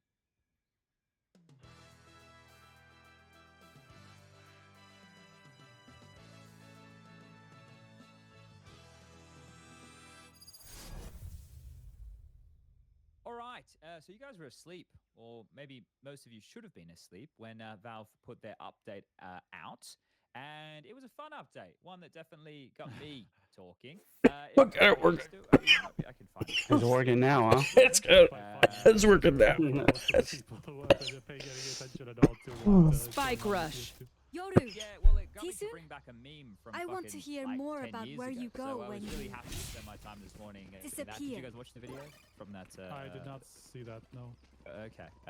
It's from I forget the name of the World War II film, but it's to do with like when Hitler's. Because I want you to disappear in my bedroom, Euro. Wait, what? Show me What the hell just happened? I mean, like, that sounds scary. I'm agree with you on that one. It was scary. What were you responding to? It's only gonna get weirder from here. Destabilizing. Who else? Ooh. Destabilizing.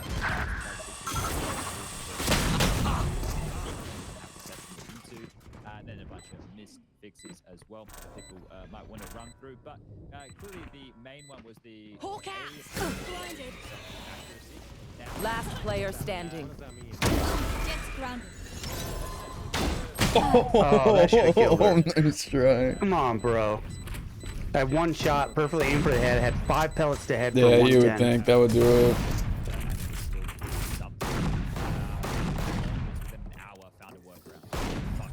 They don't have a single life worth saving. I don't want to have a rant, and we'll see if I can contain it here, because I was already mad today. I've already been upset at this, and I just think I've already spoken about the 128 tick stuff as well, and that fucking pisses me off more than anything. But just to see Valve come in and do that and not actually offer a fix or a solution to the actual problem, which is inconsistent movement, because I'm not a fucking robot and can't tell where I'd be create inconsistency. Neutralized.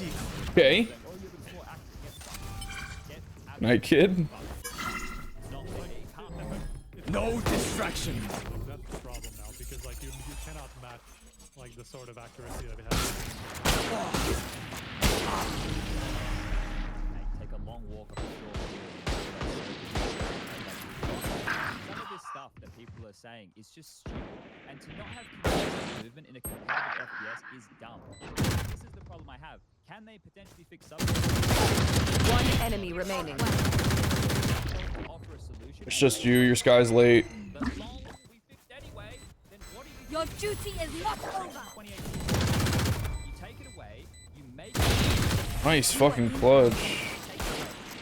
Nice of you to join us, Sky. Last round before the Fucking switch. Reyna's still AFK and I revived Now her. let's turn this around. The fuck? I had to do it all. Pretty much.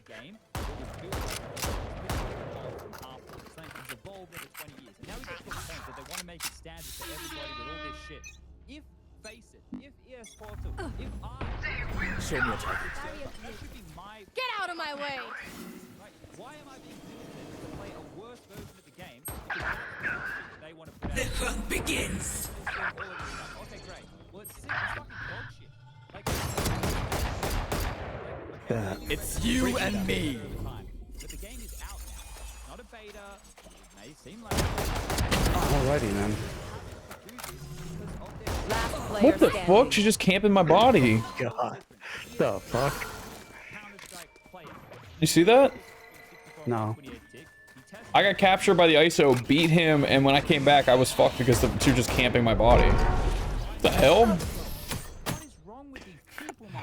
There are actual smart people who test the things that we put out there on the internet, and they Switching go, yeah, sides. actually, that's true. Oh yeah, we can prove this. We can actually replicate it. We can do these tests. Oh, that's great. That's great. Yeah, it's not a placebo. You're wrong. I'll show weakness to you. Thank you.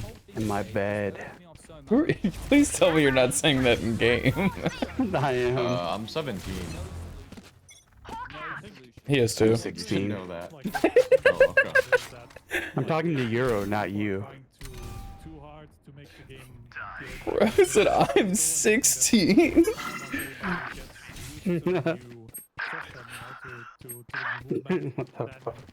Everything's gonna be okay, you know, because like they're not gonna have the old game to compare against. Focusing. Spike planted. Breaking them. No distraction. Things like you literally don't jump as far. Why do I have a Bucky? Last player standing. One enemy remaining. Where did I get a Bucky? Just generally jump throws, all these smokes that we've seen during. That's a problem. Like, That's crazy. Smokes all the time and all that stuff. That is actually. I'm sorry. We don't smoke weed every day. You're not 21. They're nothing to me. It's okay. You probably can't hear me in game. Yeah, no, I can't. I have no idea. I have no idea what's going on.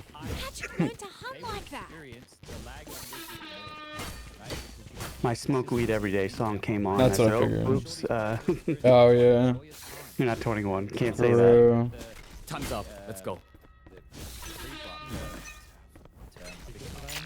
That's the one. Focusing. What is she fucking free firing? With all of that in mind, right? Like, if these things are 2 window. to have removing these things and not Last player standing. To be honest, like the thing is, we don't even know if they. You say. I'll save you, Euro. Or Rue. Spike I planted. got you, bro. You're all mine. Whoa. We stopped doing that a few hundred years ago. Like 100, 200. Not doing what? Oh my! What was that flash? Last player standing. Flawless. It's alright. We're both dead. We're in heaven together. I don't think I caught the bus up there.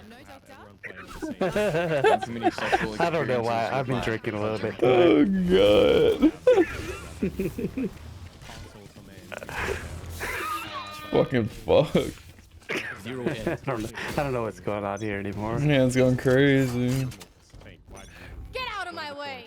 The hunt begins. It's you and me. But like say, I think in this kind of a case, they need to communicate better about what they're doing. Just like. Okay, so that's the win Goddamn Lena sound. keeps going AFK. Of like, we are controlling stuff. This is how everything needs to. How is that even possible? Next year. It's my son. All the tournaments are going to be run under VALORANT ranking and all these things, so they are getting more and more involved, but without any sort of roadmap or like explanation for like, we see this as a problem, we're working on it, this is what we have to put out. You know, there's nothing. So it is really disappointing. And the more I was playing, Morning, Garage. 30 seconds left. like before even Sydney came out. One enemy remaining. She's Team Ace. Nice. This is a very. We all got ours. For real. Sudden death. Like it's floating in the air. It looks like a fucking genie coming out of the bottle. It's like, it just doesn't feel like the game that it is objectively much worse from a polish point of view than CSGO. It's like, and it goes so deep that it's crazy. It's just crazy.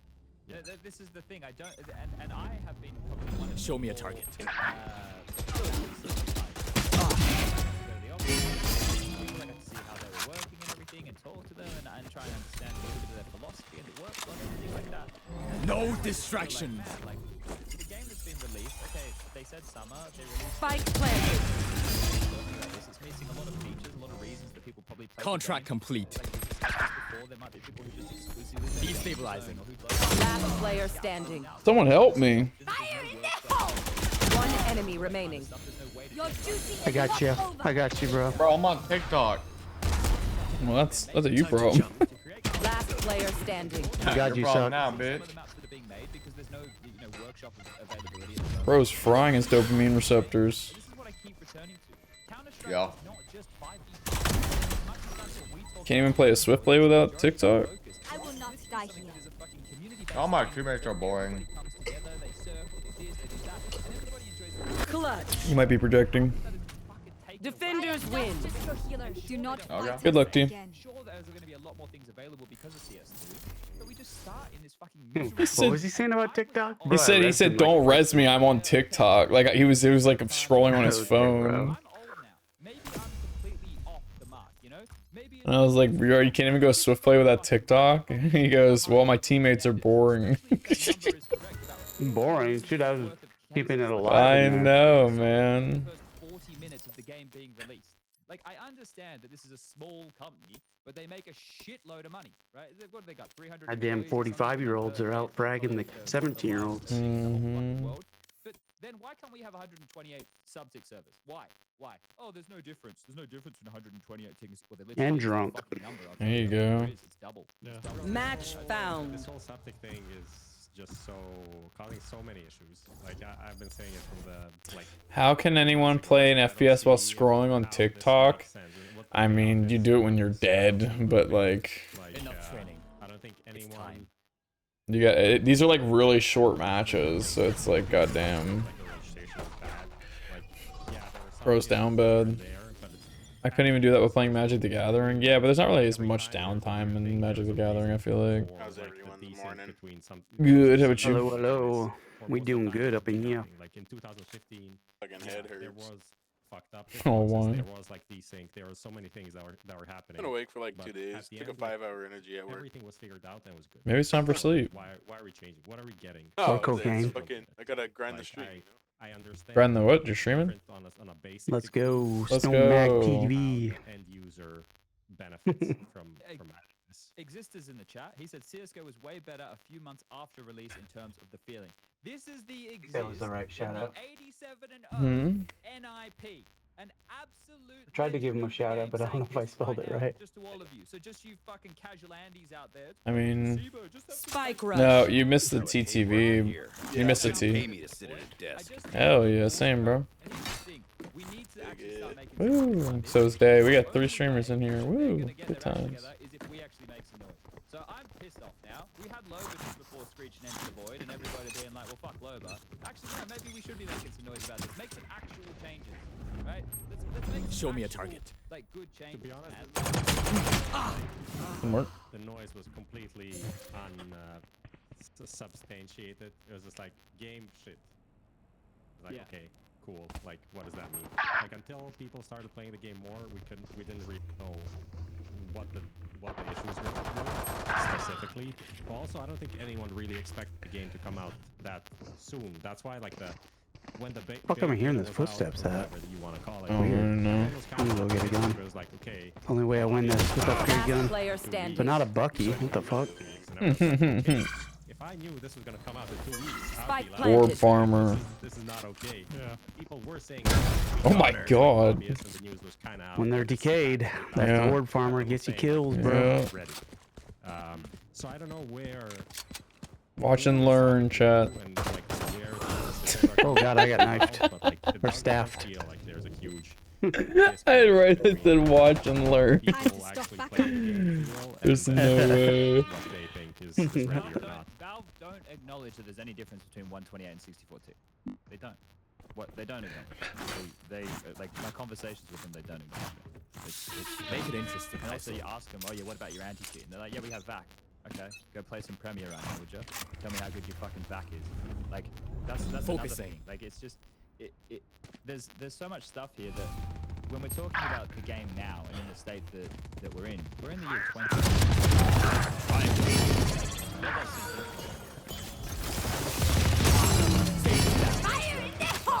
Like, we really, It's you and me. I'm not really scared of Raze with this character. thing, and I know this dev. When I have double tap One on. enemy remaining. Fuck you, ISO. I win those. No Last way. player Just standing. butter. That's the other thing with ISO. You die instantly too.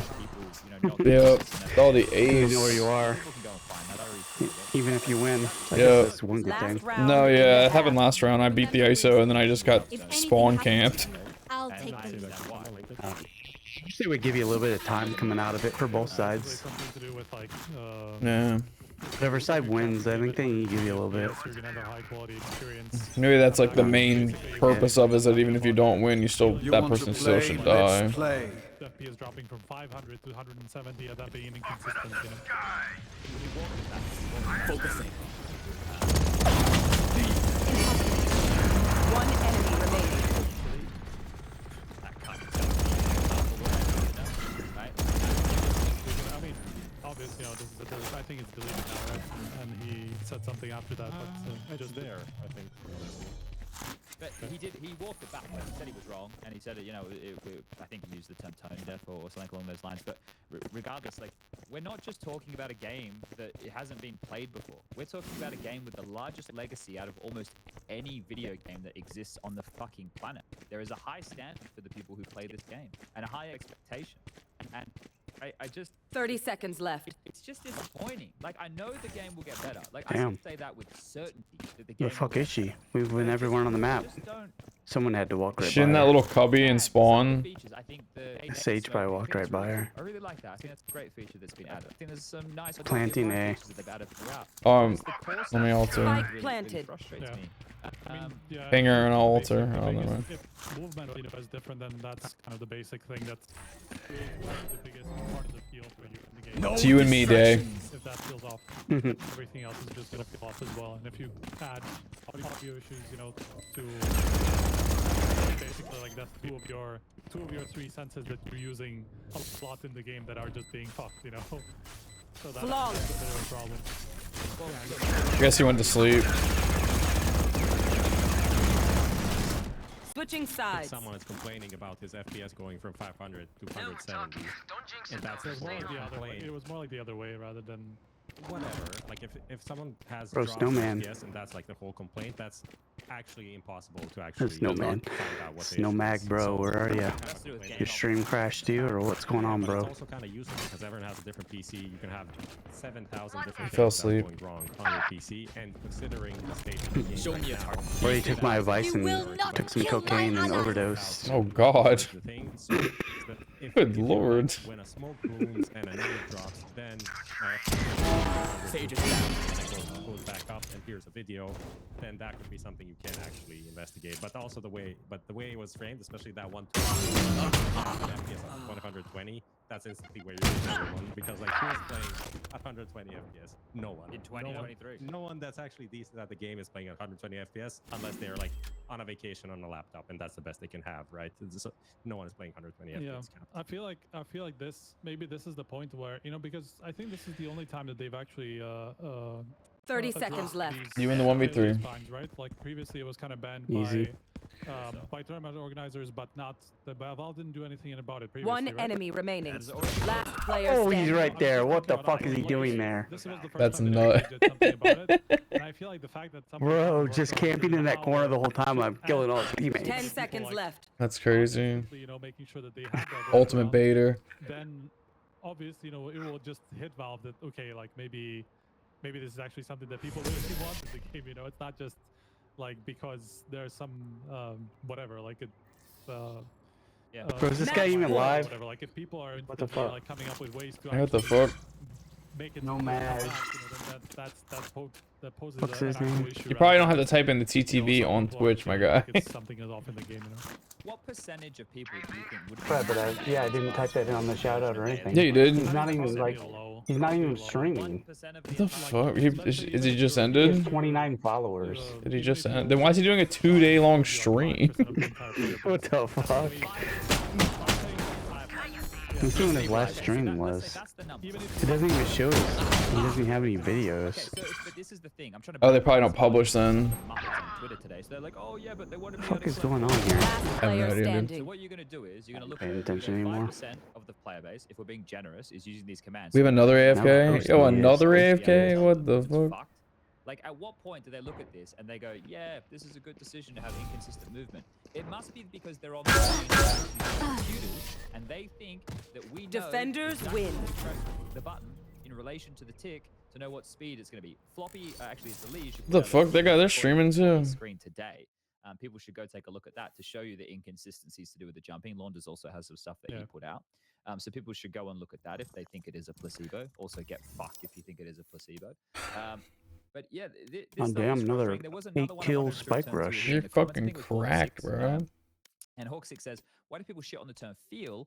Sometimes I don't even get that many kills on a regular game. Feel is not saying that the coders It's the orbs, my guy. us saying feel is like trying to Swear there explain needs that to you be love a ranked robot to a spike robot, rush. right? Like it's not gonna happen. Like it's just I not. also love this is the only like. Yeah, is that guy not context even where live? Yeah, what the use fuck was that about? feelings first instead of like facts. Yeah. Maybe he thought he was live for 2 days. Oh my god, bro, was cracked out. But it is true. Like you can't really. It's hard for another person when they want to like go back and figure out what I feel like we had nothing but like, AFKs during those spike rushes. Live for 2 days and no followers. What's going on here? Oh, roasted him. Shit, I'm not live.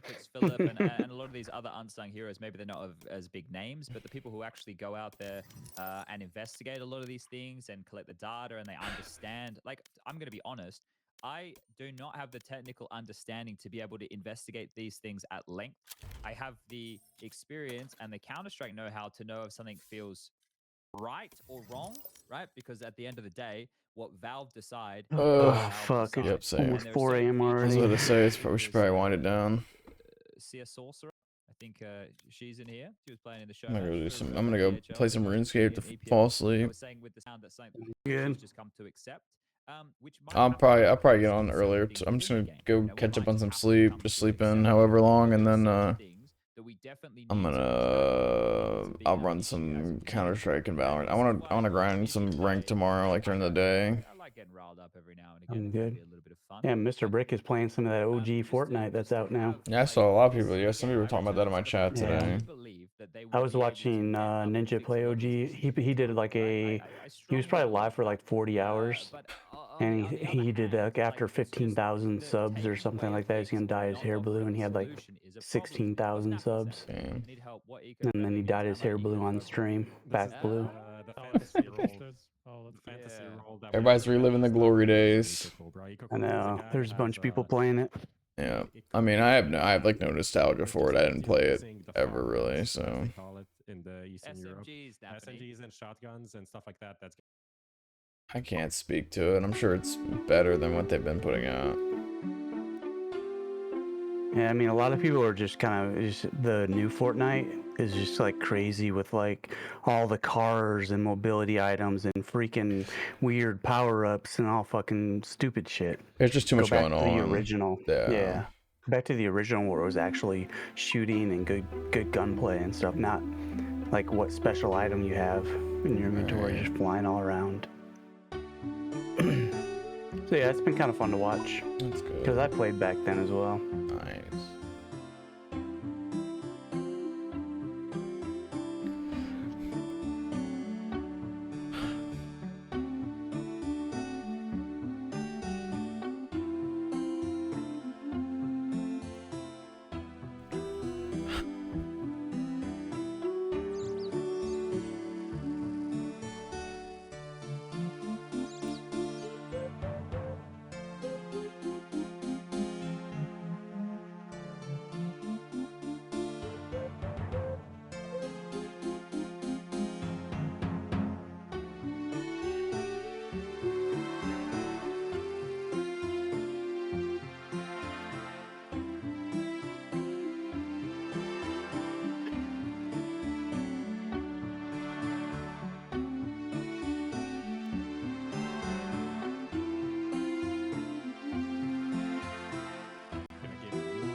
How far are you in the battle pass already?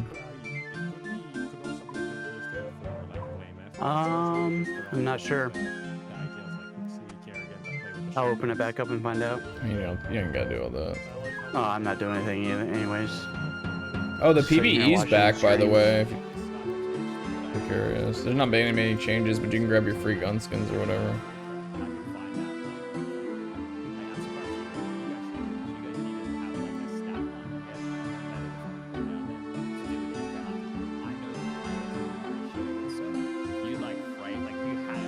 Probably pretty far though, as I have been grinding a bit. Nice, good to be back. I think I'm maybe 20,000 away from unlocking ISO. Oh yeah, I forget about that whole system. I just saw that. Yeah, it cost 200,000 XP initially, and then after a certain, And after a certain time, it goes to kingdom credits. How long do we have to get it? Well, you already have it, but Well, no, it's unlocked through. I just looked at it. It's unlocked through the thing, but if I don't do the 200K within the time period, then I won't have him, even with. Well, no, I still get him, but like if I stop using Game Pass, I won't have him. I'd have to use Kingdom credits. oh, So I'm I working on I think I'm like tier a 21 at the moment. Oh shit, that's fine. How much more battle pass? Isn't there like a battle pass XP multiplier if you buy the battle pass? Have you already bought it? Yeah, if you buy the battle pass, it's like I don't remember how much it is. I couldn't figure out how much that was. It's not that much, but like 10% or That's something. I want to maybe? say it's 10%. Something like I wonder if it stacks with the Xbox One. It probably does. But then you get like 4 kills that like turn it around. You know, there is not like eco kills are eco kills in every. What are you defining as an situation. eco kill? No, but I'm just saying like even if you go by. Like, Yeah, so to unlock the agent, you have to get 200,000 XP in 25 days, and I'm at 167,000. Nice. So it's pretty easy to unlock them with XP.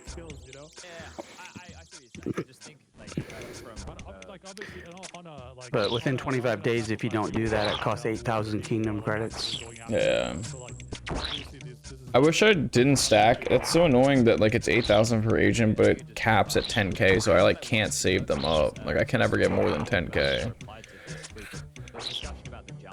But yeah, that sucks for you because you don't have anything else to buy with them. There's nothing They for. should do something about that because that's really not. Yeah, right, there's I don't nothing I think. can do with it. I haven't been able to do with anything within them since they came out, besides buy agents, which I don't really need to because they have the XP thing anyway. They should allow something kind of cool if people already have everything. Yeah. To incentivize it, you know, buying stuff. Wish there was a way to tell how many more things I have that I don't have. There was a few battle passes I missed. I just want the cow mudding. And that will never be Shut in up. this purchase thing, right? I know. And I missed that one as well.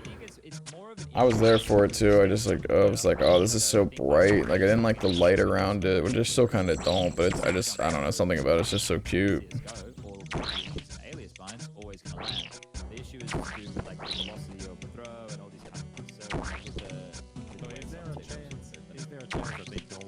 I'm using my last kingdom credits on the glitch out chicken spray. Which one is that? It's like this chicken looking thing that's all very colorful. Nice. I don't know. I think I'm sure you already have it. I think I know what you're talking about. But everything else in my my thing right now is not that good. How often does that rotate? I think it's every 6 hours or 6 days. I mean, like a week maybe. Right. Like currently in mine, I have Faces and Places split spray and Going Sea spray, and the Radianite Paradox card.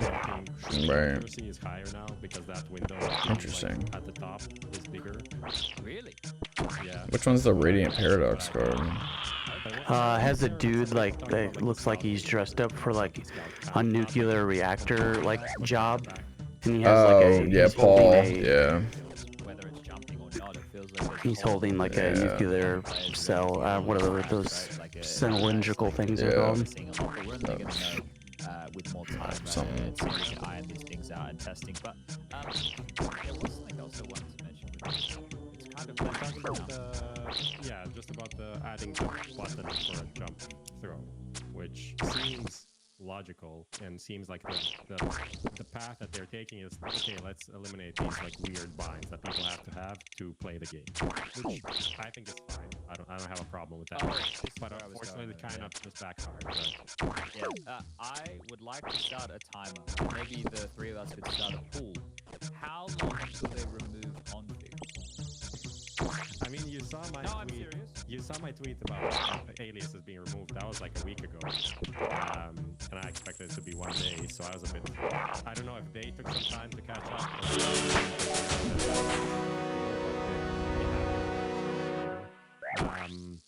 I I don't know.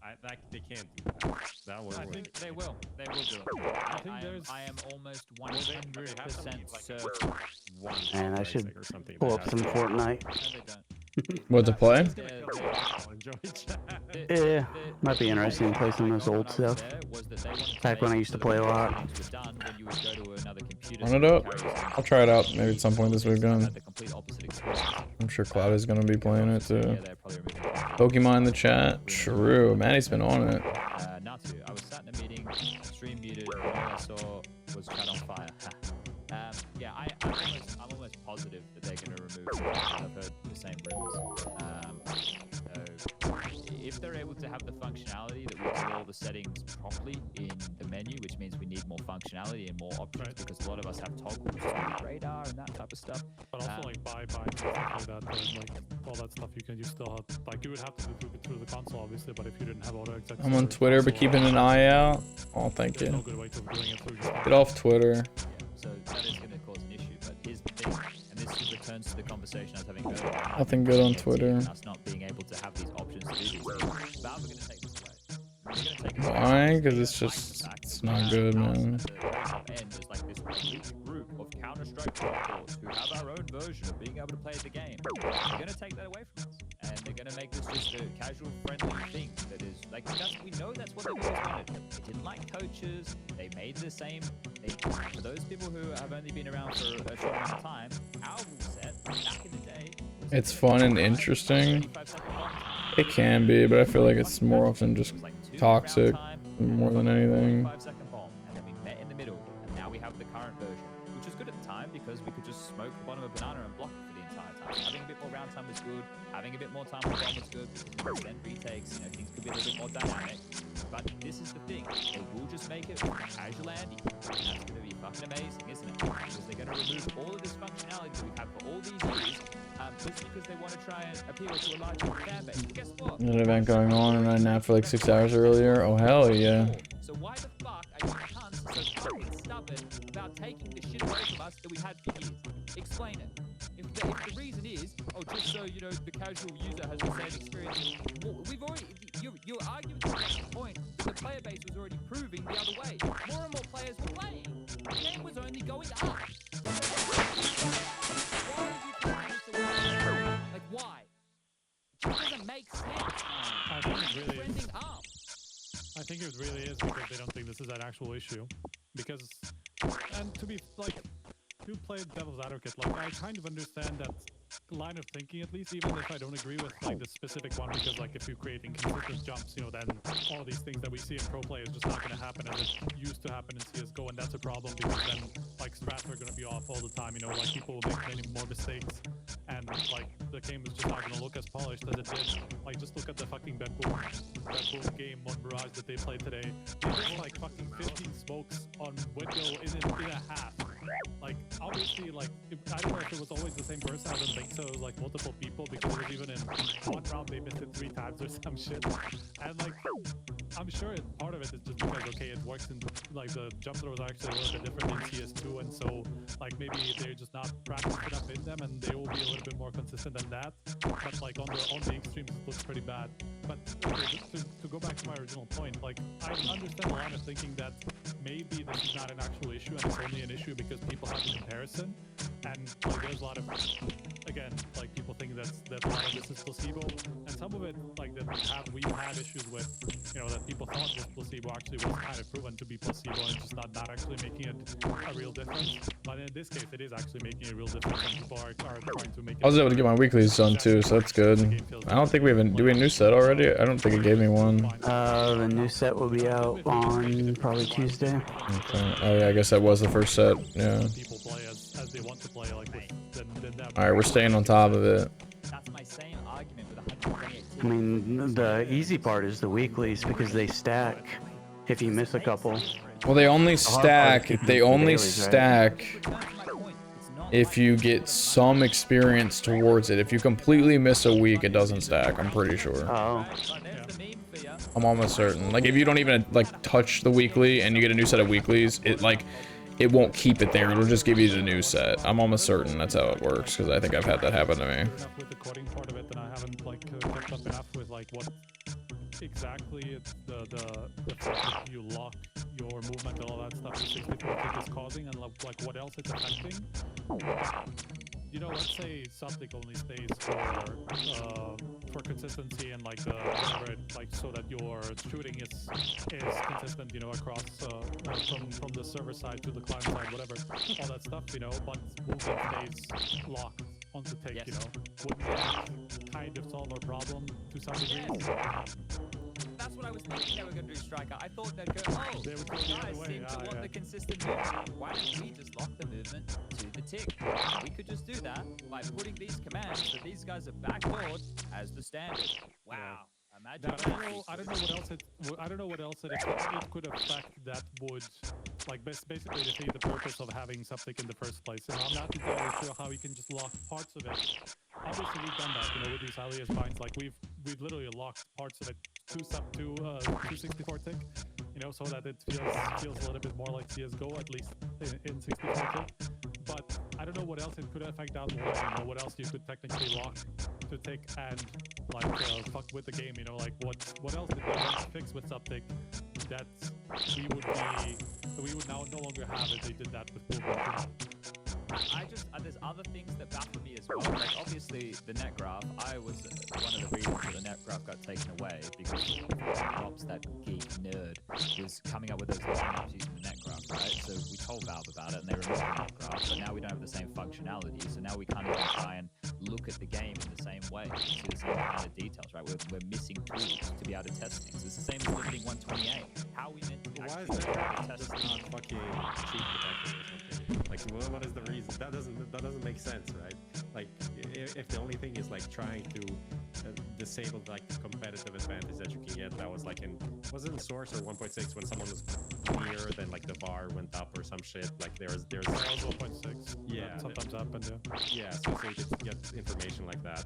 Like, okay, but like let people, when they're just trying to figure out shit, be able to get that kind of stuff, you know? When I want to just test my internet to go on a server and fucking try or whatever, have it, it doesn't make a lot of sense. And kind of back to your point, it's like a game like this goes big because of the community and because of, you know, I understand we need to standardize things if we want to have like an esport, but also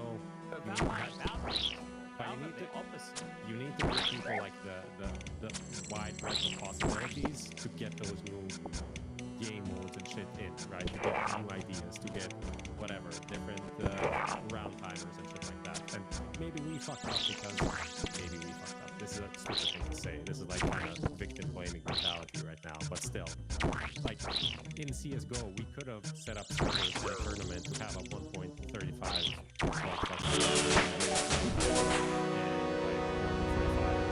second bomb, but we couldn't tweak the smokes on our own. Like in theory, we could have on some like super custom server and just play like that and see the difference that it makes in terms of this like length of a game. Instead of that, we have MR12 instead of MR15. Yeah, but that's a problem. The problem there is the fact that even when we had show matches that trialed other formats, the players who were playing didn't take it seriously because it wasn't the format that they would be playing at majors. The entire community now, as far as competitive Counter-Strike, revolves around what Valve offer up at the majors. We followed the map when it was back in Source, and it was back in 1.6. I'd be playing Season or CPO Mill or Tuscan or this or that, and there's many more options that people would actually be interested in. But now because of the pathway that Valve has provided, which we all are very grateful of having the majors and the stickers and these 2 massive events every year, it's standardized. So if you're going to standardize something, you are responsible for that. And the players, I don't blame them for playing these show matches and not giving a fuck. Why would they? What has it got to do for them to actually winning a major, which is their #1 goal, or winning a big tournament like a Katowice or a Cologne? They don't give a fuck, and it's not their priority. No, I mean it's not an experiment for them, right? Like it's just a show match. So unless you make it like a thing for multiple tournaments, or at least for an entire tournament, you know, so that people have to be honest, more focus on that, then it's not gonna make it too different. And it's not like Valve was like, hey, this is a MR12 test run, guys, can you play this seriously? They didn't have any input on that. They're just like people did what they did essentially. These are the same people that had random third map at a major, the people that added a revolver to the game. Like these are the same people.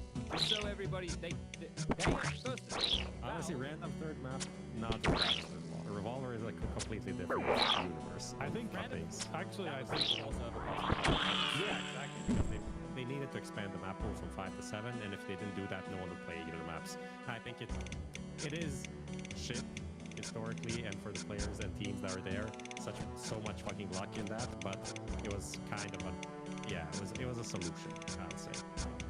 The Revolver was just not needed. I mean, the Revolver just had like I don't think it was like as a thought. Like the gun wasn't actually that bad. The problem is it was overpowered as fuck. Like the values were off. You know, the actual gun. I mean, it's not very it's not particularly well used, even if the stats are okay on it now. Because why would you play with a gun that like forces you on a delay of shooting? Like that doesn't make any sense if you're a pro. You know, yeah, if you're like a casual, you want to have fun. Like yeah, I'm running out with a revolver that just goes like. Yeah, sure, like that's fun, but like, for a pro, like nobody will forcefully do that. At least not many players. Yeah. Okay. Well, look, we can talk more about this as we continue. We're gonna all sit here and pray for our good friend Bob. Should we do Skinionaire, and then we can talk more about this, because otherwise I'll just fucking go. Yeah, I mean we can kind of. Yeah. I'm sure we can. Yeah, we also have like some CS2 discussion there about the meta and stuff, so we're probably gonna go back into CS2 very quickly. Okay. I didn't really manage to avoid ranting, so I apologize. I apologize to everybody. It's funny, like if people, especially if like somebody's on like a confirmed page, and they're gonna go through like the last 3 or 4 episodes where you're always like, just let Valve do their thing, you know, just give them some constructive feedback. To today's version, you know, like the first hour where it's just like non-stop rant about Valve and how fucked their view of the game is, you know, like it's just funny to me. The older I've gotten, the more reasonable I think I've become, and I've also got to a point as well where like I understand that things take time and it's not all immediate, and we can't just like have things happen immediately. Like that's something that comes with age, right? But today just fucking pissed me off. Like it just shows this fucking tone. Yeah, I'm hoping that the fact that literally like it took an hour for people to find a workaround and everybody's immediately switching to that, you know, so that like that feeling stays. Like hopefully that will make them understand. Okay, there's actually something going on here. It's not just like people being stupid and not understanding that the game actually feels the same, and then this is just making a difference only on like the pure numbers that you see on like NetGraph or whatever it is that shows the height and all that stuff. Moved in 2 weeks or less. Mark my words. I don't think that's gonna happen for one reason. That to round out this conversation, I think the first that we will see is moving some of these things that are only possible through config to the options. Like Bankman already exist to some degree, but I don't think they're like super advanced. At the same time, and half of the things are still not going to be in the maybe that's also maybe they're just gonna go with that, and then just realize they fucked several options out of the game because they can't do it through config. Anyway, yeah, I think you might be right.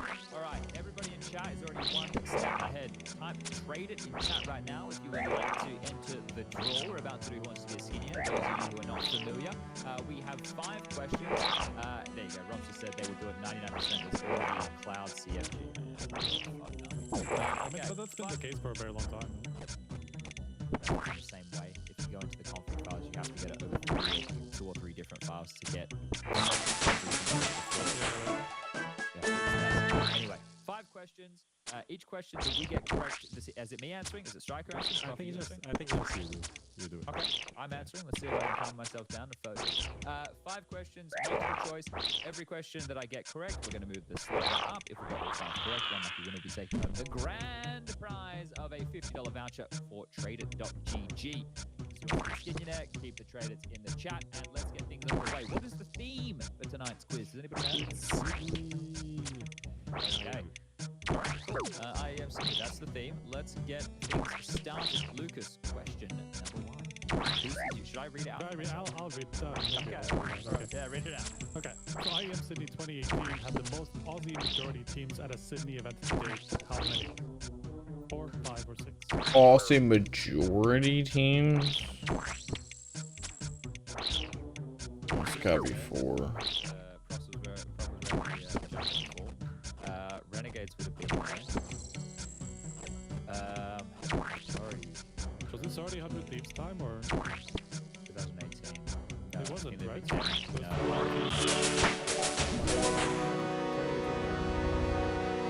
Yo. It's only 4. 5 or 6 sounds like an awful lot. Unless one of the teams stood in because somebody could. It's 4 still seems like a lot. 4 is a lot, yeah. 4 is a lot. I'm just gonna go for 4. That's what I'm saying, yeah. It just seems like the most logical answer. Now the correct answer is. Fine. Okay. Who were the teams? Do you know who they were? I'll read them out. So we had Chiefs, Legacy, Order, Greyhound, and Renegades. I have no idea why we had so many. Let me see. Legacy was a replacement team. Renegades was just invited, and then we had 3 Oceania slots.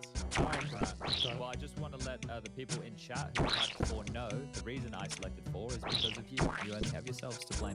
Alright, question number 2. Alright, which of those Sydney events had no visa-related replacements? Well, we ruled out one that was not even in the option because it's 2017, 2019, or none. It's gotta be none. I would. This was a trick question. I want to go with none. But when the guys from Australis couldn't come, that wasn't visa related, right? No, they just skipped it. Yeah. But I thought. No, I don't think they ever. I think he was there once. I think they were there once and then decided never to come back because the guys had problems traveling that far. A hint. I'd like a hint. 1 year had a lot less teams. Oh, was the first year just 8 teams? Oh, it was. I think it was. I'm looking. 2017 was it just 8 teams? 2017. Correct answer is 2017. Okay, yeah, that kind of sits nicely. Thank you for the hint, Prof. I appreciate that. I was too much that gave away the answer instantly. Wow, you know, we got the first one wrong, so at least we got the second one right. All right, question number 3. Mathematically, the record for the highest placement at IM Sydney by an Australian team was set by Chiefs 5th in 2017, Greyhound 7th to 8th in 2018, and Renegades 5th to 6th in 2019. So mathematically, that means 5th out of 8 is bad. I don't know if mathematically it makes sense. Just essentially who had the highest number. That's it. Going to be Renegades, and they had the players in the Nifty 50, right? Yeah, but what about Chiefs finishing 5th? But I like Striker's logic. I think this is like a little bit weird because like what does mathematically mean? But if you mean like percentage-wise, then it should be Renegades, right? Let's just say this is the correct answer. Okay. For even though it's not going to be the correct answer. It is. All right. So the correct answer is Renegades 5th, 6th. Move that slider up, please. But Dimitri asked me literally this question, and like, would you think 5th is a better placement than 5th to 6th? And I said no, and then he still did it. All right. Well, look, we're getting to cheat here, so this is nice. Every now and again, you need some help, and we're getting a lot of it tonight. All right. Question number 4. Which of the following players attended all 4 IM Sydneys? I forgot I was supposed to ask the questions. Nico, Kerrigan, and Dexter. Or Dexter. Nico and Carrigan won together, right? Yeah, I would think so. In 2018. Was Dexter on Chiefs in 2017? I don't know. Well, everyone in chat's saying Carrigan. He was there on Chiefs in 2017. Yeah, well that's good. It's Carrigan because Nico couldn't come and you still had to stand in, and then Yanko had to stand in. I'm pretty sure, right? Something along those lines. Had to have 2 stand-ins. So I'm gonna go with Carrigan. Interesting. Correct answer is. I remember Taze had 2 stand-ins at some point. Those fucking seeds. What the fuck? Nico couldn't make it, and I forget who else couldn't make it. Guardian? I feel like it's Guardian. Maybe. Looks like it could be Guardian. Okay. And 5th and final question for this evening. We can still salvage this one. How's your memory? Terrible by the looks of things. I haven't gotten any of these correct so far. This is fucking diabolical though. I Like, hope what is you that can really remember an impressive? hour ago. Okay. The first photo from HLTV confirmed intro was made at which of IM Sydney? Aha. It was the one that 2017, 2018, 2019. One page. Yeah, that's Can't be 20. It can't be 2019 because that's the one that Nico. That's came out 2017, no? Yeah, that's 2018. We're collaborating.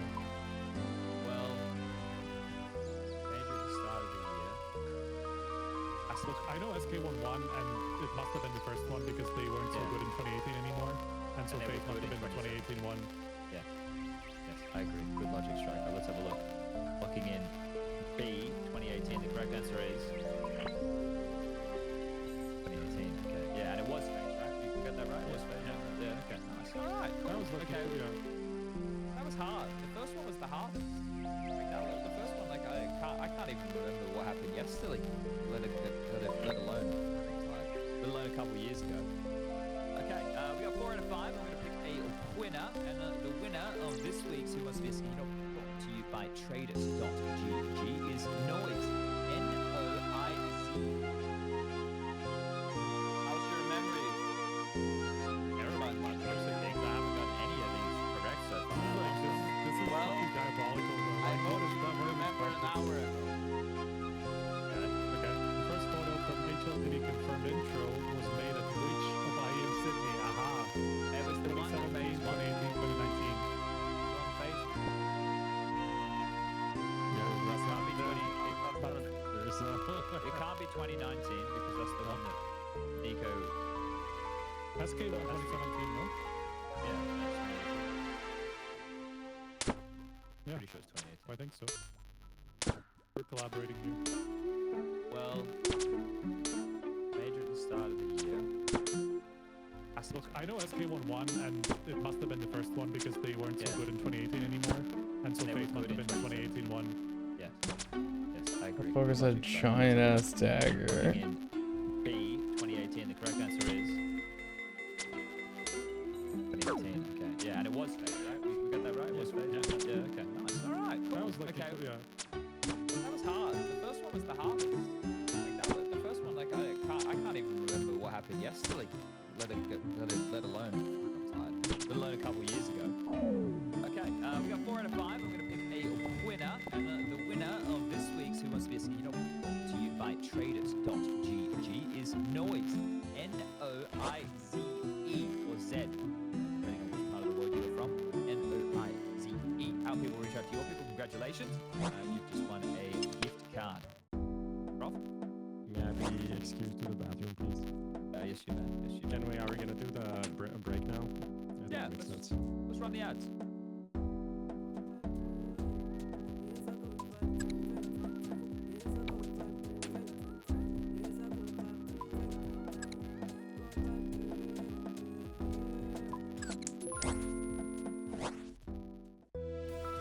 Best esports on.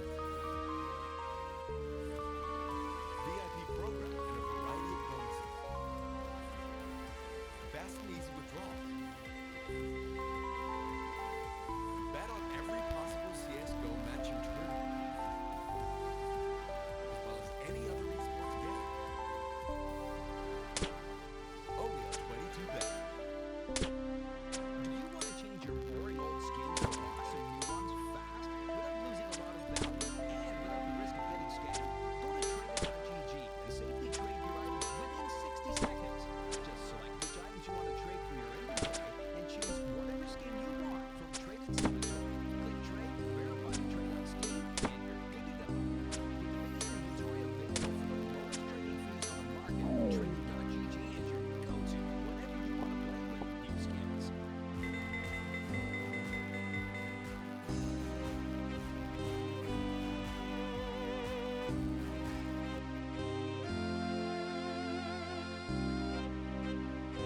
We're back, baby. Sticking with us. That was the ad break. There might be another one of those. You don't have to sit through one, but it was extended because you can see there a bit of a trailer for the award show that is going to be going down at the start of next year in Belgrade, Serbia. Prof, you're the man who gets to organize all that fun stuff. How's it coming along? Coming along good, I would say. We got out the big news, which is always kind of a big milestone moment, I would say. So that's pretty nice. There's the award show website for people if they want to like find out more or sign up to attend. It is like an industry only, but we're looking to find people that want to come. A lot of people already signed up, which is cool. We're talking to the teams. Like people are asking why not Stockholm. The main reason is simply the boot camps that we're adding for this year. So teams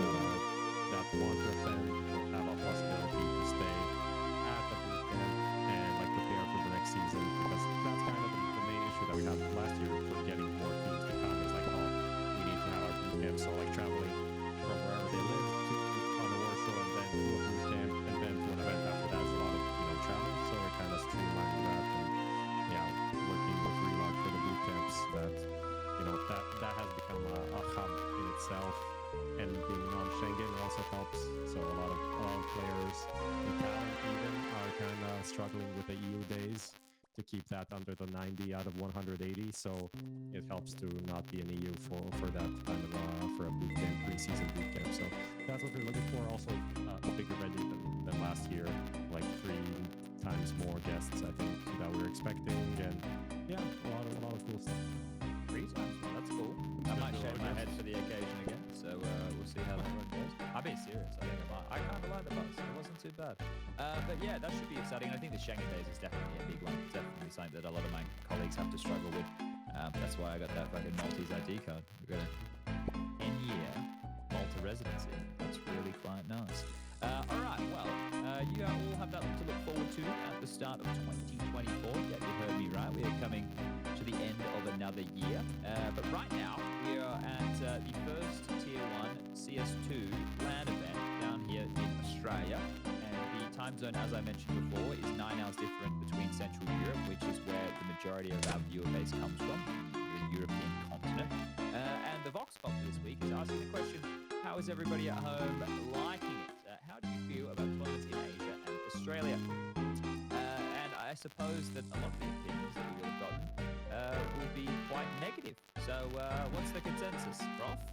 Yeah, we asked that question like generally to get the vibe, and I think people that responded were pretty okay with it. Kind of, it is what it is. Sometimes we have to have tournaments in different parts of the world. But I was curious to see like how much people have been actually watching. So obviously stats are one thing, and the stats for the tournament overall will come out at some point. But from our following for the Vox Pop, people said, okay, 24% said watch most of it. 36% watch 1 to 2 games per day, which I think is the normal for like a European kind of a setup. You wake up in the morning, watch a game or 2, and that's like okay. Even that's pushing it probably for like sleeping schedules of gamers. And then 27% watch just clips and read news, and 10% not keeping up with it. I think it is kind of what it is. For me, it's been weird to wake up and already have like so much to catch up on, and even waking up at like 8-ish, which is not normal for the average CS viewer, I'm sure. Yeah, I think it's something that is an unusual experience for the Europeans, which is something that I'm not going woe is me by any means, but it's something that I did for years, for the majority of my life actually, when watching Counter-Strike. And it will come with some pros come the weekend. You'll all be able to enjoy your Saturday and Sunday evenings, Friday as well, actually, because the games will be starting later here, which will mean it'll be daytime matches for everybody in Europe, so you can watch the games during the day, which will be quite nice for a little bit of a change. I know that most people like to do their prime time viewing at night time. Yes, yeah, that is unfortunate. NA have been reaping the rewards of being able to get the early games on a nice time. But yeah, I know that it's not going to be perfect for everybody, and that's kind of just the way the world works. It can be literally like you have a 24 hours or whatever it is, like 18-hour span from like West Coast to Sydney, so that's going to be a problem. Well, even like in Australia, from where we are right now, like I landed in Perth and I spent 5 hours in Perth, and I saw my parents, and then I got on another flight at 10 o'clock at night, or it's closer to 11, and it's a 4 to 5 hour flight depending on the winds. Yeah, that's real. Between Sydney and Perth, and by the time I then landed in Sydney, it was 6 a.m. So a flight that takes 4 hours in that way, plus the 3 hour time difference. Like it was always difficult for me. Like I remember when I was playing with the Box guys, I was fortunate because when I was playing, I was working with my dad, so I was able to finish work early in the afternoon, because that was lunchtime most days, so I could get home when they were finishing work, and we could all play before they had to go to bed at 9 or 10 o'clock, because they had to get up and drive trucks and be a carpenter in the fucking morning. Well, we have 3 hours, 3 time zones in Australia. Yeah. I didn't actually realize that. Yeah. It's one of those places, right? I just read a comment in here. My nitro rip. That sounds like you said the stuff on Car with the game and casting. No, that's not real. I have a great time. I'm loving it. Like, I think my casting is lovely. Having a lot of fun. I've been different weapons have been popping into my head. Not just saying the same bullshit. It's actually been lots of fun. I've really been enjoying it. I like it.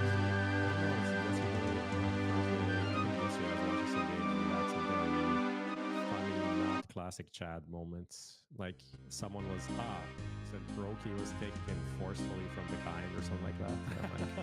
And then there are like few sentences later, there was another like unexpected, not the classic chat. I think something that like, and I know I get a lot of criticism of this on by the same like 6 or 7 guys in the forums. Like I see it a lot, and they hurt my feelings. Can you name them all? B-Tan. Jerry's one of them, but I think that's just like B-Tannen in disguise. I feel like that's just like B-Tannen's new account because he hasn't been on the he got banned. I'm pretty sure. There's that guy. There's like some American guy as well. Like with an American guy, but lots of people. And like I do read the comments, like, and it does get to me. Like I try to not let it, but like the things is people are pointing out insecurities I already have about myself. So it's like they're just reaffirming the negative thoughts I have. With that's half the problem. And like not a lot of the time, like I try, like I fucking love Minecraft and I love the game, and all I do is go out there like every day to try and do the best possible thing I can because I know I'm extremely privileged. Like I know what it's like to work a real job, and I never want to go back to that, and I want to work in Counter-Strike for as long as I can. And I don't take my job for granted. I play Counter-Strike every day of my life if possible, and I watch Counter-Strike every day of my life if possible. So just it's a little bit frustrating because the biggest thing is like I've always been like a people pleaser, and I think most people that I interact with think I'm a nice person, but these people on the internet don't like me for some reason. Maybe I had a bad day, maybe I made a comment they didn't like it. It just sucks because I know I can't please every human being on earth, but I also like just like Counter-Strike and know that these people like Counter-Strike because they're on the forums, and I just like it makes me so sad to think that I can't like just get to them. They just don't like me for whatever reason. That fucking sucks, man. I don't know what I did to them, and I apologize if I did something to them, but yeah, I have fun with my work, and I enjoyed doing it. I think that was cool. But anyway, I'm a little bit off. These are all about yourself. That's all. Yeah, I don't know. It just makes me sad. But I guess work-wise for you guys, so obviously said you wake up and you have to catch up on all this stuff, but it's kind of cool though, right, to have to get up and do all these things, right? Like, you have to have, I mean, I don't have to regularly stay up from like 4 a.m. Until like 8, but I also did that in the past, so you know, tough on these guys that are doing it today. Shout out to Carrie and Demps. I think they're doing the worst shift, and Ilya for social media. But I did that in the past too. You know, it's a rite of passage. What about you, Striker? Are you having to, you know, you palming it all off as well? Like, I know you guys have different responsibilities these days. Yeah, I mean, for me, it's more like that I want to catch up. It's not like I have to, like, literally be awake for those games. I could catch up on them later, you know, just like watch VODs and whatever. But I actually wanted to catch as much as I could live just because, you know, it's going to be hard for me to do all that during the day and just catch up on it in like a 10-hour day or something. So I just wake up at like 7, and so I've pretty much caught everything live.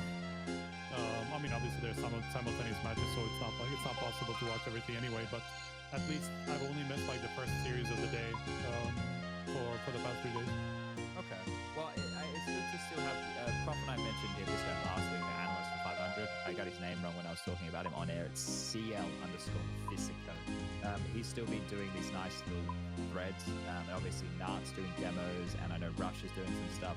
But I think the most interesting thing at the moment is because there are a lot of people interested to see how Tier 1 Counter-Strike plays out for CS2, that what I am looking for, and I don't know how it is for you guys, and I don't even know how it is for the viewer, so I'd be interested for the people in chat to let us know. But I am looking more broad. Like if a player is having a bad performance, or someone who are used to having good stats is having bad stats, or a map is looking more T-sided or C-sided, we're literally learning about MR12 together. We're learning about these open skyboxes. We're learning about the clearing of the smokes. And all of this stuff is really quite like enthralling, because people have maybe heard me talk about this before, but one of the things with the in-game leaderboard that unfortunately I've had for my entire Counter-Strike time is that innovation and creativity in Counter-Strike is one of the most interesting things to me. And coming up with the ideas of how things will function, I think that is like my favorite thing about CS. So at the moment, it's quite overwhelming with everything you're having to download, but it's there's always something to talk about. And that is what I like about having like a fresh start with this. What are you guys enjoying? Or maybe you're not enjoying it. Maybe you're not enjoying it. I am enjoying a lot of what you're talking about, and I'm also being a little bit more reserved than just making a big opinion about like one mechanic in CS2 or one of those things that like everybody's talking about, because I know that a lot of them kind of interlock and have an effect to each other. Like, you know, one of the examples would be like, you know, offers and how much people are talking about how they're going to be affected and all that stuff. And I see that there are less AWP kills happening in the game, even like statistically I can see that. You know, if I look at Sydney, I think it's like 7% of all kills are with the AWP, but then the normal value would be like 12. 11 to 12 has been like the last few events, so it's kind of a big drop. But at the same time, you know, if you just consider the fact that a lower percentage of rounds you will be able to buy the AWP because, you know, you just don't have as many gun rounds as you would normally because it's, you know, let's say normally you would have the AWP in the 4th round of a game typically, like that's the first time that teams buy it. And if you have the next 11 rounds to buy it, you know, at least on one side, and that's 11 out of 15 is more than 8 out of 12, you know, percentage-wise, you know, of the entire kill count. So of course, like there's going to be a drop, but maybe it shouldn't have been this big. So I'm just curious about how much these things interlock, how much is just because of the peakers that have advantage, like making people think that, okay, maybe it's not worth buying the AWP in this position, you know. A lot of these things can just come down to more like conscious choices rather than AWPers actually being worse. And it's hard at the moment without actually looking at the data properly or having even more data. You know, we only have some tier 2 matches, tier 2 tournaments, and the first tier 1 LAN. They're not even going to compare to each other because it's different teams, different approaches, all that stuff. So I'm just waiting for more data to actually make a big informed opinion about like how bad something is or how good something is. Yeah, I think that's a fair approach. I think it's just fun to see. I posted this in Discord. Like, just fun to see people find new solutions to problems with like the smoke blow up thing and the mechanics that come around that. Like the usual. There was this like 1v2 that Chiron won, then the mouse game against Overpass. Yeah. He literally, there was like 2 people coming on the side. He gambled on the right side. He got a kill. There was a smoke like for the plant on the classic like dice box for bathrooms plant. And usually in CSGO, you'd have to like either commit to spraying in it, and you don't know if the guy's there, and maybe he peeks you on the back or he peeks you on top or whatever, and you die. And he had a nade, so he just like killed the first guy, throw a nade into the smoke, and then just peeked and killed the guy. As the, you know, you kind of either commit or you fake plant the bomb, but you're going to be there and you're going to be damaged by the smoke, and there's no smoke, and usually you're just going to win the round by killing the guy. So just kind of a new way of solving that 1v1 situation that in the past did not exist. And then some of the mechanics about like playing around smokes when a smoke, there was also this just this minor detail in the complexity Monty game when there was a 2v2 retake on B, and there was a smoke that landed in cave, and Floppy was behind the smoke, I think. But the smoke, the way it lands, and the smokes appear differently than it did in CSGO. So there's like on the edge, you can kind of see through it, and especially if you shoot through the edge, it kind of reveals the whole thing. You can really see if someone's coming through or not. So you can see how people are finding new solutions, and how like these smoke lineups that we had before will need to be retweaked, or either tweaked or just you know that there is a gap in it, right? Because until you die, until someone does this to you, you're not going to be, you know, aware of it. Yeah. So I think it's just interesting to see these like small details evolve, and then how, you know, holding the nade for a later thing, and obviously like blowing up a smoke to execute and shit like that's happening all the time. There was also this cool moment from Twists, like on Overpass, where he blew up the smoke and then just ran out of bathrooms the other way, and he caught a guy off guard because he was looking at the blown up smoke, like waiting for a guy to peek, and he just got killed from behind. Like these things to me also like super cool to watch, like these new dynamics, you know, and like something that we never necessarily thought about too much, but you just see players even this early into the game, you know, finding these little moves. Yeah, I like those little details for sure. I think the interesting part now, especially with the strength of the nade for the post plant, the go-to in, I would say, 95% of situations would be smoke the bomb, right? That's what you smoke the bomb, as opposed to smoke the choke point, because I think that that always felt, especially like if you were doing, I don't know, let's say Ancient, and you smoked off cave, or they could just spam through the wood and you just give them a barrier where you can't punish him, right? well. I think that now that people will actually have to make different decisions, maybe it will become more viable in certain scenarios to smoke the choke point. What you doing, Day? Smoke the bomb. And in saying that, Setting up my computer, getting things set up. Nice. How's Windows 11 working? but like I think the problem So far so good. Where I had the problems before was when I was actually streaming, my computer would like randomly shut off, like for some reason only when I was on Windows 11. But I'm thinking I might have fixed, I don't know, we'll see. Some of the other stuff that I had issues with before that I fixed, I think might have been the problem, but we'll find out. No, heck. I'm gonna spend all this time setting it up and go to stream, and it's gonna crash on me or something, and I'm gonna be like, oh fuck, go back to it instead. You'll never learn. But like a lot of the other things on the computer work so much better under Windows 11. 2% is the bottom line for it to show up as like an individual weapon on the stats thing, so it's not like it's potentially a massive difference. You know, It gives me something to do. Yeah. The fact it's on the wheels, Striker, is enough for me to see it speak. So now it's 3% again at this event, right?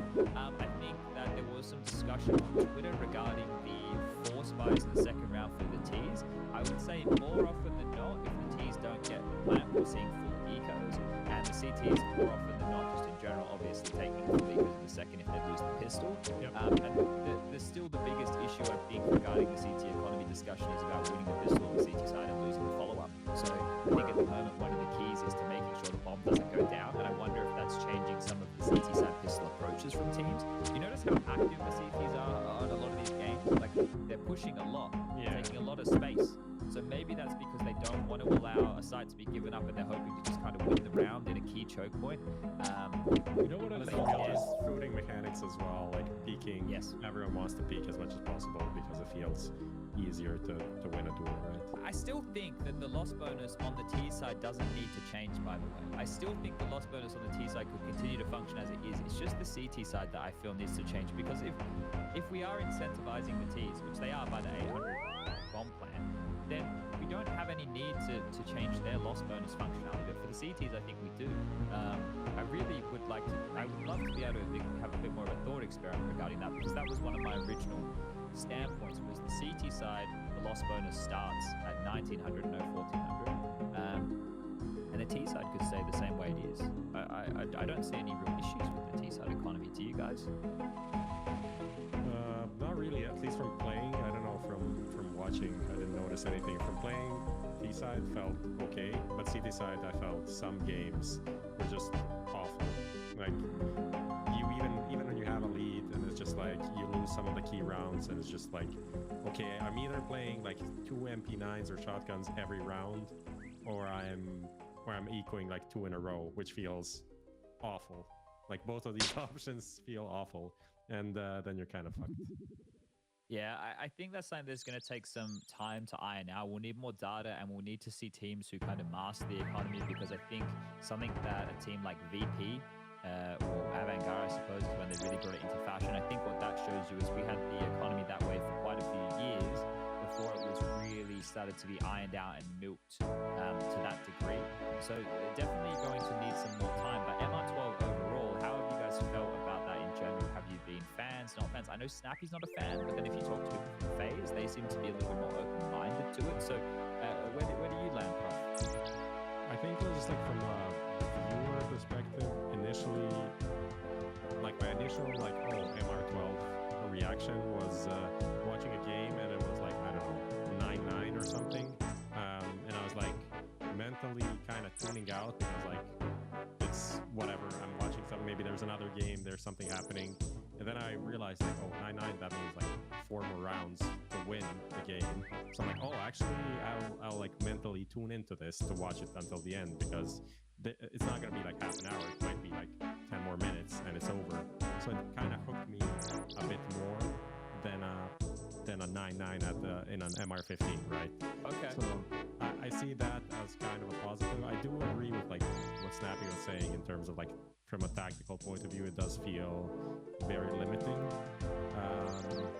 And I still think like the experiment of tweaking other things makes more sense, because like changing to MR12 just changes so many expectations, the economy part, how many frags you a half from like a T side. What do you want to do in which round? Damn, you be I feel chugging that water. Just Thirsty. from a historical point of view, all of the stats that we have, and like 30 bomb and all these things get reset, which I'm not a fan of. If it's not the only solution that we have, and I don't think it was the only solution. Yeah, I saw Nero tweet out to do with how it was before with the 145 and the 35-second bomb timer that we discussed earlier. I will say, and obviously there is no way that we can possibly go back in time, but Counter-Strike was played a bit more AP back then than how Counter-Strike was played towards the tail end of CSGO, which I think also probably contributed to the length. A lot more teams were risk averse, right? They wouldn't just push through smokes and run around all the time like we would back in my But building it's also days. to do with saving, right? Because like that just naturally will increase the round timers to maximum essentially. Ooh, we once, got it.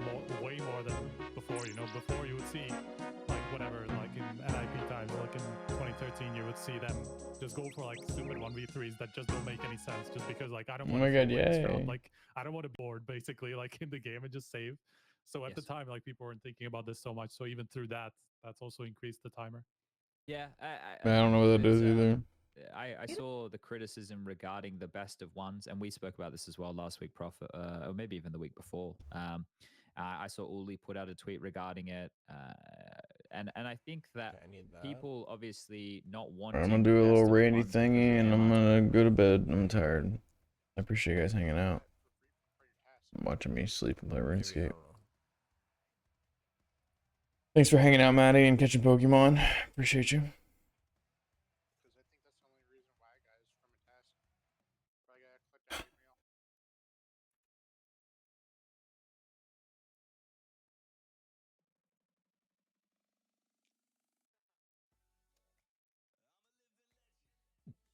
You have cottage backdoor key.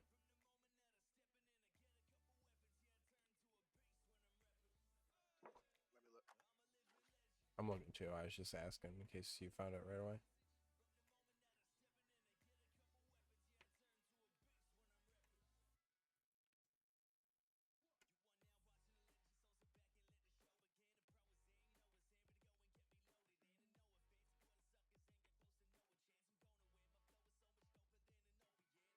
Alright, see you guys. Have a good night. Bye, I love you. Oh, give me a second. I said, give me a second to look.